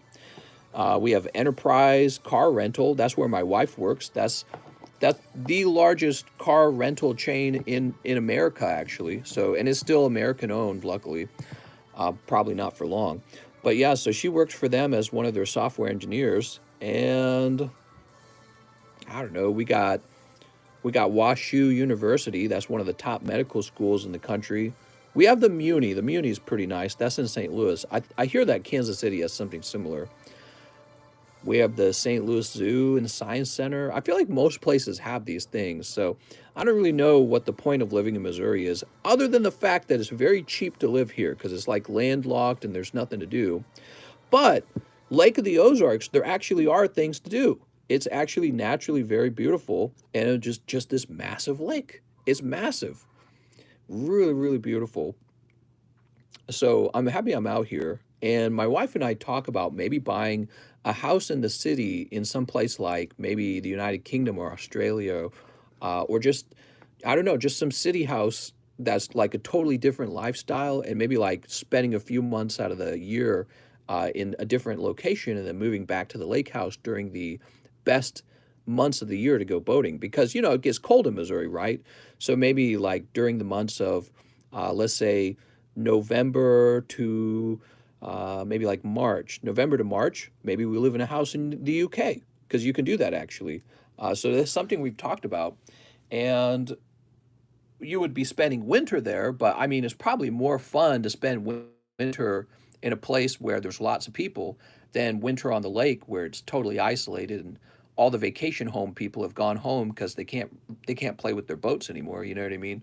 So those are things we've talked about. Afghanistan. Carl Wolf says Australian prices gone crazy, 50% up in the last few months. Damn, that is crazy. That's really high. I feel sorry for the people that actually live out in Australia, because if you're young and you need a home, like if you're older and you already had a home, that's great. But if you're younger and you need a home, what are you going to do now? You know what I mean? Like, you're in trouble. Like, you just have to have more money somehow. Anthony Badaway wants 2 live customs for Anthony Badaway. 1, oh, and 2. Houses are like 1 million plus in the cities. Damn. CGC 9.5. All right. Pick up a nice little card here. 100% there's no more land either. Right, so the government can't print land. Jirachi 9.5. Here you go, Mr. Anthony.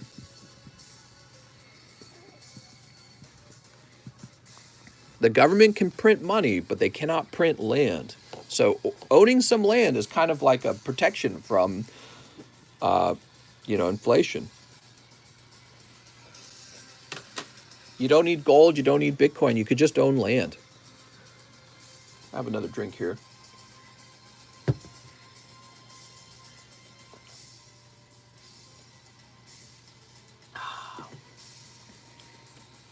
Okay, Mr. Anthony. Let's see. Here we are. Excuse me. What's my favorite modern set from the Sword and Shield era? It's going to be Evolving Skies. This is my favorite set. It's the set that I would be opening the most of. I think it's the best Sword and Shield set so far. I have a ton of it put away because I want to make sure I have some for the future. All right, now we have Angelo Miller. Angelo Miller. 1XY Evolutions. He says, Miller Gaming, this would be my first XY Evolution packs ever. Hey. This is his first pack of XY Evolutions, everyone. So, Mr. Angelo, this is my most open pack on this channel. Did you know that? It doesn't look like it, but actually, over time, this gets opened more consistently than anything else.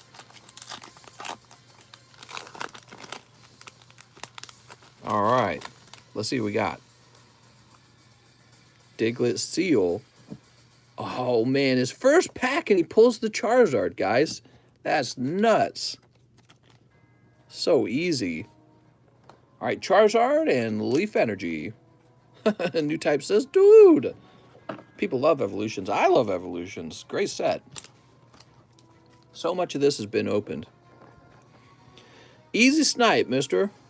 Now, Angelo, where'd we put your bag?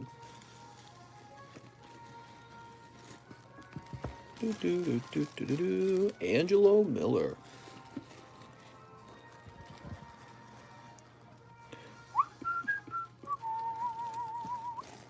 The full art is even better. Yeah, the full art's really high pop. Actually, you know, that holographic PSA 10 Charizard, he's been holding his value pretty well. Next up, we got Derek Ortega. 1 for the vintage pack break. Thanks. Oh, the vintage pack break is 1 away.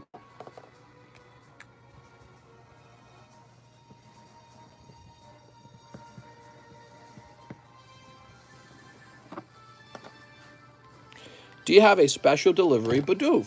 Yes, I do have one. I don't have it graded, though. He's just waiting to be graded. I like special delivery Bidoof because I'm actually a huge Bidoof fan because he's so cute. And then the fact that he has a Charizard on him, too. I like that there's a Charizard because it makes it kind of like a Charizard card. Even though it says Bidoof on it, it's pretty much a Charizard card. Great card, by the way. I really, really, really liked that. Good design. Sylvester Sands says 50 of the pack graders and a Star Wars 1. All right, let me grab you a Star Wars 1.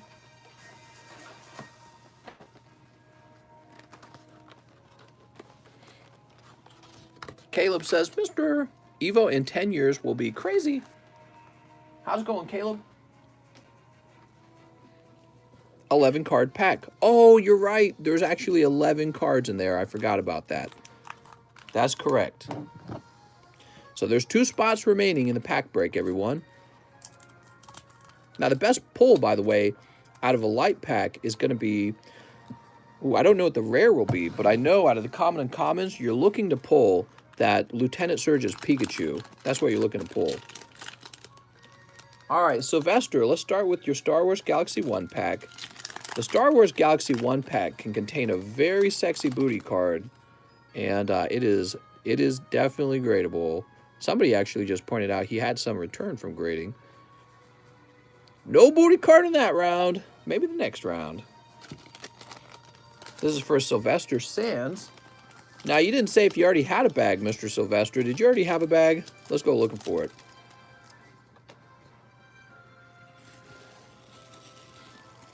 Sean Leon. Saratoga. Samuel Moore. Sevflo. Sebastian. Steven. Pokesly says yes. So we'll check. Let's see, we got an S box back here? We don't. So let me check up top real fast.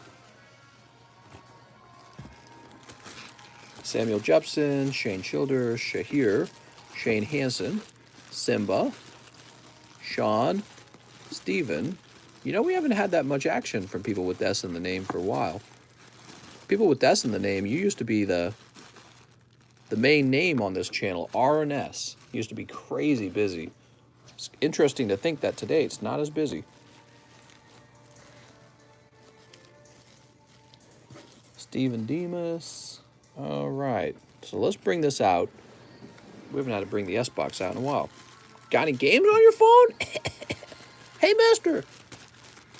Samuel Moore, Sergio Sebflo, Sebastian Birrell, Stefan, Steven, Samuel, Sam Boston, Shannon, Sylvester, right here. All right, very good. Very good. So Sylvester Sands, we'll go ahead and pop this in here. The Pokemon trading card game is coming to mobile. Really? That's great.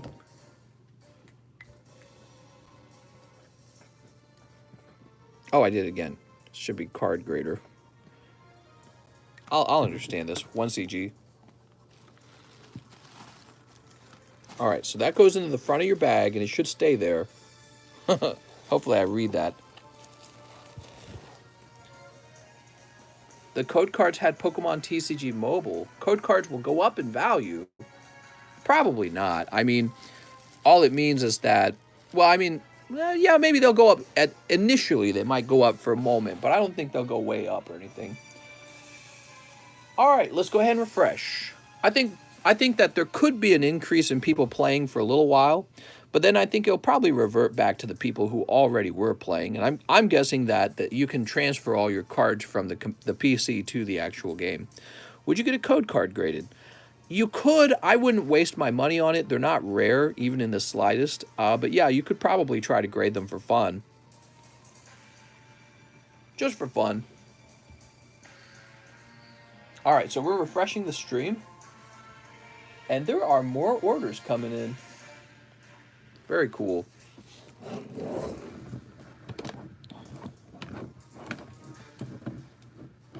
Here's a $30 Shining Legends Pikachu. First edition Dark Arbok, PSA 9, for just $50, which I find to be surprisingly low. Here is a Togetic PSA 10 from Aquapolis.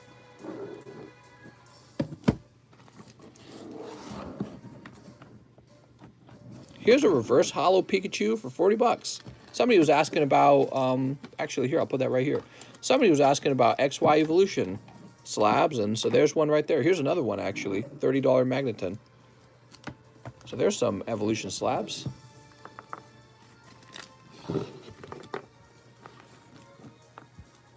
All right, so pretty. What do you think of the amazing rares from Vivid Voltage? Do you think they could increase in value in the future? Honestly, not much. Not before falling in value some more, because they're simply too easy to pull. They're guaranteed in every 2 boxes, and there's not that many of them. Like, it's just like 20 different. I'm sorry, it's just like 6 different Pokemon, right? I think it's only 6, so they're not that rare. That's the problem. They look like they're rare, but they are not. Next up is Derek S., who wants 4 celebrations. Mr. Derek S., how's it going, man? Then I remember I'm in the gym challenge. The gym challenge is so close, guys. There's 2 spots left. All I gotta say is don't make me.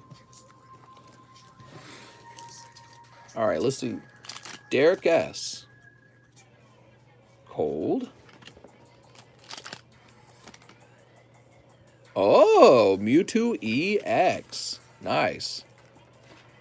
Crazy looking. From 2012, huh? Black and white. Okay, cold. Oh, I like this. Is this called Brinstar? This song that's playing? And Pikachu, Pikachu. All right, there's Pikachus. Just buy the last 2 spots so you can go to bed. Problem solved. So Derek S., you're going to be in the D-box, right? Let's go find you the D-box. All right. I think you're in the D-box. I will buy any unbought spots if it doesn't sell out before the end. Holy. It'll probably sell. Daniel, Dylan, David, Donovan, Damon. Huh, maybe you are in the main box. Or the large box. For some reason, I thought you were on the table. Which Pokemon sleeps 18 hours a day? I mean, I'm going to guess Snorlax, but I'm probably wrong.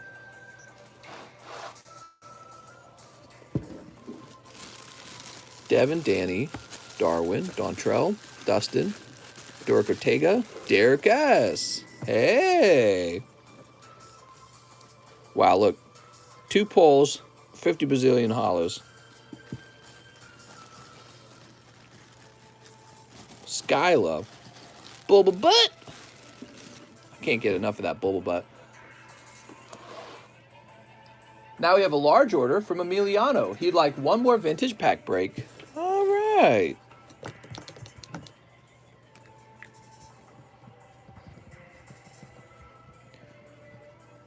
Emiliano or Rala. And 10 Evolving Skies. You got it, man. 1, 2, 3, 4, 5, 6, 7. Let's crack open a fresh box over here.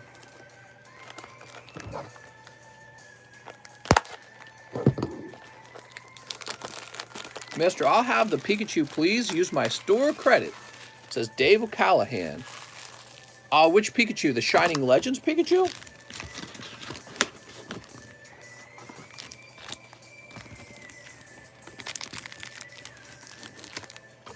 And I think I'll toss this down here for the moment. All right, Emiliano, 1, 2, 3, 4, 5, 6, 7, 8, 9, And 10. There's actually one more card in here, okay, guys? So there's one more card for sale because it's a total of 11 cards. Mr. Emiliano. 1, 2. Okay, so Mr. Dave, you got 35 here. You'll need to send 5 more, okay? Sound good? Set this to the side for now. D's Nuts says, bye, bye, bye. Sneep. Sneep. Sneep. Sneep. All right.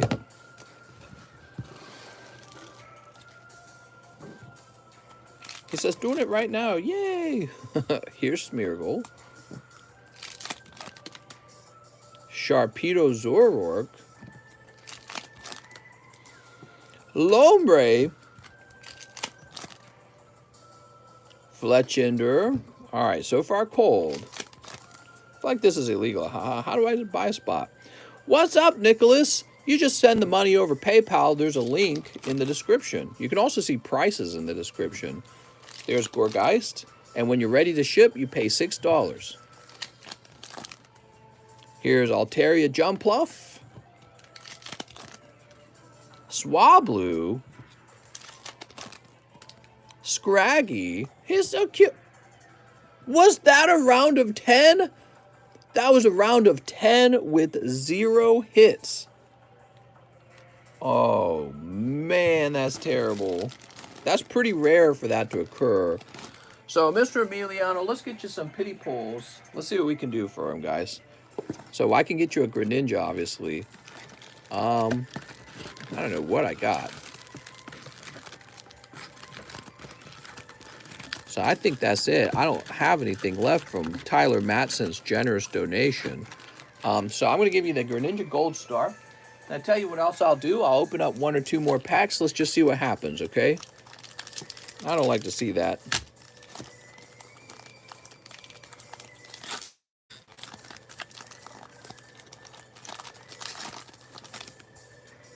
Ribbon badge. All right. How about one more? Give him my Rocket Zapdos. If you really want. And Hydreigon Floretta. That's 12 cold packs in a row, everyone. Woo! Alan Doan says, I do not need it. So Alan Doan is generously donating a Rocket Zapdos. That's really kind of you, man. I donated 2 packs, but it was still cold. Mr. Emiliano, I think it's just, that might just be your Poke luck today. I think that might be the wish of the Poke gods. They're testing your faith. Here we go. So you ended with Greninja and Rocket Zapdos. But really, that is still a very rough round. I'm sorry, man. Jeez Louise. Didn't pray to Arceus. I don't know, man. Arceus, he tests our faith sometimes. Let's just say that. Donald Jordan says, 1 in the vintage pack break. It's all over, guys. Here we go.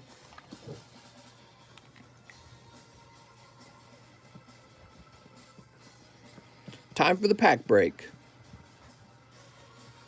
That's cool. We got a gym challenge pack break done, huh? 1, 2, 3, 4, 5, 6, 7, 8, 9, 10, 11. Wrong bag. Oh my gosh, I put it in the Evan Shea's bag, didn't I?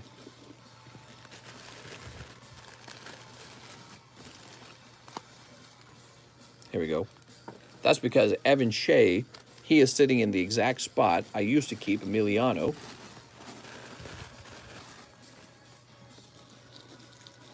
Here you go. So Emiliano. You got that sexy promo. All right. Put these in the right bag. Thank you so much for catching that before it turned into a bigger problem. All right. Oh, and actually, Evan Shea is going to go back into his original spot. And Emiliano is going to go into the spot that I'm used to. There we go. So that's all taken care of. All right. Here goes. Pack break time.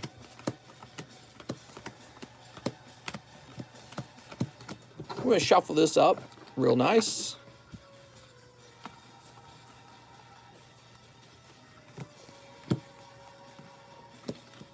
kind of random. I feel like I want these to be as random as possible.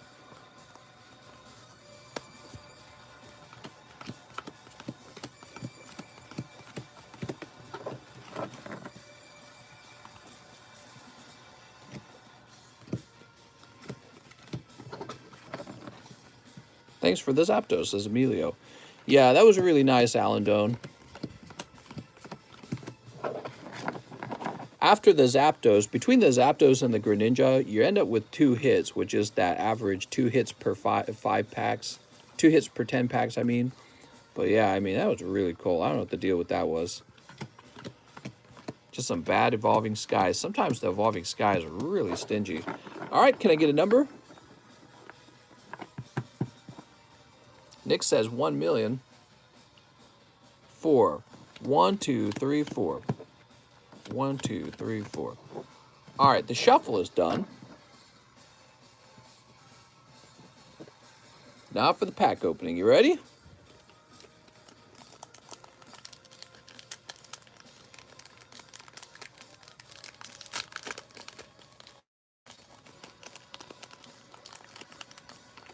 All right. Looks like the last pull will be Lieutenant Surge's Voltorb. So we're going exactly in order, which means card number 4 or whatever it is going to be the rare. And let's just see what happens. So we've got James O'Brien on spot number 1. So actually that's good, James. It means you're going to get an uncommon. Let's see what that uncommon was.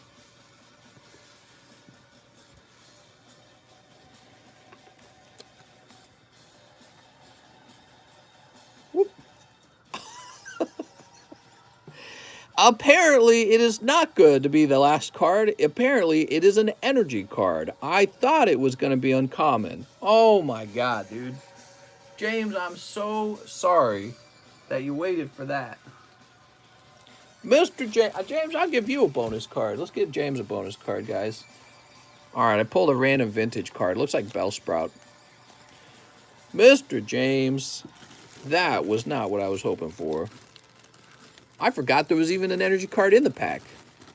That's not, like, the Rocket cards don't have that. The Rocket cards don't have an energy card. I was just in my mind, I was thinking it was just going to be like the Rocket pack opening. All right.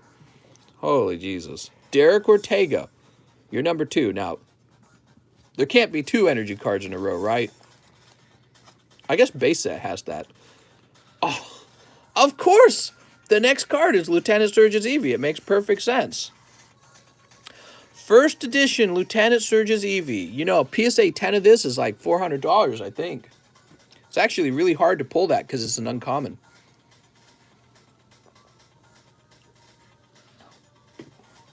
Taking a drink there. Yeah, so this is a really expensive Eevee. Because in this set is actually an uncommon Eevee. Most sets, Eevee is a common card. But in this set, it was an uncommon card, so he's hard to obtain. I'm sorry. Yeah, I said that right. Derek Ortega, congratulations, man.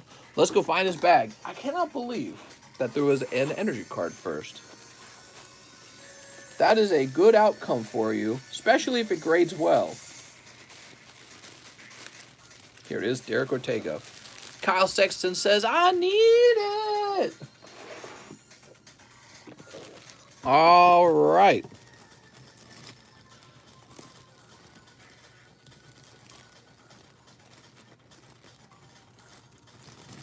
Kyle says, I cry. After Derek Ortega, we have Brighton Cole. Okay, Mr. Brighton, good luck. Koga's Golbat, uncommon for Brighton Cole. All right, Mr. Brighton. Koga's Golbat. Back then, there was no Crobat, so this was the final evolution for Zubat. It didn't go any higher than this. They hadn't released Gen 2 yet. Here's Donald Jordan. Okay, Donald Jordan. Mr. Donald Jordan. He's going to pull Giovanni's Machoke. Nice. You know, these cards are really well centered on the front, but not the back. It's really interesting. I think they still have a shot at a 10 because PSA is more generous on the back of the card. So Donald Jordan, where did I find your bag last? I think it was over here as well. Giovanni's Machoke Me Daddy. James gets the empty pack. I agree, actually. Energy card is an instant pack. I mean, there's probably some trainer cards that are worth about as much as the energy card, though, so let's just make sure. Because we want to make sure the method we use is most fair. But yeah, I'm down for giving him the booster. The booster.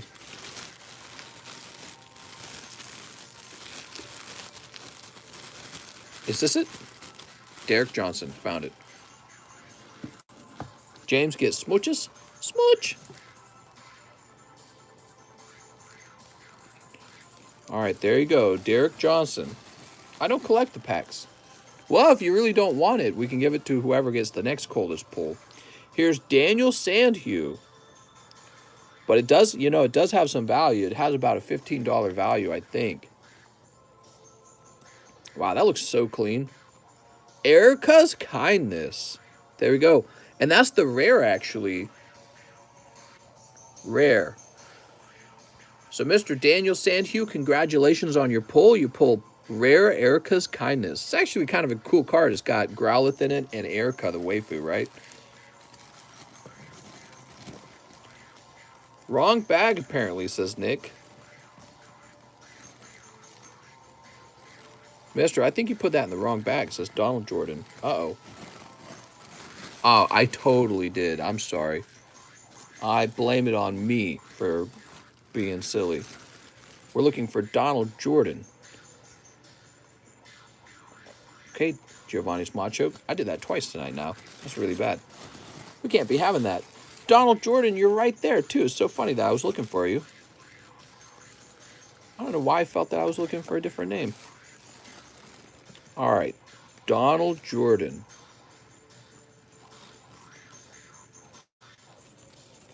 Okay, very, very nice. Mister has a sexy camera. Here's Johnny Flores. You ready, Johnny? Are you nervous? Oh, Johnny boy. Time to stretch. Stretch them cheeks. Koga's Ekans. Don't you love the artwork? Loving the artwork for that. So, Johnny Flores. 1 Ekans. These booster packs bring back some serious nostalgia because I opened up so many Gym Challenge packs as a kid. And again, I talk about this memory I have of my dad buying a whole booster box of the Gym Challenge and Gym Heroes cards and opening it right in front of us. Mark Assignation. All right, Mr. Mark.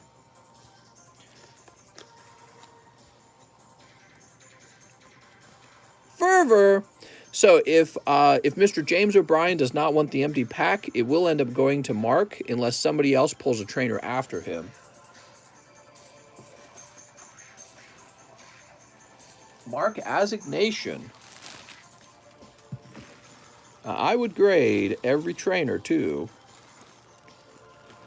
Don't want to overlook any of these cards. Here's Emiliano, Mr. Emiliano. So, what will Emiliano pull here? Now, he's got 2 spots, right?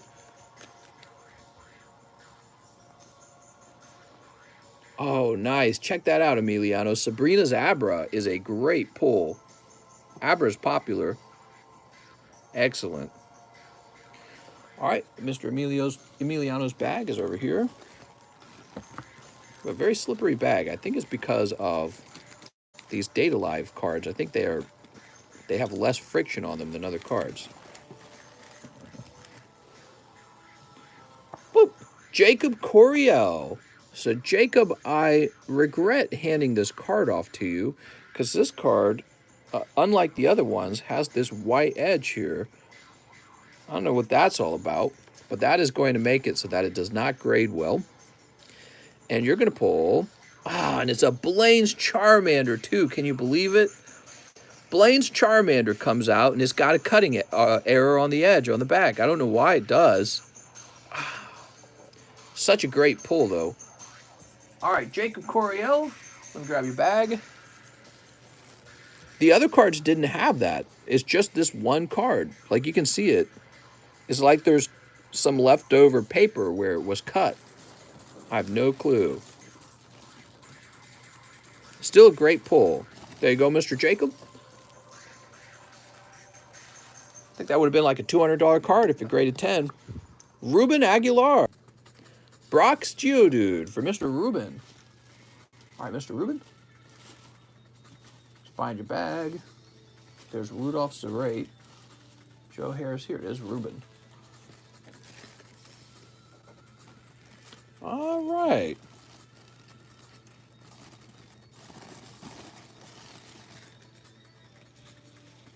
And last but not least, Mr. Emiliano.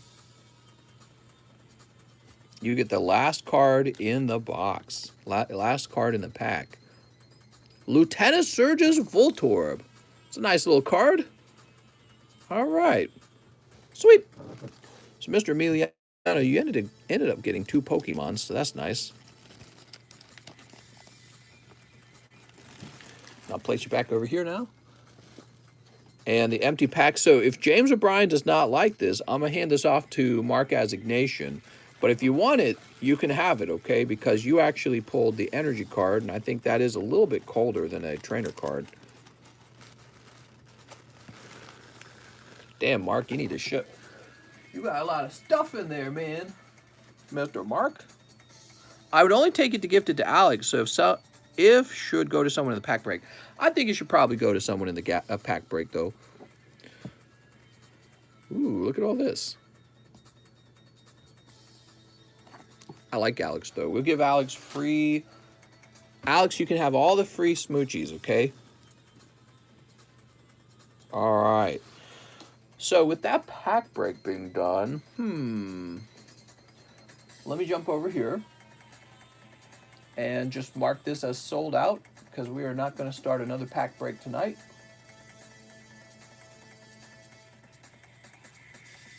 And now we refresh. We refresh next.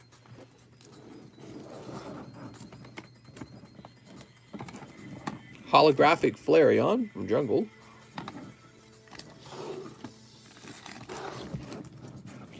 Here's a PSA 9 Holo Raichu. Full Art Raichu for $30. This very fancy Crystal Guardians Blastoise. And a $30 Charmeleon.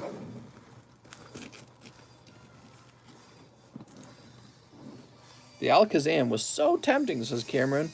Mr. Shuffle the Slabs. Hey, Mr. Just sent for the Shining Legends Pikachu live ship. Shining Legends Pikachu. You talking about this?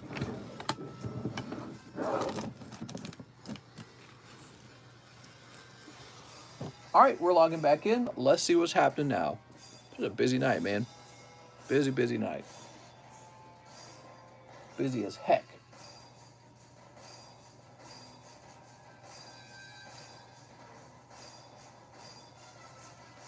So, Donald Jordan, Devin Whiteleather. Hey, TCC, I have a bag.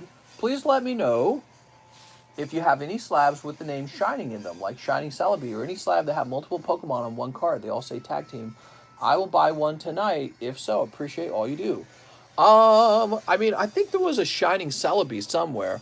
I don't know if he sold or not.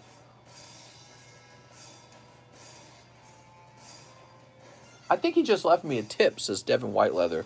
So, Devin Whiteleather, you're looking for anything with Shining in the name.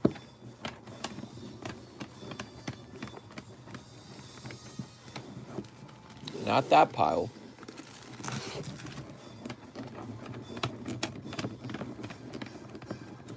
Not that pile.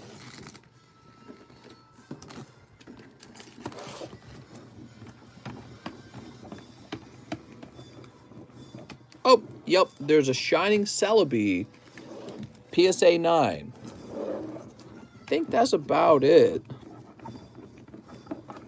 All right. Shining Caterpie. Oh, man, I wish. Shining Caterpie and Shining Weedle. We need them now.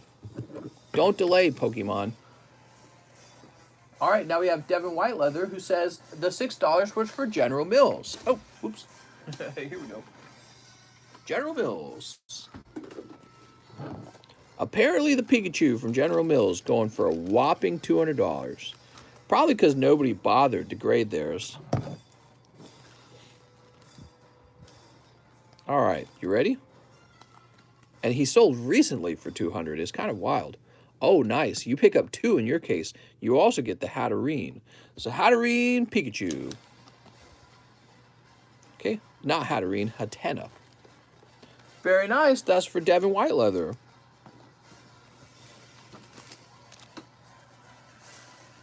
All right, now where do we keep Devin Whiteleather? Did you need a new bag? I don't think he did. Quiet chat. Too quiet? They're sleepy, man. Here we are, Devin Whiteleather. They're nodding off, man. It's because we're not talking politics, Alex. I gotta say something controversial. Phoenix Reynolds says Evo Skies.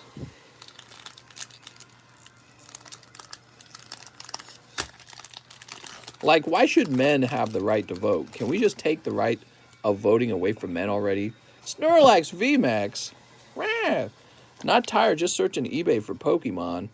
Here's Sylveon. Ree. Couldn't find pipe and lighter, gave up, came to my room, and found them on my bed. Oh my god. Mr. Phoenix pulling a lovely Sylveon VMAX. Nice job. Okay.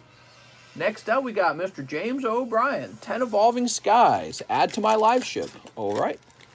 1, 2, 3, 4, 5, 6, 7, 8, 9, and 10. If there's not something hot in here, there's something faulty about this box. Did he take the Celebi? He probably is taking the Celebi. He was asking for one, so I would like it for it to go to him. Let's all not vote and give the power back to the people. The people! Talk about Mew Oreos. Too political. What is this music, by the way? The Burning Lava Fish? Let's skip this. What is this even from? Oh, this is still... So this is Metroid Prime. Let's jump over to Yoshi. All right, good luck, Mr. James O'Brien. Mr. James, we got C-Dot. He's got a little dot on his seed. Grandpa. Here's Dream Ball. Talk about Missouri. I was born in San Diego on a Navy base where my dad was working in the Navy. And then he's originally from Kansas City, though. And he grew up on a little farm. It wasn't like an actual farm, but it was in farmland. My grandfather on his side, he owns like 60 acres of land in Kansas City. And so he grew up on that. His father was like a mechanic for airplanes. Back then, you didn't have to be like a mechanical engineer. You could just be a mechanic, and so you didn't need a degree. So that's what my grandfather did before he retired. And then my dad ended up going to school for, it's like electrical circuitry. It has to do kind of like what computer hardware works with today. You know how computers have like, they have like certain types of circuits. So that's what he went to school for. And then his brother, my Uncle Gabe, he went to school for actual electrical engineering. And so they grew up in Kansas City out there. He joined the Navy. I guess he married my mom. I think my mom kind of ran off with my dad, is the story, but I'm not 100% sure about that because I never asked. And they returned to Missouri, and my very, very, very first memories as a kid are in Kansas City, Missouri, at my grandma's home on my mom's side. So I have very faint memories, but I believe they returned back to Missouri to live with my mom's side of the family in her parents' home briefly before buying a home in St. Louis. So my dad had just gotten out of the Navy, And then what they did is they came back to Kansas City for him to look for a job because he had also finished his education while he was in the Navy. And he ended up working for a company called Allen Bradley in St. Louis. And Allen Bradley, they're a manufacturer of control boards for big machinery for manufacturing. So like Anheuser-Busch was one of their big clients, right? Well, Anheuser-Busch has a big production facility where they make the bottles and they make the drink and then they put them together. We have these big complicated computers that do that. And back then the computers weren't even that sophisticated because it was, 80s and 90s. And so that's what my dad did. James O'Brien. So he moved my family out of Kansas City and into St. Louis because that's where Allen Bradley was located. All right, so let's find your bag, mister. Where did we put your bag? Oh, right, we put it on the side over here. Found it. So all of our extended family was in Kansas City, but I lived in the St. Louis side, and it was pretty boring, actually. I was homeschooled, right? So most of my memories were just being at home. We were at home all the time. And my dad for his job, he got sent all over the United States because at some point, his job became, he had to train the engineers on how to fix a broken circuit board and how to operate them. So that was his job. And he would get sent out to California and Illinois and Florida and just all over to these big companies that used Allen Bradley parts. And he would teach them how to fix broken, like circuits and stuff like that. And at some point, as the kids started getting older, he did this really cool thing. And he didn't have to. So I thought he was, later in life, I thought, that was pretty smart of him to do it. He started bringing us along. So if you were a kid, he could take one of the kids with him on one of these trips. And as a result, I got to go to a few places. And one of them, the best one, was New York. So he took me on a trip to New York where he was teaching a group of engineers how to fix the circuit boards. And it was a crazy experience. It was really cool. So he did that. I must have been like 13, 14, or 15 when he did that. I was real young. All right, next up we got Donald Jordan, who wants 2 Evo Skies. And back then, the Twin Towers had already come down. They'd already been blown up. And we drove past Ground Zero, and they hadn't really constructed anything in Ground Zero yet. And they were actually still mostly cleaning it up. So it was around that time period. And we drove by. There was just these 2 giant holes in the ground, and it was all, everything was gated off. You couldn't get too close, but we drove past it and looked at it. And I got to see a lot of stuff while I was out there. It was really cool. So, but yeah, I grew up in Missouri, and Missouri is, there were a lot of Irish and German immigrants to Missouri, and it ends up being a place where there's really not much going on in this state. So it's kind of like this state where you can move to if you're very good at keeping yourself busy doing things on your own, but you don't really move here for the ocean, right? You don't really move here for the tech scene, although ironically, Missouri now has a fairly good tech scene is what I understand. I think a lot of states are competing to have a tech scene. So Mr. Donald Jordan, here's your bag. A lot of states competing to have a tech scene, but with Missouri not having much to do other than sit around on a computer, I think Missouri actually, the irony is that you spend more time on the computer coding because you have nothing else to do. Dave O'Callahan, he says, reverse hollow Pikachu slab with my store credit and a fusion snipe. All right. Thanks for the slab. Evolutions rock. All right. I'm an only child. It's depressing.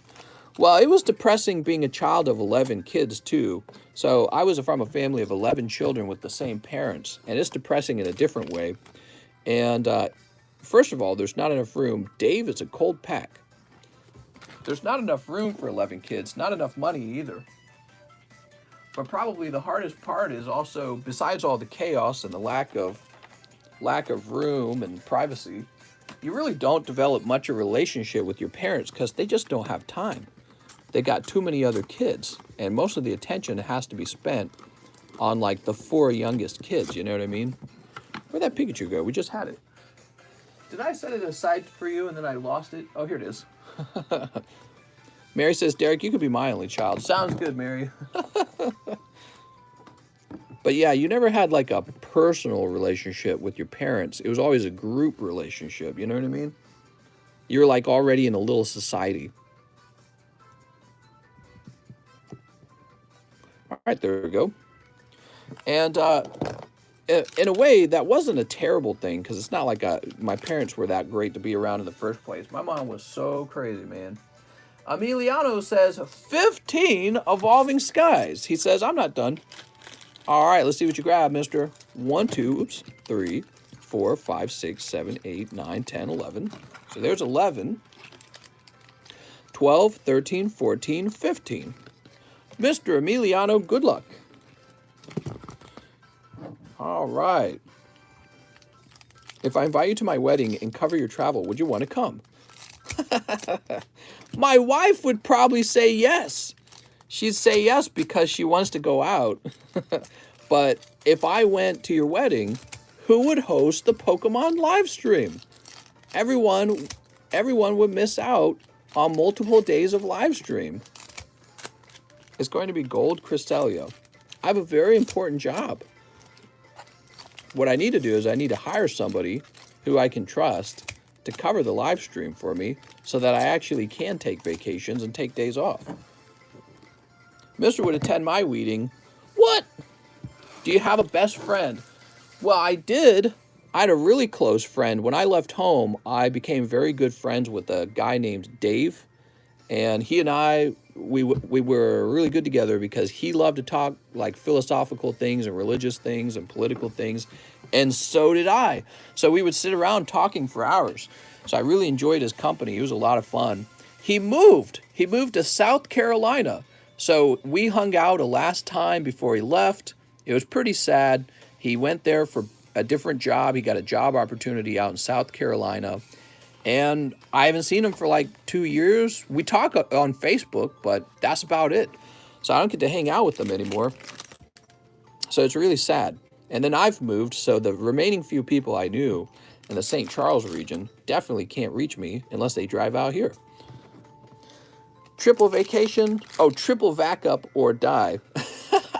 Did you get your booster? Mister's still alive. That's right. All right, this is for Emiliano. Wow, this is already starting off cold. Man, there's no way. Is this like a defective box? What did James O'Brien get? He got some pulls, right? I don't even remember your pulls, James. I couldn't live without friends. Well, we hang out. Evolving Cries. Here's Articuno, Ludicolo. Oh, my lord. Regieleki Lantern. Oh, my lord. Oh, but it's all better now. Leafeon Full Art. Whew. I was getting scared, man. Yeah, Evolving Scams. There we go. Mr. Emiliano, this is one of the top pulls tonight. The Leafeon VMAX. I was getting nervous because he ordered 15 more packs. That would be 25 packs total. You better pull something. Whew. That was wild. I don't know what that was. There were so many cold pulls in there. But one Leafeon VMAX actually helps dramatically. Here's also a Sylveon V. All right, well, there we go. Well, we're back on track. Whew. Yeah, I was getting nervous for you there. It's like there's no way this is happening right now. All right, we've got Stoutland and Gigalith. Wow. So, but really, 15 packs, he only got 2 pulls. So, it's a good thing one of them was the Leafeon VMAX, which is one of those chase pulls, because overall, there were not that many pulls. All right, so Emiliano, you got your fat bag here. And I think what's going to happen now... Emiliano, you're going to get your own box now.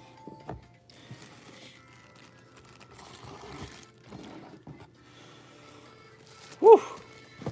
Getting nervous over here. Mary is jealous of my Shuckle. I mean, who isn't jealous of your Shuckle? Am I scared of tornadoes? Yeah, so Missouri is a tornado state. But you know, I lived my whole life in St. Charles and we never got a tornado. We were fine the whole time. But there was a place called Joplin, Missouri, and they got shreked, man. They got hit by a major tornado and a whole bunch of people died. That was maybe like 10 years ago. Let me look it up.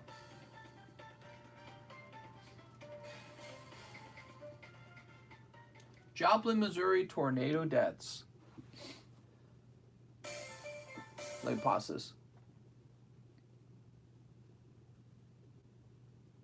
The devastating Joplin tornado, remembered 10 years ago. It was May 22nd, 2011. A tornado touched down on the western edge of Joplin and destroyed roughly 1/3 of the city along its 13-mile path to the eastern edge of town and into the neighboring town of Duquesne and Jasper County. The EF5 rated tornado with wind speeds exceeding 200 miles per hour killed 161 people and injured more than 1,000 others and damaged or destroyed 7,500 homes and 500 businesses. How do you recover from that, you know? Are there pictures? I want to see some pictures of the destruction. I remember seeing pictures when it happened. Look at that, man. Crazy. When you see that, crazy what nature can do, you know? So that happened 10 years ago, and I never forgot it because it was all you heard about on the news. And it was a national tragedy because, you know, when something really bad happens, you hear it on like the bigger news channels. And where I lived, there were almost nonstop, continuous trucks full of aid going out, and you could volunteer to send, you know, to just lift stuff up. You could volunteer, I mean, you could donate. So just nonstop where I lived, there were these aid vans, and you could give food, you could give water, you could give clothing, and yeah, it was pretty bad, huh? So, but that's been 10 years now, so maybe they've recovered from it. One of the problems, actually, out in Joplin, the area that most of the people died in, they didn't have basements. So they built the houses on what's called a slab. That's just a chunk of concrete that sticks off the ground. And all those guys got wiped out. Trailer homes, anything like that, you're dead. And people with basements, even some of them died, I'm pretty sure, if I remember. But actually, if you had a basement, you were much more likely to have survived the tornado. And so there was kind of a conversation going on at the time about whether it's ethical to even build houses without some sort of tornado safe, you know what I mean? Especially in that area. But yeah, just because you're in Slab away, just because you're in Missouri doesn't mean you're going to get hit by a tornado. It depends on where you're at in Missouri. So certain areas are more affected. All right, let's see.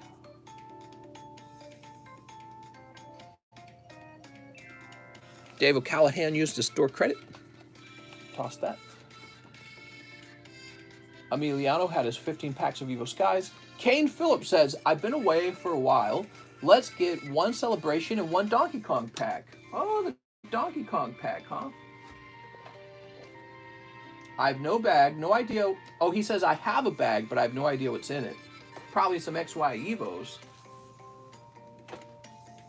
A new member. That's Jake Chickering. What's up, Jake? How's it going, man? Is 10 Donruss packs an entire blaster box? It might be 11 packs in a box. My wife is so scared of tornadoes. And it's crazy because where she lives never got struck by a tornado either. I never got struck by a tornado. She never got struck by a tornado, but she's like deathly afraid of them. All right, one Celebrations. We were talking to the real estate lady about tornadoes out here in Lake of the Ozarks. And she's like, yeah, we never get hit by tornadoes. And maybe the reason for that is because it's too hilly over here. There's some really steep hills. And that might actually disrupt the tornado. Fire types look great in PSA slabs with the red. They all look great. I don't have, like, there's a Shining Celebi. I don't care that the label's got a red border. We got, oh, Reshiram, nice, man. And Flying Pikachus. Okay, here's the Flying Pikachu, and here is the Reshiram.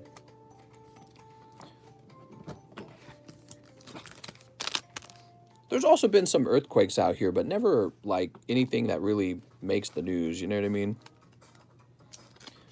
Flooding has occurred in some areas along the Missouri River, but even that's not a big problem. So, yeah, not a lot of natural disasters in Missouri. Tornadoes are so unpredictable. Yeah, I agree. Will the Pokies be safe if there is a tornado? Not if there's one like that. If there's one like that where, I don't know, I don't even know if, like, insurance will cover it if a tornado destroys it. I have no clue, actually. All right, here we go. Donkey Kong is king. Quick ship now. Well, yeah, I mean, if you guys are ever nervous about that stuff. Oh, sweet hot mama jama. What is this? That's for Kane Phillips Michael. And that's the, that's before Princess Peach, huh? My hero. Donkey Kong waifu card. Okay, it's better with Donkey Kong. You know what they say. I think you can have insurance on collectibles. You can, but insurance on collectibles doesn't cover everything. And so I think you would specifically need, like, tornado insurance, which I do not have tornado insurance. Maybe I should go get it. Man, these are just such a cool vintage set. All right, here's Donkey Kong. Donkey Kong. Oh. And Donkey Kong. You also have PSA 10 gum. You gonna eat this gum? Pray Lord Tornadoes doesn't come by and mess up. Yeah, I agree.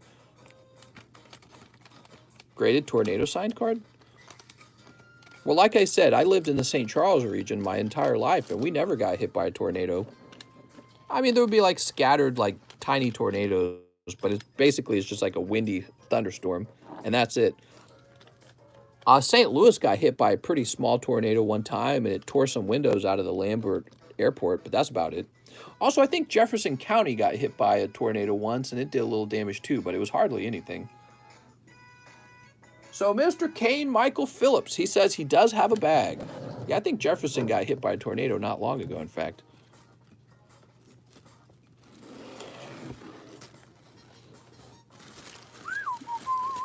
Here it is. Kane Phillips.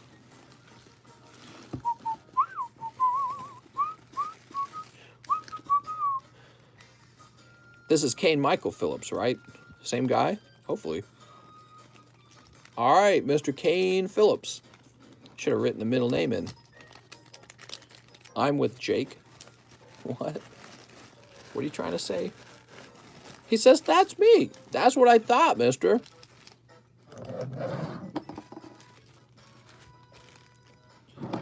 McDonald's breakfast calling my name. Diarrhea calling my name.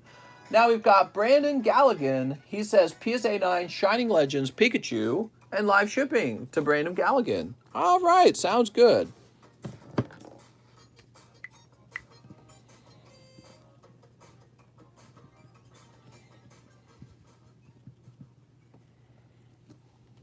All right, there we go, Mr. Brandon.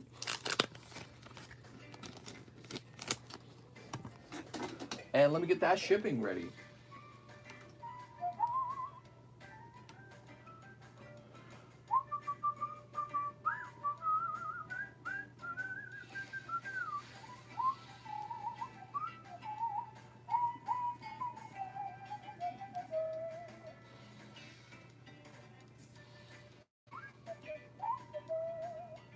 All right, I can see you confirmed your address. Thank you for that. I'm printing the label now. And this will go out on Monday, actually, because the mailman doesn't pick up on Sunday. So there's no mail pickup on Sundays.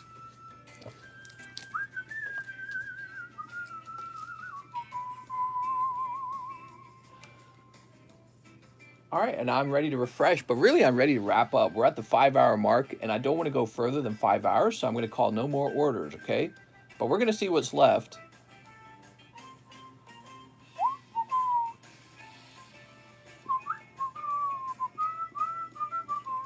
There's actually quite a few orders left, so I'm going to take care of all of them. But no more orders at this point, guys. So we need 2 Galaxy 1 packs for Mr. Sylvester Sands. What's up, Sylvester?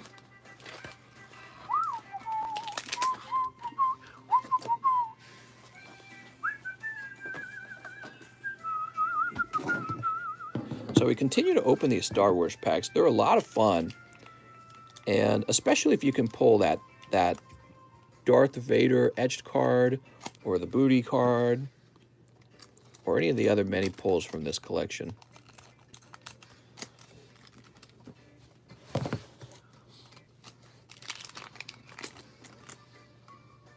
What do we got? Oh, she's kind of nice. You know, I'm not marking her as one of the best pulls anymore. I think that the booty card pull is just in a higher tier. So you did pull a Leia card. Nice. She's riding a lizard or something, so it has to be like from a story, one of the books.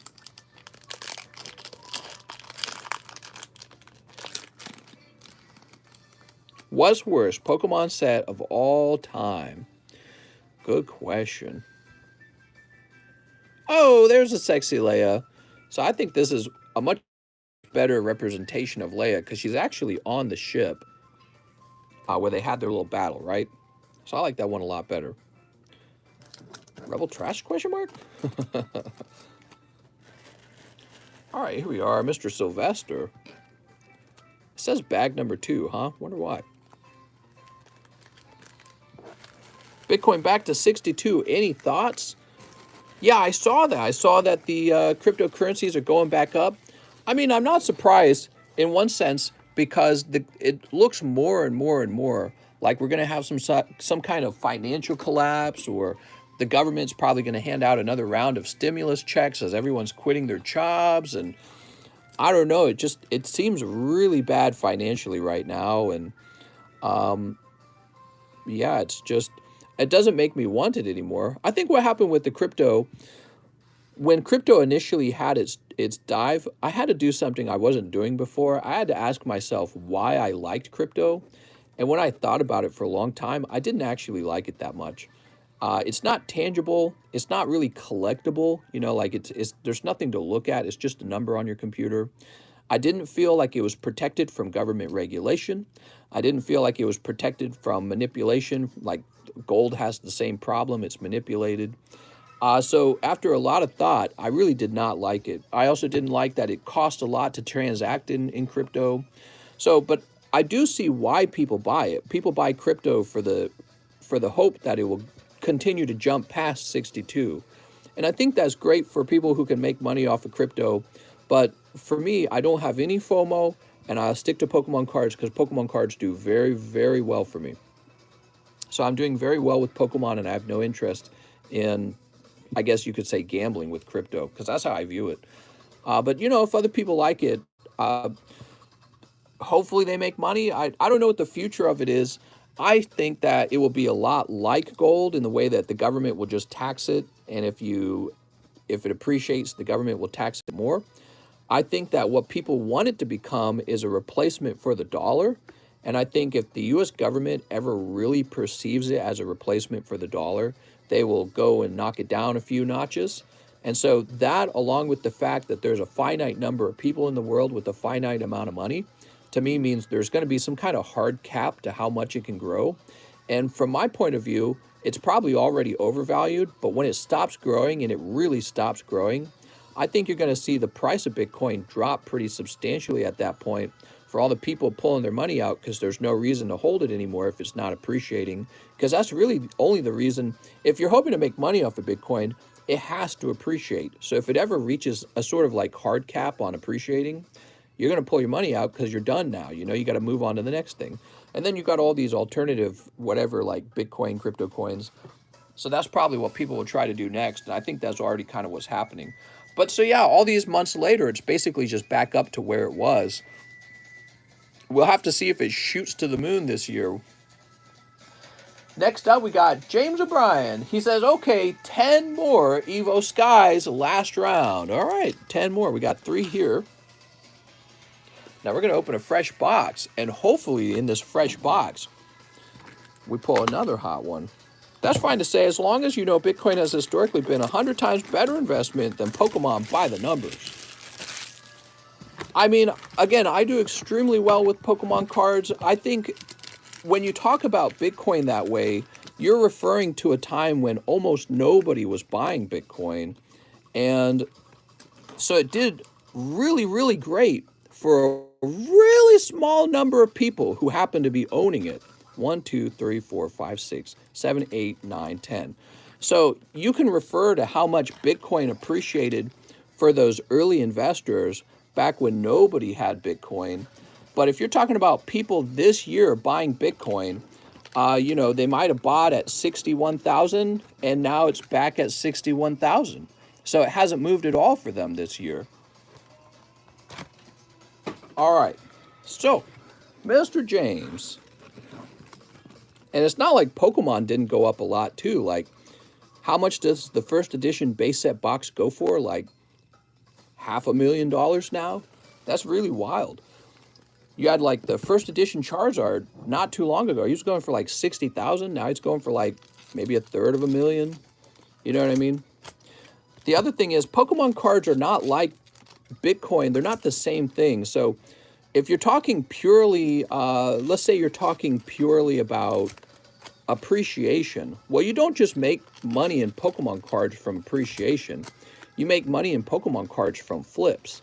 So if you can buy a Pokemon low from one person and sell it high to another person, you make immediate money, right? Rather than waiting for it to appreciate, you just make money on a sale.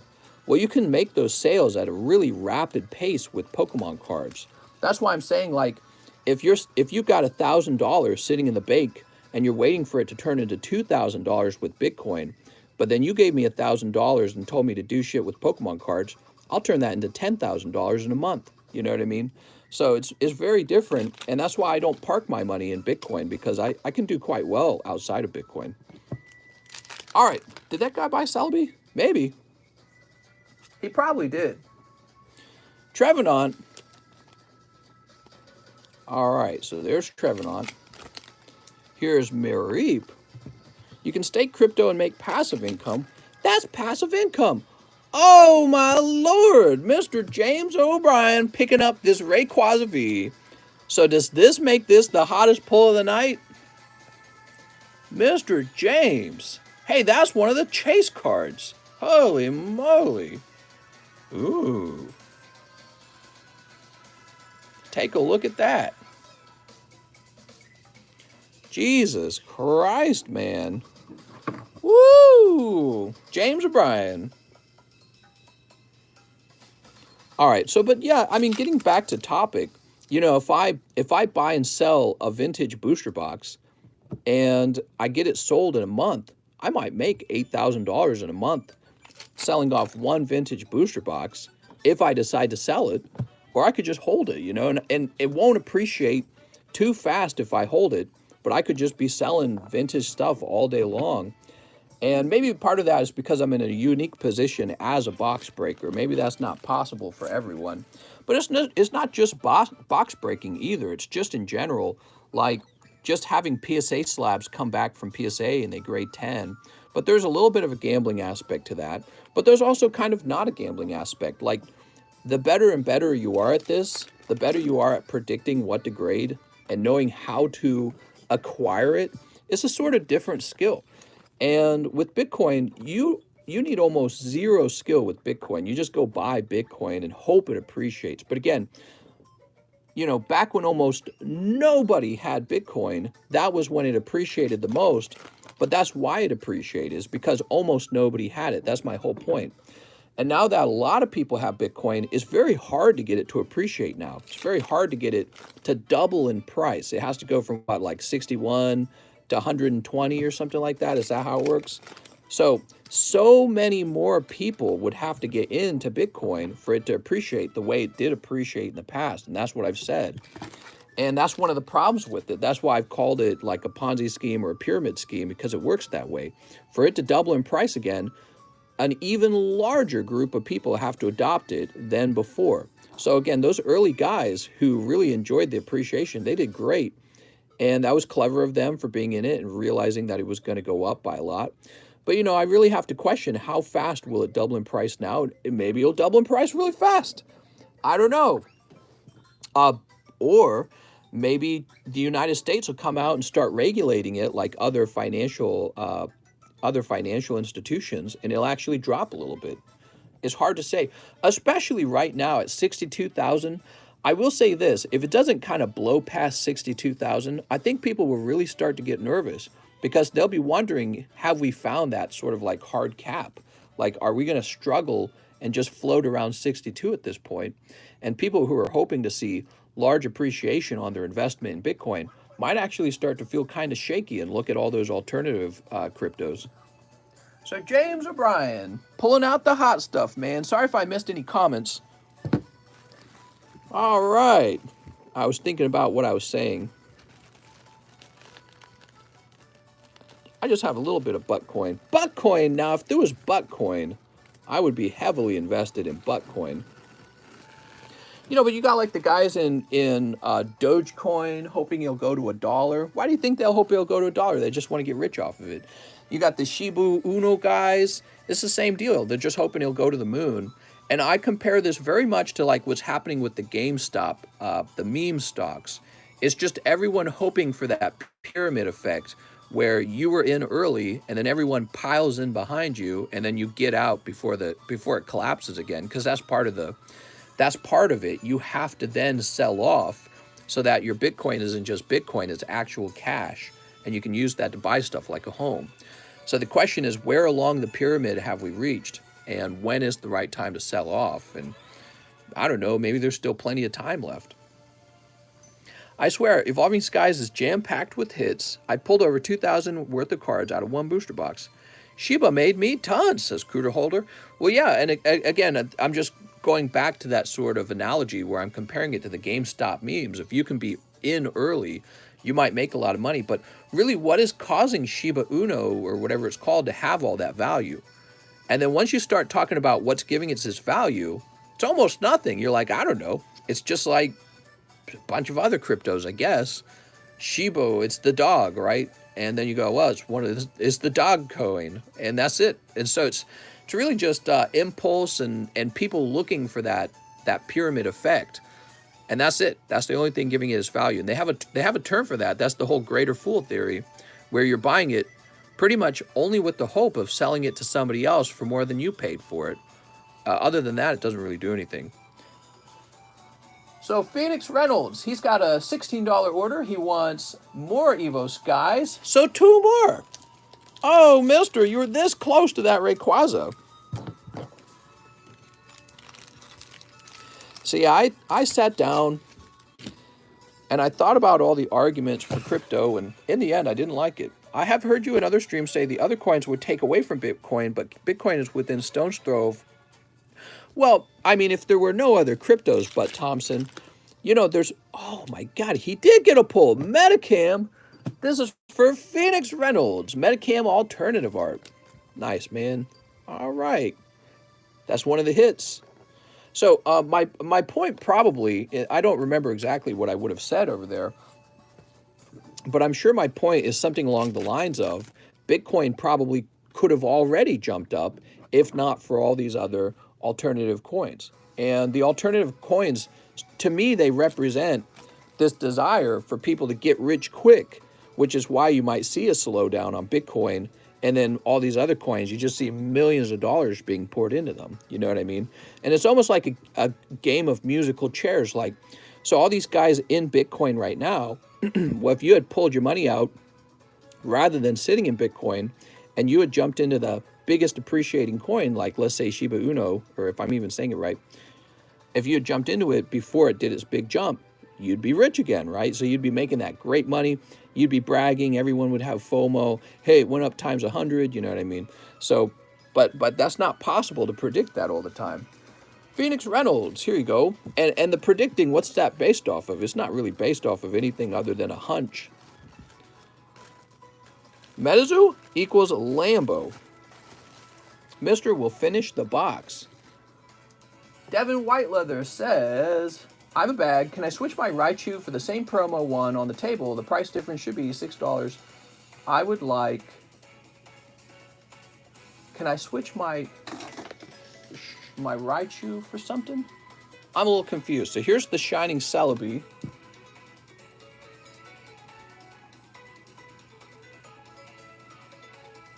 Can I switch my Raichu for your same promo? I would also like Shining Celebi. I'm confused about the first part of your message. Let me look into here first. Did you make an order today for...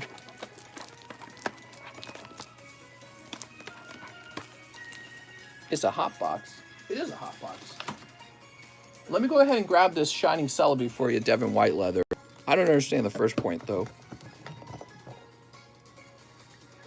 So, Devin Whiteleather.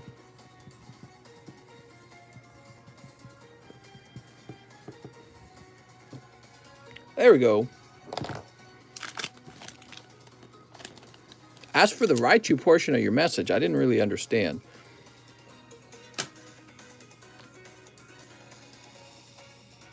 Blue Ox Invest. Next up we got, so Mr. Devin, you can explain to me what you meant by that. TCC, check my slabs. Well, your slabs would be in the shipping box. What exactly are you asking me to do, though? The shipping box isn't next to me. The shipping box is over by the shipping area. Bass Jonkman says 14 for international shipping and 1 Dragon Ball Z Evolution Pack. You got it. The $6 pack, let me find out which one that is. There's actually 2 Evolution Packs. That's the 2015 one? All right. So that's for Bass Jonkman. Bass Jonkman, be sure to make a post in the Please Ship channel, okay?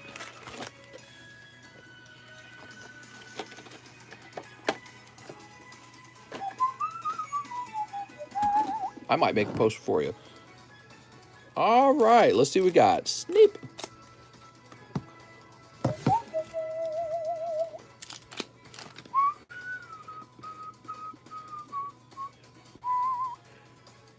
All right, and that's a cold pack. If everyone pulled out a Bitcoin, Bitcoin would be junk. Well, yes, and that's part of it, actually. So everyone likes to imagine that they're wealthy in Bitcoin. Well, if you wanted to pull that money out, the price of Bitcoin has to go down as more and more people pull their money out. So not everyone bought at that cheap price. Some people bought at the high price, and they're locked in at that high price. So the only way to actually access that money and buy something valuable with it, you would have to pull out, and then you would pay your taxes on it as well. So you'd have your appreciation taxes. There's things you can buy with Bitcoin, but I don't know if you can buy a house. Maybe there's some cars you can buy with it. But even if you were to do that, then that company has to sell off the Bitcoin to turn that into cash, and then they're going to have the same fees that you would have had, the same tax fees and everything. So yeah, it's a questionable thing. Actually, I think if you buy something in Bitcoin and that Bitcoin had appreciated, you still pay taxes. Correct me if I'm wrong about that. All right, let's see. With stocks, you own part of a productive asset. Mister, which Pokemon do you most want Spankies from? Well, I don't want any Spankies. All right, here's Bass Jonkman. I have like 20 Mew Oreos. Damn, dude, you're bricked up. All right, Bass, I've written down on your bag that the international shipping is paid.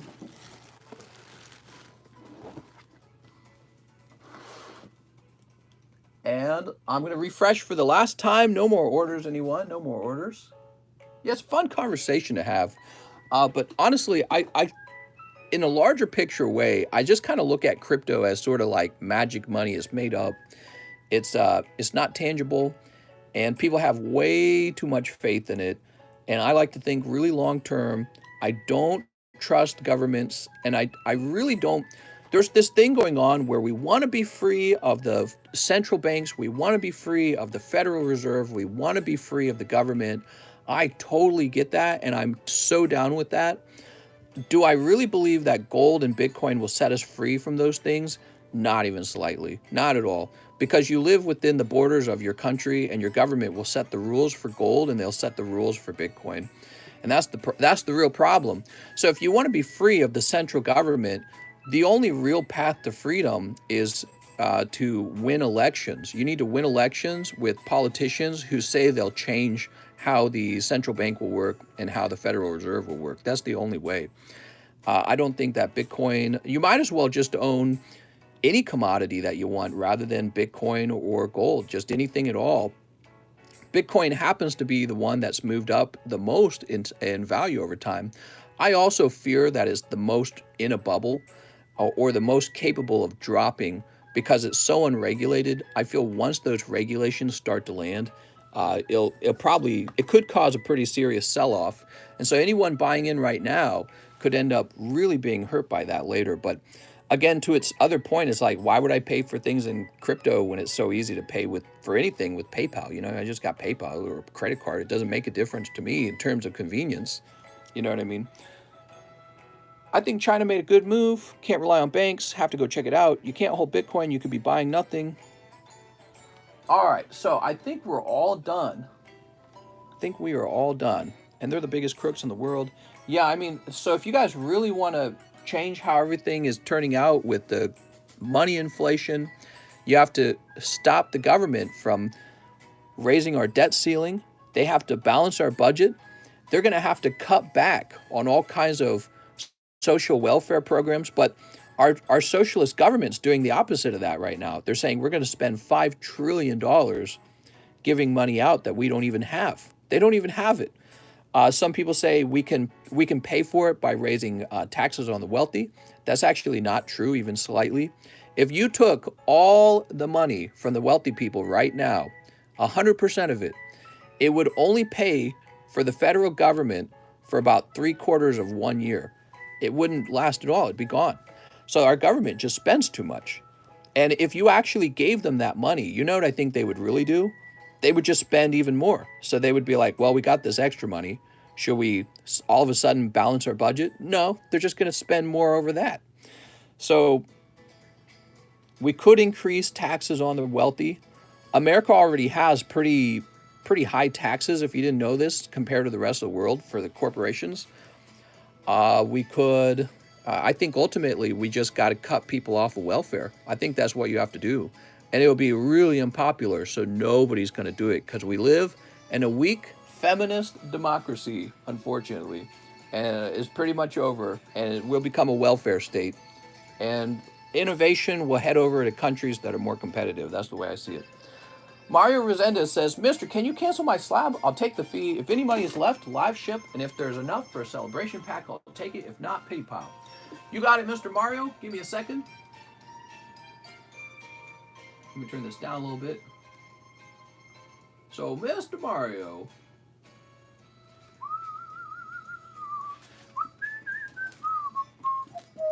I sent an order on PayPal to fix my previous one. All right.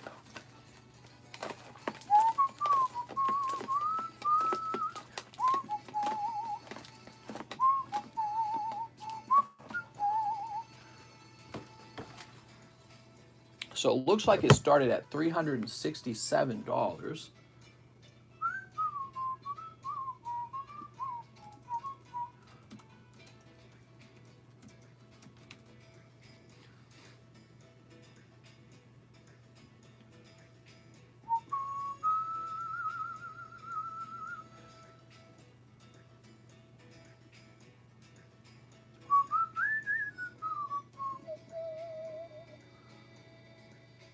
All right. So it looks like you got $312 remaining on it, minus 367. So you had $55 of equity on it. And let me look you up, Mr. Mario.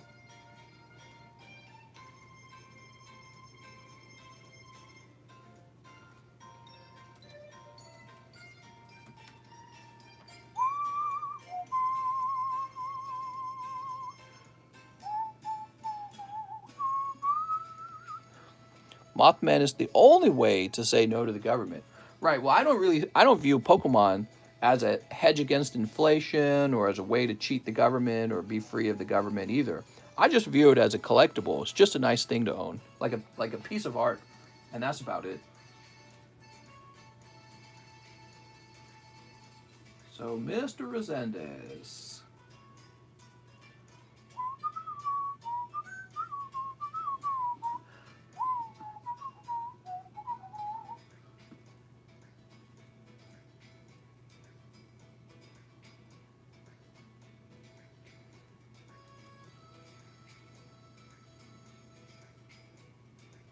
I'm just looking for one of you. Here we go. Here's a nice order. All right, so I'm going to go ahead and send you a refund, Mr. Mario Resendez, for the remaining funds. If you'd like to open the celebration packs, you should pop in tomorrow because I'm going to hop off for bed tonight.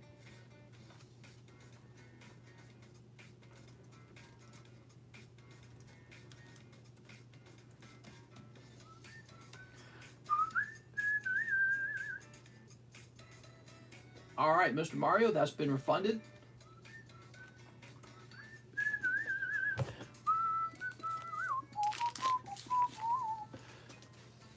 Yeah, it's very interesting, actually. He says thanks. No problem, man.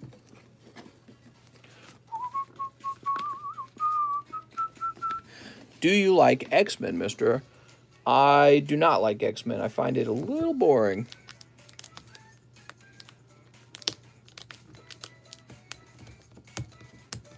I liked X-Men when I was younger.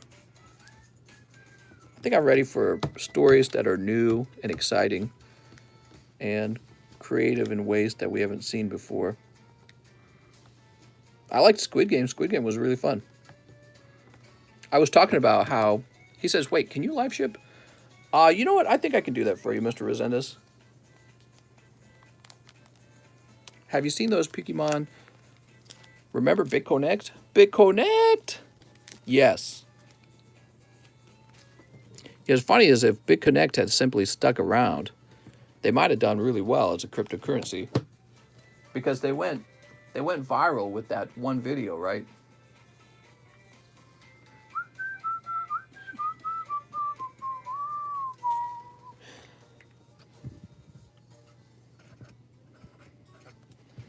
All right, that goes back on the table. Invest in Alex. So Mario Resendez was talking about getting live shipped.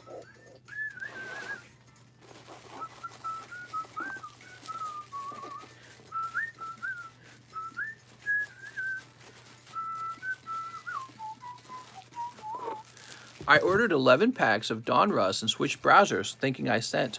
Want me to just send tomorrow night? Yeah, if you want, we could do tomorrow night. Here you go, Mr. Mario. I got your bag.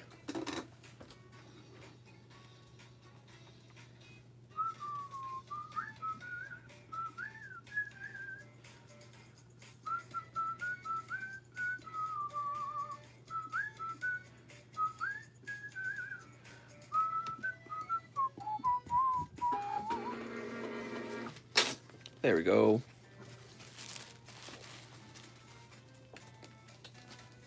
All right.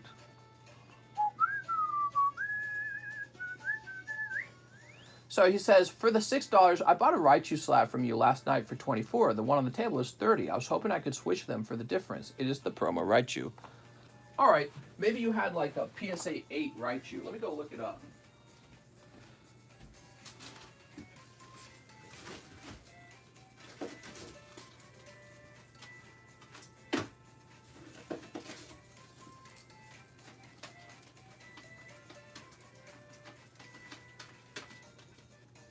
Yes, it was a PSA 8. All right, I'll go ahead and do that for you, Mr. Devin.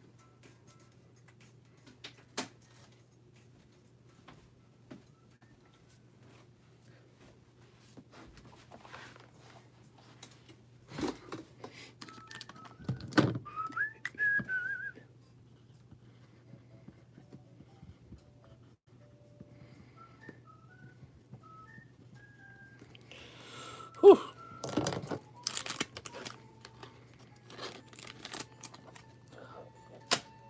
And now we are officially done with only 120 viewers left.